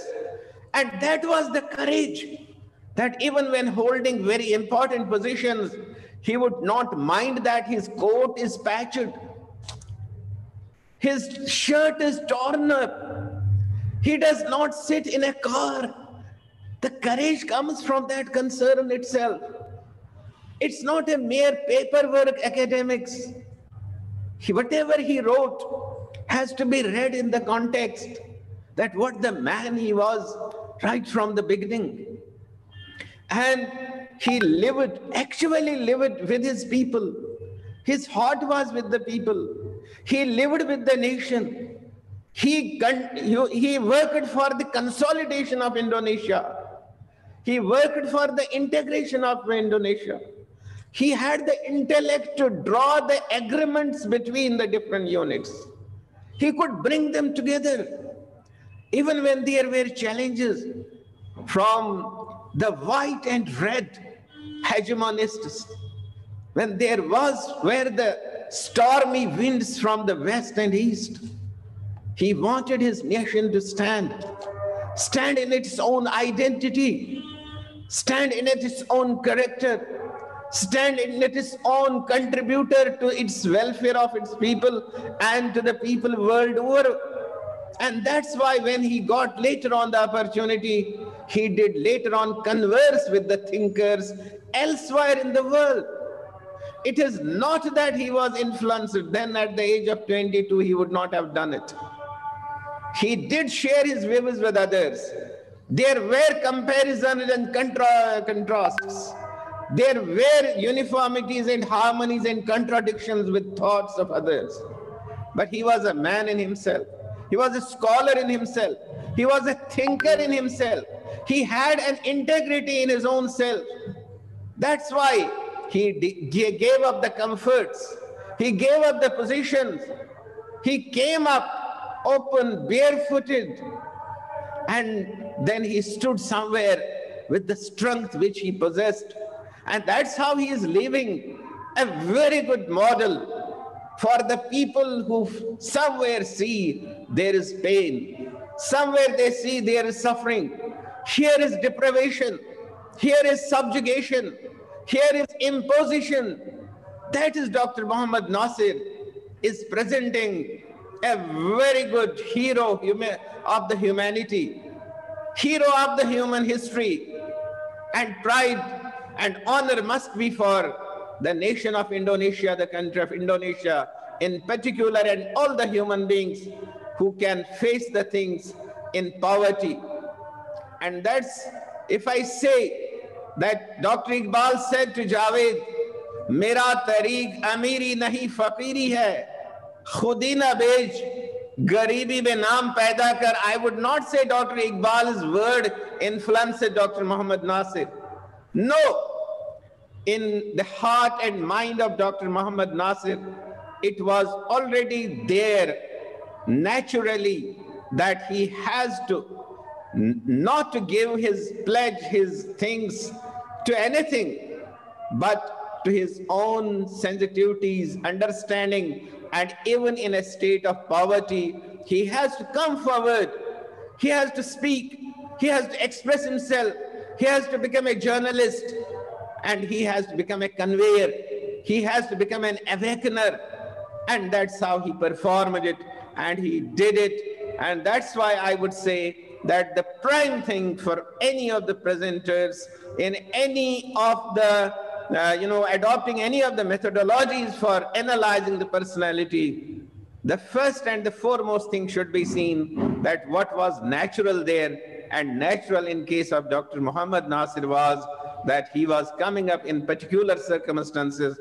and he was possessing his own thought and he gave his own responses to things. And whatever number of books he wrote, while writing as the globe is not flat, the globe is oval.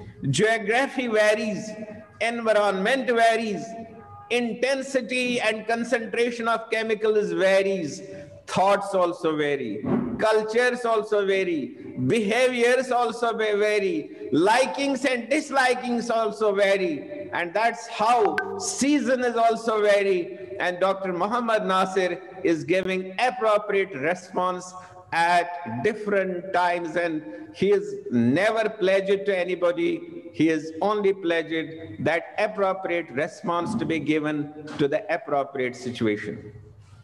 He could respond to all seasons. He could respond to all the problems. He could respond to any of the requirements, and the academician will put his own thought into his mind. No. The best of the academics is that you understand the things as they are. That's why Rasulullah sallallahu alaihi wasallam would always pray to God, show me the things, O God, as they are. Allahumma arna haqaiq al-ashai kama hiya. I think Dr. Muhammad Natsir has to be seen as he was. A very sensitive mind, a very thoughtful mind, a very responsive mind. And then when somebody was asking a question that how we can have the people today who would not opt for luxury cars, even when they are in influential positions, I think they cannot do it without developing the sensitivity, the confidence, the belief of Dr. Muhammad Natsir. Belief has to come first. Action comes automatically. If you don't feel that way, if you don't think that way, if you don't understand that way, action cannot be that way. We feel different, we think different, we act differently. And that's why I wrote in the concept paper, he was a politician, but he was not a politician by option for a profession. He was a politician using politics as a means to attain the goals of giving pleasure to the most suffered nation of the world at that time. He wanted to bring pleasure to it. And that's how he left the power for that thing, and they did not compromise. My dear friends, there are lessons for all of us, and then we probably have to get the best of the lessons from him, that we should not surrender to any of the methodologies. There should be one methodology, that we want to know the things as they are. Allahumma arina haqa'iq al-ashya'i kama hiya. And then try to attain the objectives.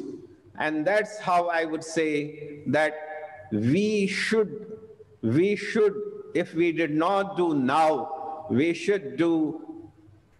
Understand Dr. Muhammad Natsir in a context that what he meant by suffering, what he meant by poverty, what he meant by progress, what he meant by pride of the nation, what he meant by the consolidation of the nation, and then I can myself understand. And Indonesia has a potential. It can develop into a great world leader.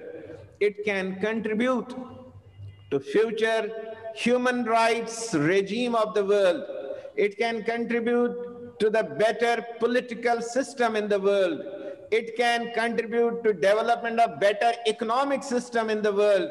It has all the resources, ocean, mountainous, and seasonal, and cultural, and thought as well. I think Dr. Muhammad Natsir should be understood in that context as a thought leader, not only for 20th century, but in the background of 20th century, for 21st century, and after. And that's how, if you will read his books with a different perspective as you are writing them, at that time you will not find that Muhammad Natsir who is generally being described and then compared with someone, he had this thought, he said this thing. No, you have to understand him in the context which I said, and I tried to bring home this thing, that justice is done to Dr. Muhammad Natsir.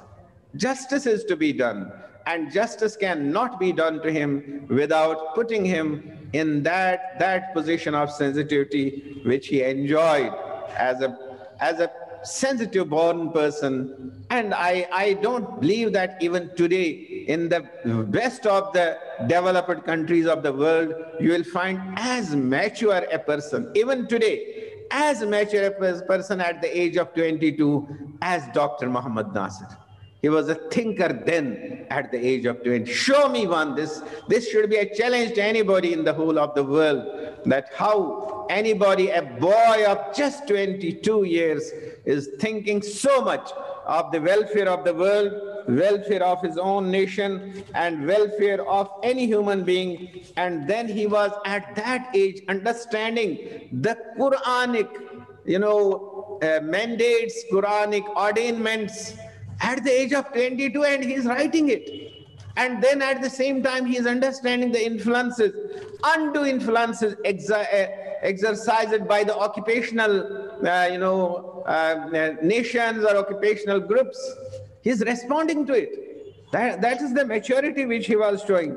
And that's why, I would say there should be a big change in understanding the things. But as regards his person also, we can say he could bear anything but not transgression. He could bear anything but not discrimination. He could not bear anything but, not hegemony. And that's how, he had the courage, and he could stood anywhere. And that's why I think we should appreciate that he was the best deserving person for the award, including the Shah Faisal Award. I think that is, being an appropriate awardee, and having, reflected the realities and coming true to the purposes of the award. That's what I would like to mention. And then at the same time, the lessons for future is that he says to the humanity that they should not accept colonization in any form. It has been there, it is there, it shall be there, but he has a lesson for the humanity. He has a lesson for the students to read with concern, respond, reflect, and then he has something for teachers. That, dear teachers, you produce creators of knowledge, you produce thinkers, you produce the students who can act, who can understand. Please don't be that you read from one book and communicate it to the students and end up as a teacher then. No, you have to keep in mind that Dr. Muhammad Natsir is in your classroom, or Dr. Muhammad Natsir is your teacher. Then only you can attain the objectives, and then only the purposes of these conferences can be served. And that's how somebody was asking that how can we integrate Islamic knowledge and other knowledge. I think this is the problem. Here is the problem in misunderstanding, and people forget that all knowledge, scientific knowledge anywhere in the world is not anything. It is either Islamic knowledge or it is a response to Islamic knowledge. You established the universities, you established the institutions, you established the practice of research, you developed the technologies, and all those institutions, this all was emulated by others. Now it is being given back to you, and you are innocently, I should say, saying this belongs to somebody else. How can we integrate them? I am telling you that all is yours. Where is the problem in your being a very good scientist?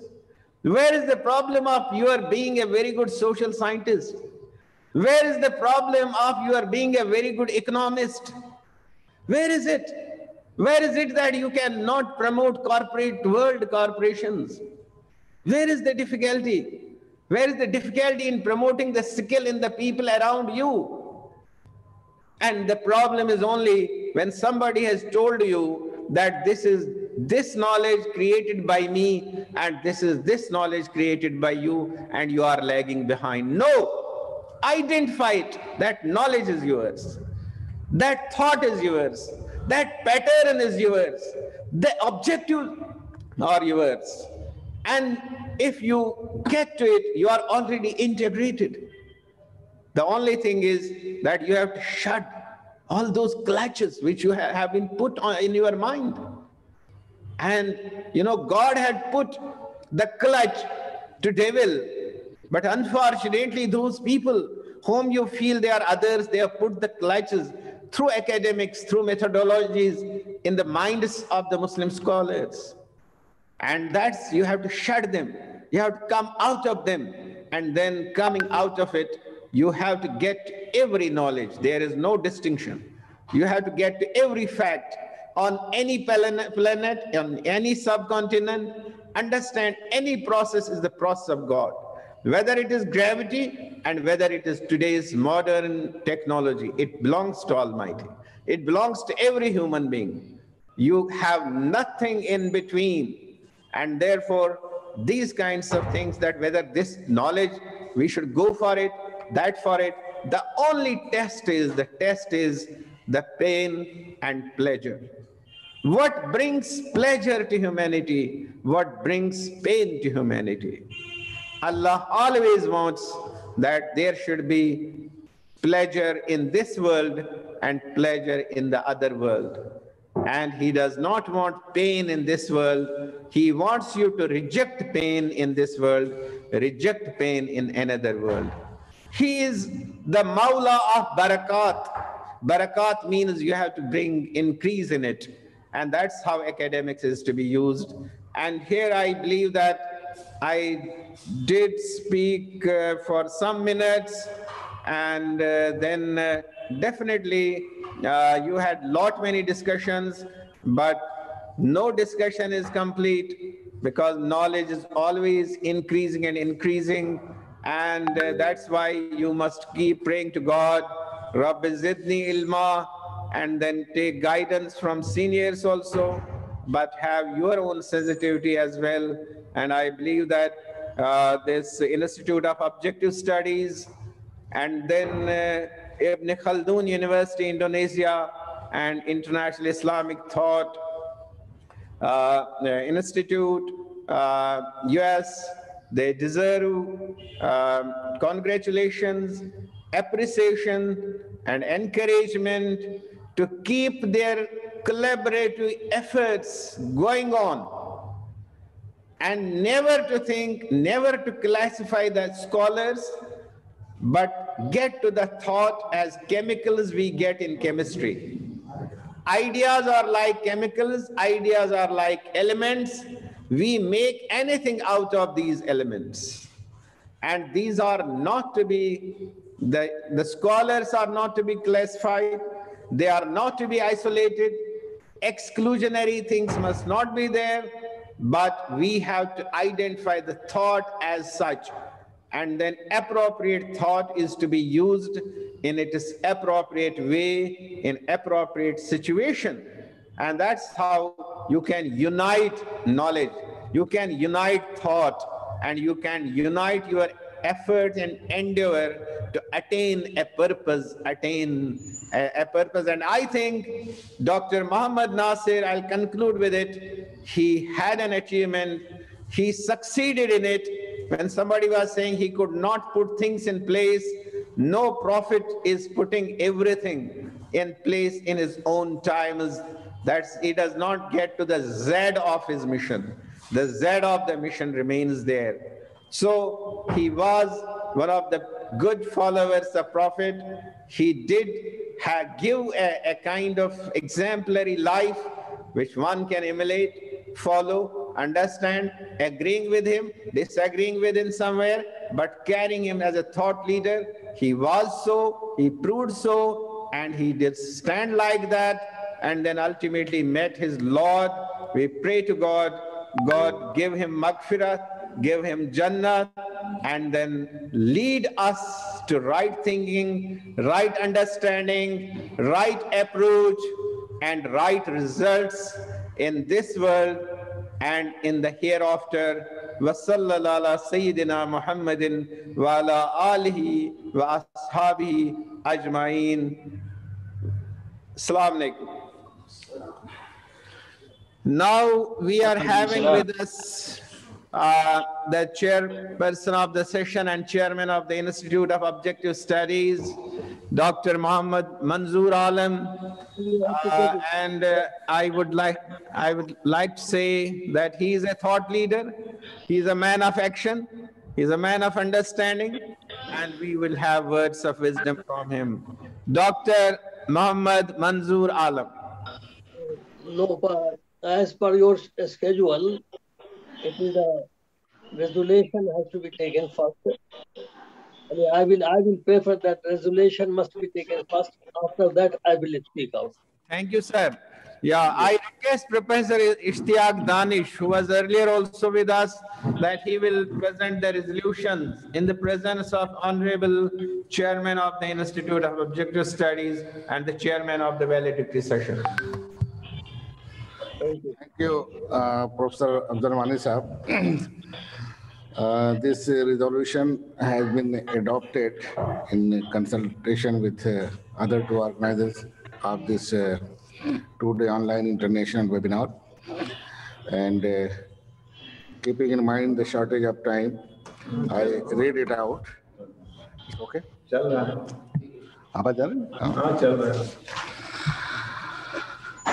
The Institute of Objective Studies, New Delhi, Ibn Khaldun University, Bogor, Indonesia, and International Institute of Islamic Thought, USA, organized a two-day online international conference on the personality and contribution of Dr. Mohammad Natsir as a national and international thought leader in 20th century on Saturday and Sunday, that is February 6 to 7, 2021. This conference was attended by dignitaries and scholars from many nations, like His Excellency Dato Shri Dr. Anwar Ibrahim, former Deputy Prime Minister of Malaysia, His Excellency Dr. Joseph Kalla, former Vice President of Republic of Indonesia, Dr. Fadli Zone, Chairman of the House Committee for Inter-Parliamentary Cooperation, the House Representative of the Republic of Indonesia, Professor Muhammad Kamal Hassan, former Rector, International Islamic University of Malaysia, and Advisor Centris, Malaysia, Dr. Ahmad Totonji, Vice President, International Institute of Islamic Thought, USA, Dr. Henry Tanjung, Vice Director, Postgraduate School, Ibn Khaldun University, Bogor, Indonesia, Mr. Ahmad Fauzi Nasir, son of Dr. Muhammad Nasir, and former trade attaché at Indonesian Embassy at Riyadh, Kingdom of Saudi Arabia, Dr. Muhammad Siddiq, VC, Board of Trustees and former Chairman, Dewan Dawa Islamia, Indonesia, Dr. H.M. Hidayat Noor Wahid, Vice Chairman of People's Consultative Assembly, Republic of Indonesia, Dr. Sohirin Muhammad Solihin, Professor of Department of Quran and Sunnah Studies at International Islamic University, Malaysia, etc., etc. This conference adopts the following resolutions.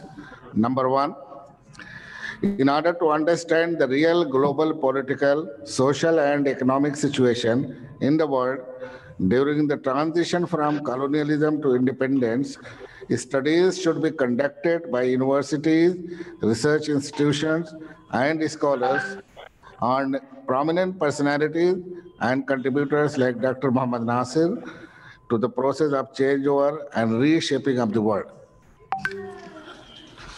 Number 2, their biographies, scholarly contributions, and studies conducted on various thinkers of these times should be made available, possibly in other languages, particularly in English, for access and benefit to all, with a spirit of service to academics and information for general masses. Number 3, appreciating the role he played in his time as a scholar and public functionary, a collection of selected works of Dr. Muhammad Nasir may be brought out by the Institute of Objective Studies, Ibn Khaldun University, Bogor, Indonesia, and International Institute of Islamic Thought, USA, and Dewan Dawa Islamia, Indonesia, with support of other universities and research and cultural bodies, mainly from Indonesia. The government of Indonesia may launch an award in the name of Dr. Muhammad Nasir to people for contributions towards promoting understanding of Indonesian tolerant culture and Islam as role models for the better guidance of humanity the world over. Number 5, notably with reference to his simplicity from school to rising to the position of Prime Minister and later an international leader and awardee, that actually is the Faisal Awardee, scholarships may be given in the name of Dr. Muhammad Nasir to students in various countries for advancing the intellectual prominence of Indonesia with Islamic thinking and scientific temperament. So these are the 5 points resolution. If approved, they may be adopted. Yes. Yes. Thank you very much. Thank you very much, Dr. I'm thirded.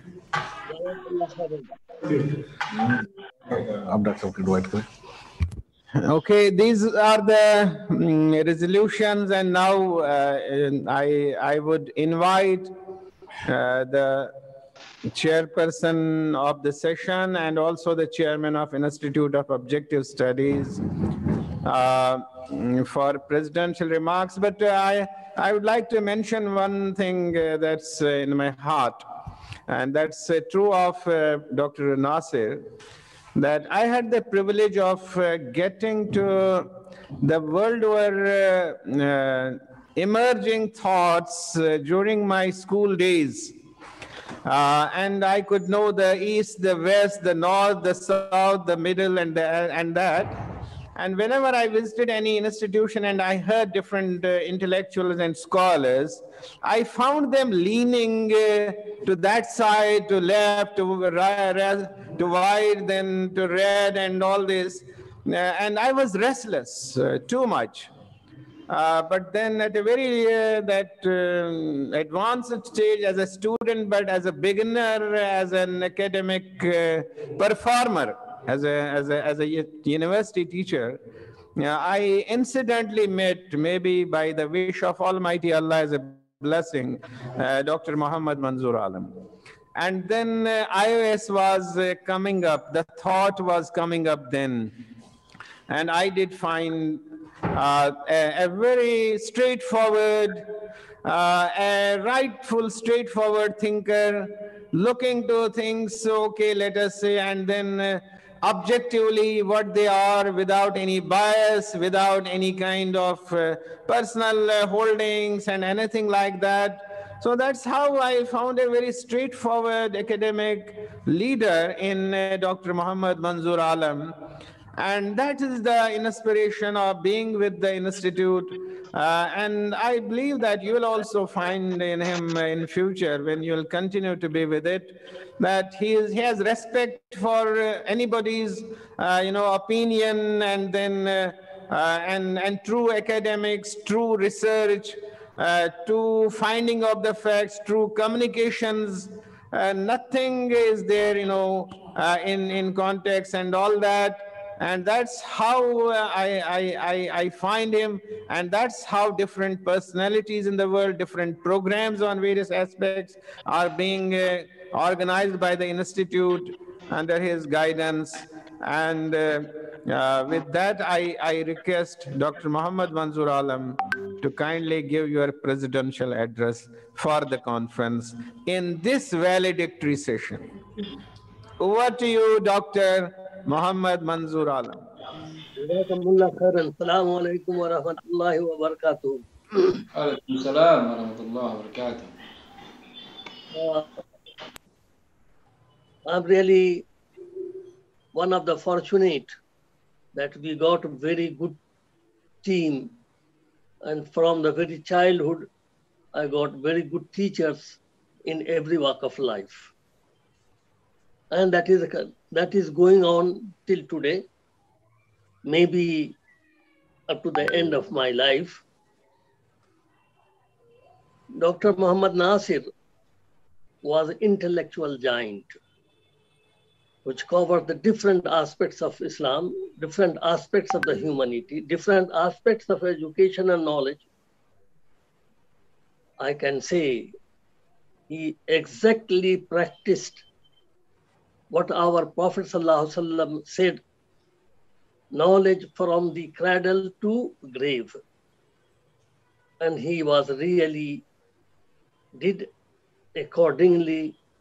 He practiced on this saying of Prophet ﷺ, open the doors for every educationist, open the door for every students of the future, every teachers, whosoever in different field of life, field of specialization.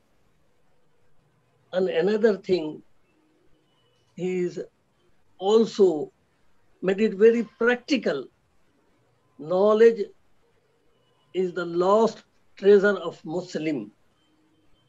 Wherever you find it, take it. He never bothers the origin of this information or knowledge from where.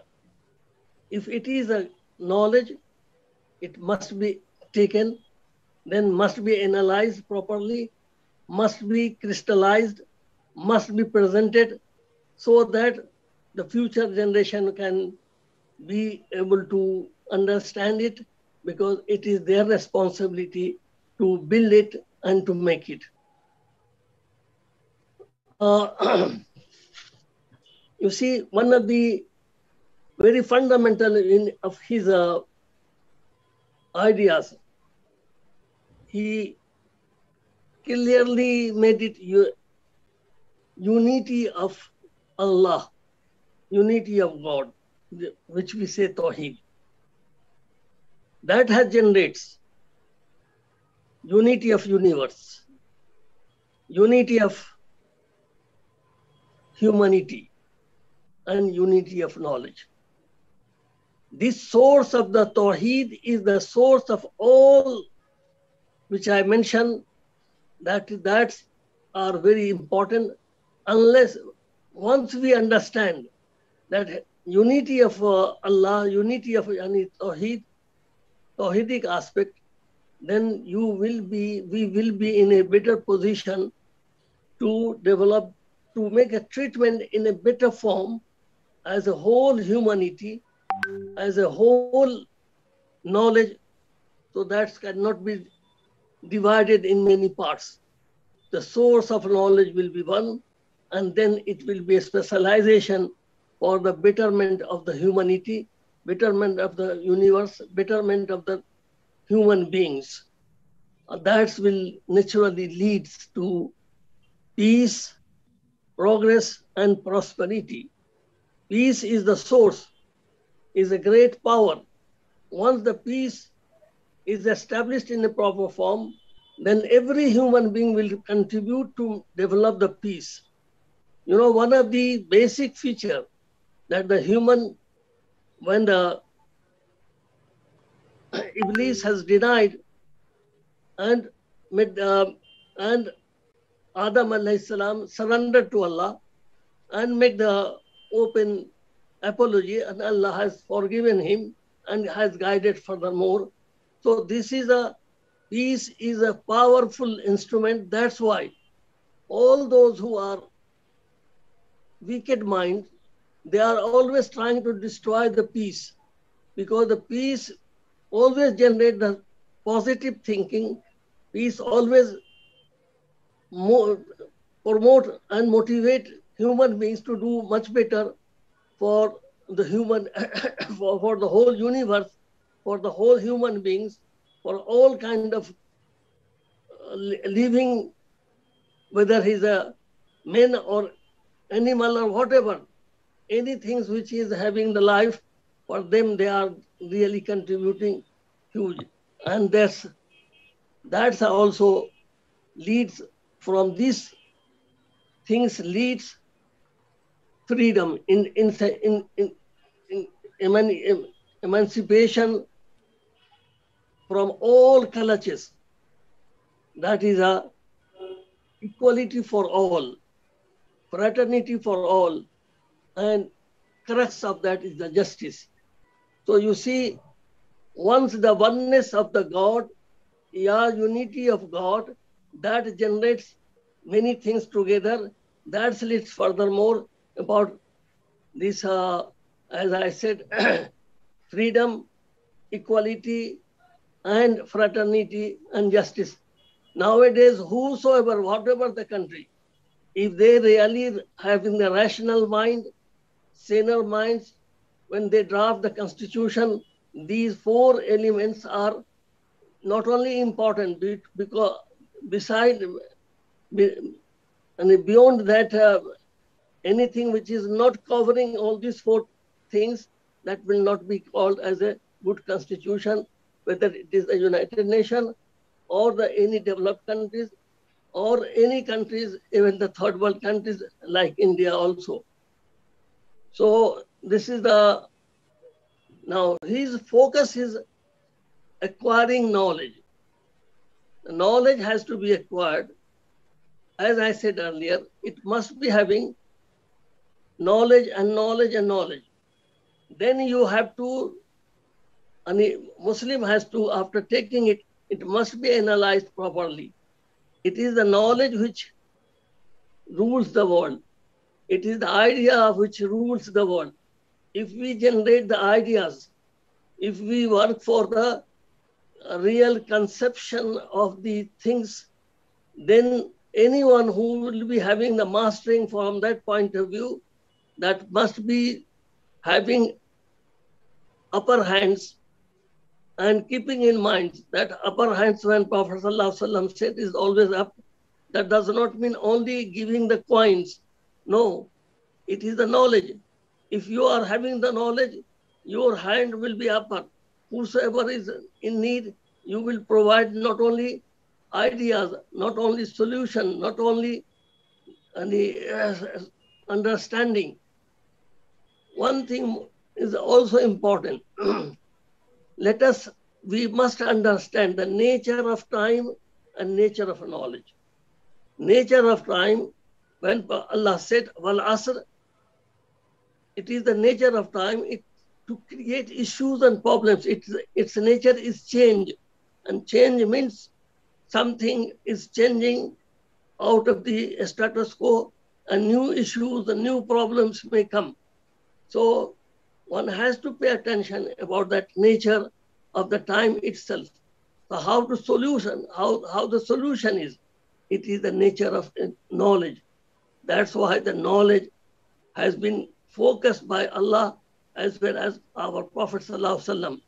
That's why even angels were asked to prostrate before Adam alayhi salam. It was the supremacy of knowledge. So the knowledge is the nature of knowledge is to find out solution. And that's why we have to work hard. How to promote knowledge, how to promote solution of the issues and the problems, how we can work together for that kind of collaboration also. There are a lot of rooms available for a better collaboration, for better work and collaboration in the field of knowledge, in the field of, you see, Dr. Nasir also has emphasized about the civilizational dialogue. You cannot have the dialogue unless you are having a proper understanding about the other civilization too, and mastery about your own civilization, which is based on our Quran and Sunnah. So this is the one of the important segments which must be taken care of. One, before I end, I will not take a lot of good things has been already said since last 2 days. Many things has come. I'm not going to summarize it. That has already been done, and the formal vote of thanks will also come. But I would like to just inform you that Institute of Objective Studies has took the resolution that to have national and international personalities, thoughts, conferences every year. It was supposed to have a few months earlier, but due to Corona, this was postponed. And now it has taken on the 6th and 7th of this month, 2021. So, inshallah, this will go on, because the idea of this kind of conference, that how to promote and to guide to the present young generation and the future generation. Unless the ideas of these kind of great personalities will not be reaching to our young generation, young scholars, grooming scholars, and the future, they will not be understanding how the global changing scenario, how they can take the suitable step, what are the nature of changing in the global perspective. And we as a Muslim are supposed to have a mastery on knowledge, so that we can prescribe the solution of the issues and problems. When we say universe of unity of a universe, or even the generation, you see, that's all kind of corruption, all kind of discrimination, all kind of bad things are available only because we, the Muslims, are not taking from the source, that is the Quran itself, giving a lot of prescription about it. So once we agree, we work on that issue, how to resolve the issues and problems of humanity at large. Quran make it very clear. Walaqad karramna bani Adam, because human being are created with the full of honor. Now the bigger issues before us, that how to make human being as a honorable, not as a full of sin or as a lower groups, etc., etc. These challenge must be accepted by the intellectuals of Muslim of the world. We must take it as one of the important agenda of work, so that we can restore the dignity of humanity, not whatever is happening in the name of geography, in the name of color, in the name of birth, etc., etc. So that is very important. So last point I will say that these 4 Institute of Objective Studies and Ibn Khaldun University, Institute of Islamic Thought, USA, Diwan Dawa, they have to plan how we can, in the light of the resolution which we have adopted, how we can join together from the point of view of the future, from the point of human dignity, from the point of knowledge. Hopefully, inshallah, we can really serve the purpose what is required. Thank you very much. My thought also not favoring me. So hand over to Dr. Wani Saab. Thank you very much indeed. Jazakallah khairan wa khairan jazak. Thank you, Chairperson. And I would say that we have been brought to a pedestal where we have to appreciate that peace is very important. And peace leads to the progress and prosperity. And the way is to resolve the conflicts, we should be open to dialogue and have the competence for that as well. And the third is that to assert our positions, we have to work for humanity, for the betterment of humanity, bring happiness to humanity. That should be our agenda. That's what Dr. Muhammad Manzoor Alam is saying. And that's the context. And I think that's providing a very great agenda for future work. Academically, for the 4 institutions collaborating in this conference, and for action leaders on the ground, and we should attain that thing. Now we are having the last item of the conference, and we are having with us Professor Hasina Hashia, Professor of Geography, and a very renowned gender leader, a very good geographer, and also a very good thought leader in herself, and a very good human being, very great sister. And I invite her to please propose the vote of thanks for the conference. Professor Hasina Hashia. Bismillahirrahmanirrahim. Assalamu alaikum wa rahmatullahi wa barakatuh. Alhamdulillah, the 2 days international conference on personality and contribution of Dr. Muhammad Natsir as a national and international thought leader in 20th century came to an end successfully. I first of all thank Almighty Allah for completing this conference successfully amid the global pandemic, though the situation is better now. Then I extend my heartfelt thanks to all the dignitaries who contributed to this conference in various capacities.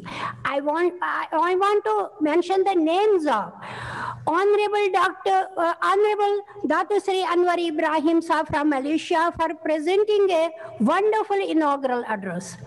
To Honorable Ahmad Totanji for his presentation, and Dr. Muhammad Totanji.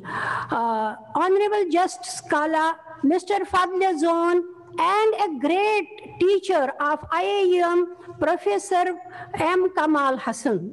I really, from the core of my heart, extend my vote of thanks from the whole Institute of Objective Studies and other our partner organizations for your valuable contribution. My heartfelt thanks are due to the relatives of Dr. Mohammed Natsir, like Ahmad Fauzi Natsir, his son, for his presence and providing us the valuable information about this great soul and about this son of the soil of Indonesia.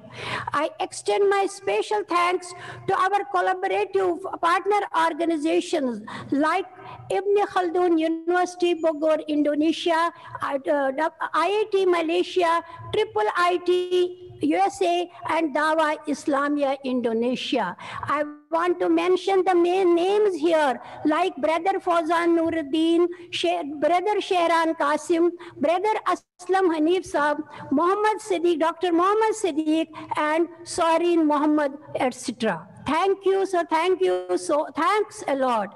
I want to pay special thanks to all the paper presenters, both from India and across, for their valuable contributions. I am thankful from the core of my heart to the real force behind this conference. I mean Professor M. Abzalwani of Institute of Objective Studies and Dr. Henry Tanzung of Ibn Khaldun University, Indonesia. We are all thankful to both of these personalities because they have worked tirelessly and provided us this opportunity so that everybody could contribute. I pay my thanks to all participants, both national and international, online as well as offline, who provide the insightful material, insightful interventions for this conference. Finally, I want to thank Dr. Mohammed Manzoor Alam, Chairman IAS, for his constant support and encouragement, and also to Professor Zadem Khan Saab for his immense academic contribution. Last but not least, I pay my special thanks to the staff of IAS and other partner organizations for their constant support, both academic as well as technical. I am thankful to all you, sir. Please, now at the end, I want to pay my tribute to Dr. Mohammed Natsir because he was really an Islamic thinker. So we pray that his soul rest in peace, and may Allah grant him maghfirah and highest levels in Jannatul Firdaus. Thank you. Thanks all. Thanks. Assalamualaikum warahmatullahi wabarakatuh. Okay, I think I must thank Professor Hasina Hashia also for proposing a very, very detailed vote of thanks, and I think need is to mention the technical staff of the Institute of Objective Studies, administrative staff of the Objective Studies for making it possible to happen online. And they are really now grown into very good experts, and they have to manage the future. And to all of you, I'm grateful, and then with the hope that we meet again purposefully for more academic adventures and thinking the best and feeling the best for the humanity. Allah bless you all. Thank you so much. Wassalam.